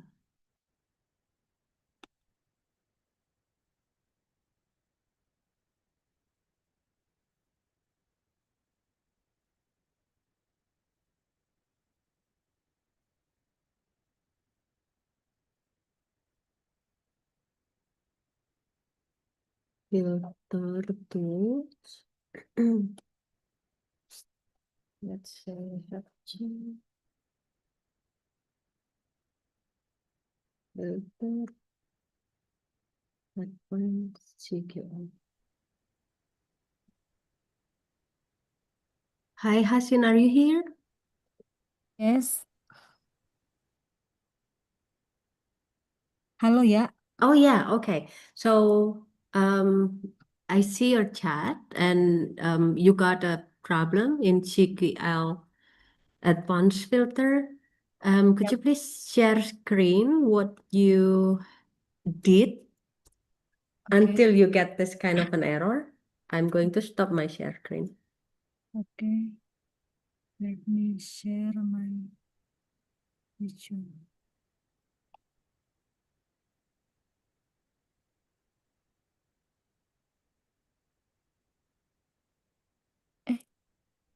Yes. Is it right? Yes. All right. So that I just copy the instruction here Yeah, and I paste here. So Okay. So you search the noun following the word delicious and tasty, right? Okay. That should be right, but I also experienced this Yeah, error when I sorry to repeat. interrupt. Yeah.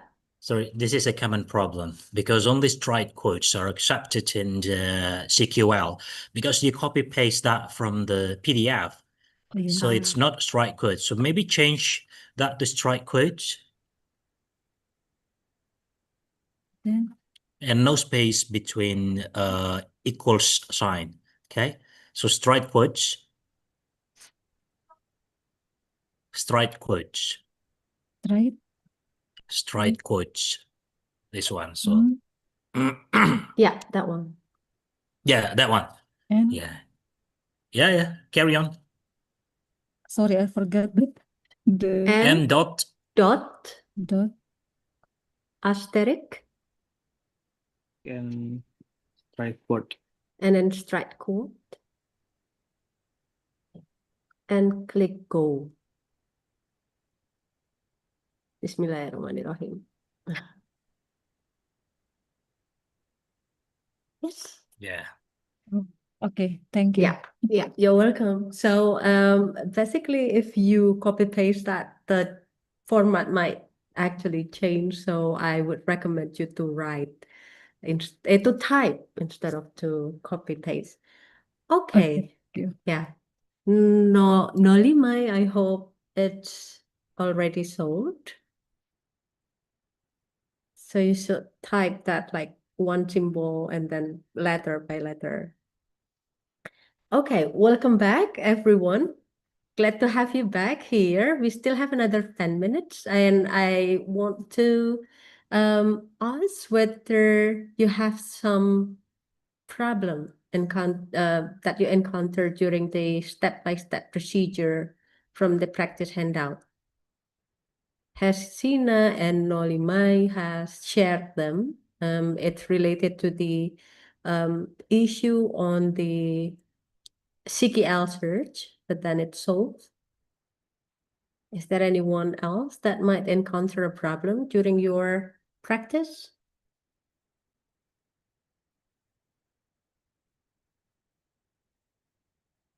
If not, I assume that you were successful in trying to observe what the noun follows the word tasty and delicious and what adverb precede tasty and delicious, and then make some observation and conclusion on how they are similar or how they are different. Anyone would like to share their finding and the observation? There is no right or wrong answer, actually, because it is really on based on your observation and based on your investigation on the data. So I'd like to hear some of you who might want to share what you find on the observation of the noun following the delicious and tasty, probably. May I add something? Sure. Yeah. Yes. I try another corpus in Sketch Engine. There is in Arabic web corpus. Then I want to know about similarity of difference between al-harb wa al-qital. But in case that there is in attribution, I want to go to the tag, but there is no menu of tag. Yeah. So Yeah, may I share screen? yeah, sure, please. Okay. Where is the Zoom?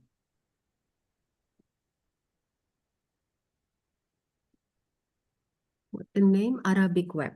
Yeah. When I go to the word, this harab. Wow. Okay. So yeah. When I sort this concordant, that there is no in the practice we have to change the tag word by tag, but I don't find the tag here when I search in the Arabic web corpus.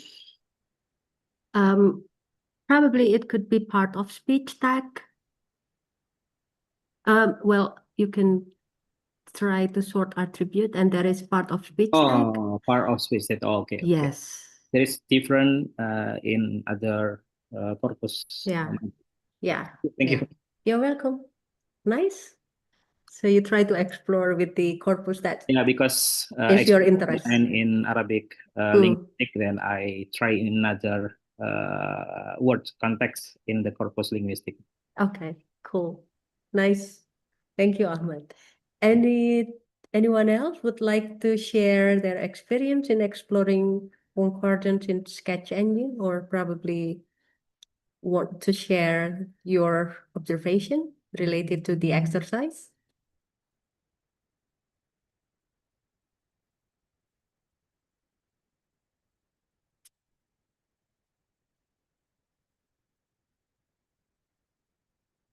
you're going to get the answer key anyway after the DipsCorLing, probably on Thursday. Okay. Well, related to the question from Gede.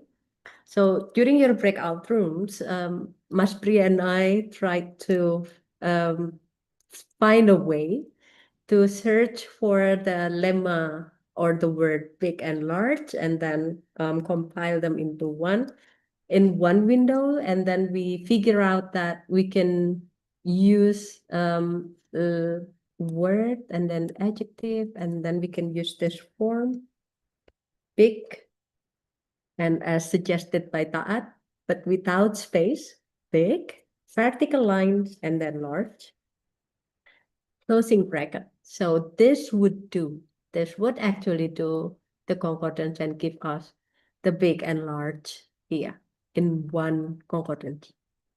Okay, so I'm going to repeat this again. What you could do is open bracket, big, vertical line, large, closing bracket, and then click go, and you're going to get there. Alternatively, you can also use the AI search. Let's say this is like you are prompting the sketch engine. Let's say, for instance, find a concordance lines of the word big and large as the adjective lemma. So this is the prompt, and when we click search, it's going to give us the result. Okay, so we use the AI search concordance, and when we view the result, then it will give also the large and the big. Hopefully this answer your curiosity. Good day. Yeah. Okay. Next, how to find the collocation frequency. All right. Are you using AI or yes, using AI. Okay. AI. Thank you. Yeah, so AI search here and then put the prompt. From Hamdan, how to find the collocation frequency. I think that's going to be the material for tomorrow, Mas Pri, right? Yeah. And can someone share attendance from here? Okay, so that question's not from me, for me. Okay, so just a brief discussion for the practice.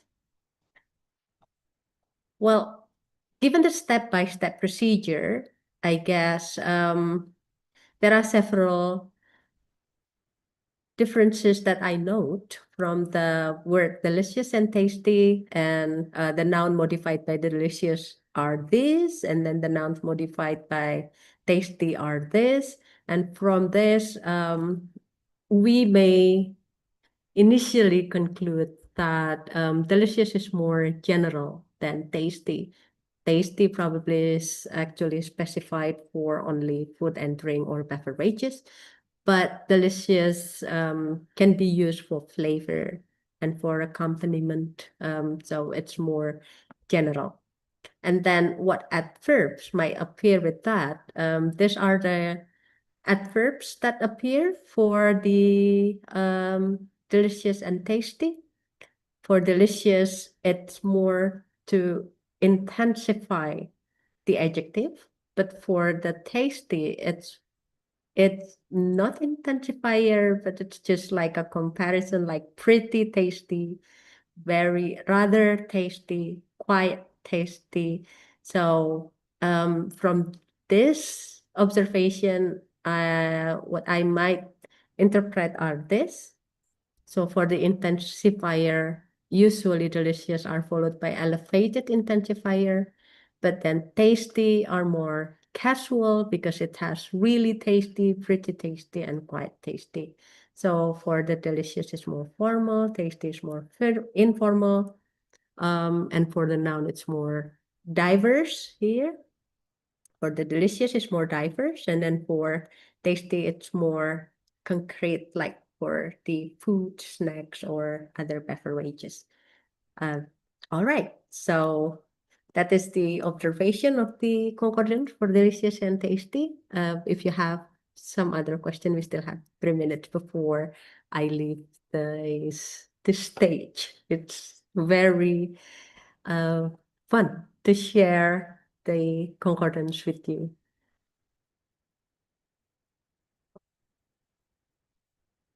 Okay. All right. So I think we have come to the end of my talk. We have fulfilled the basic concept of the concordance, some application of the concordance, and we did the practice, and then we have the question and answer. It's very lovely. It's very lovely to be here. So we're going to see each other again tomorrow for the frequency list analysis. Okay, hold on. Intan, I found that delicious is about highly pleasurable sensory experience. Yes, that's a nice observation as well. And for Lawanadahri, yeah. So I think your free trial access for the sketch engine has expired probably. So what you could do is like what Mas suggests us, you could register for another 30-day free trial with another email. That's what I did as well. Right. So back to you, Nadira and Auntie. Thank you very much. Again, thank you very much for your time, for your participation, and for your enthusiasm. We'll see each other again next tomorrow. Yeah. Wassalamualaikum warahmatullahi wabarakatuh. Salam. Waalaikumsalam. Thank you very much, Bu Karlina. Thank you so much. You're welcome.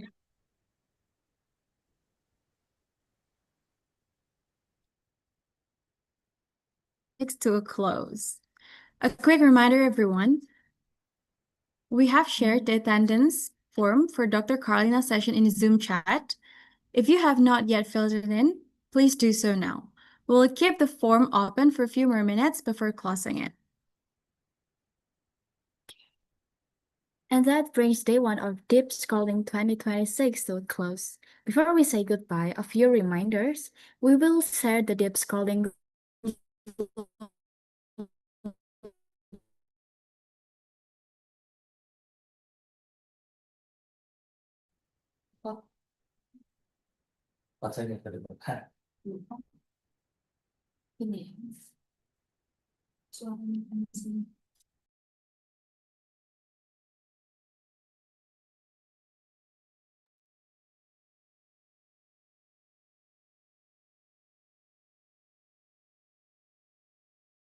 Frequency list with Dr. Carlina Dinistia, co-location with Dr. Peter Crosthwaite from University of Queensland, and the Diponegoro special lecture also by Dr. Peter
Hello, am I audible?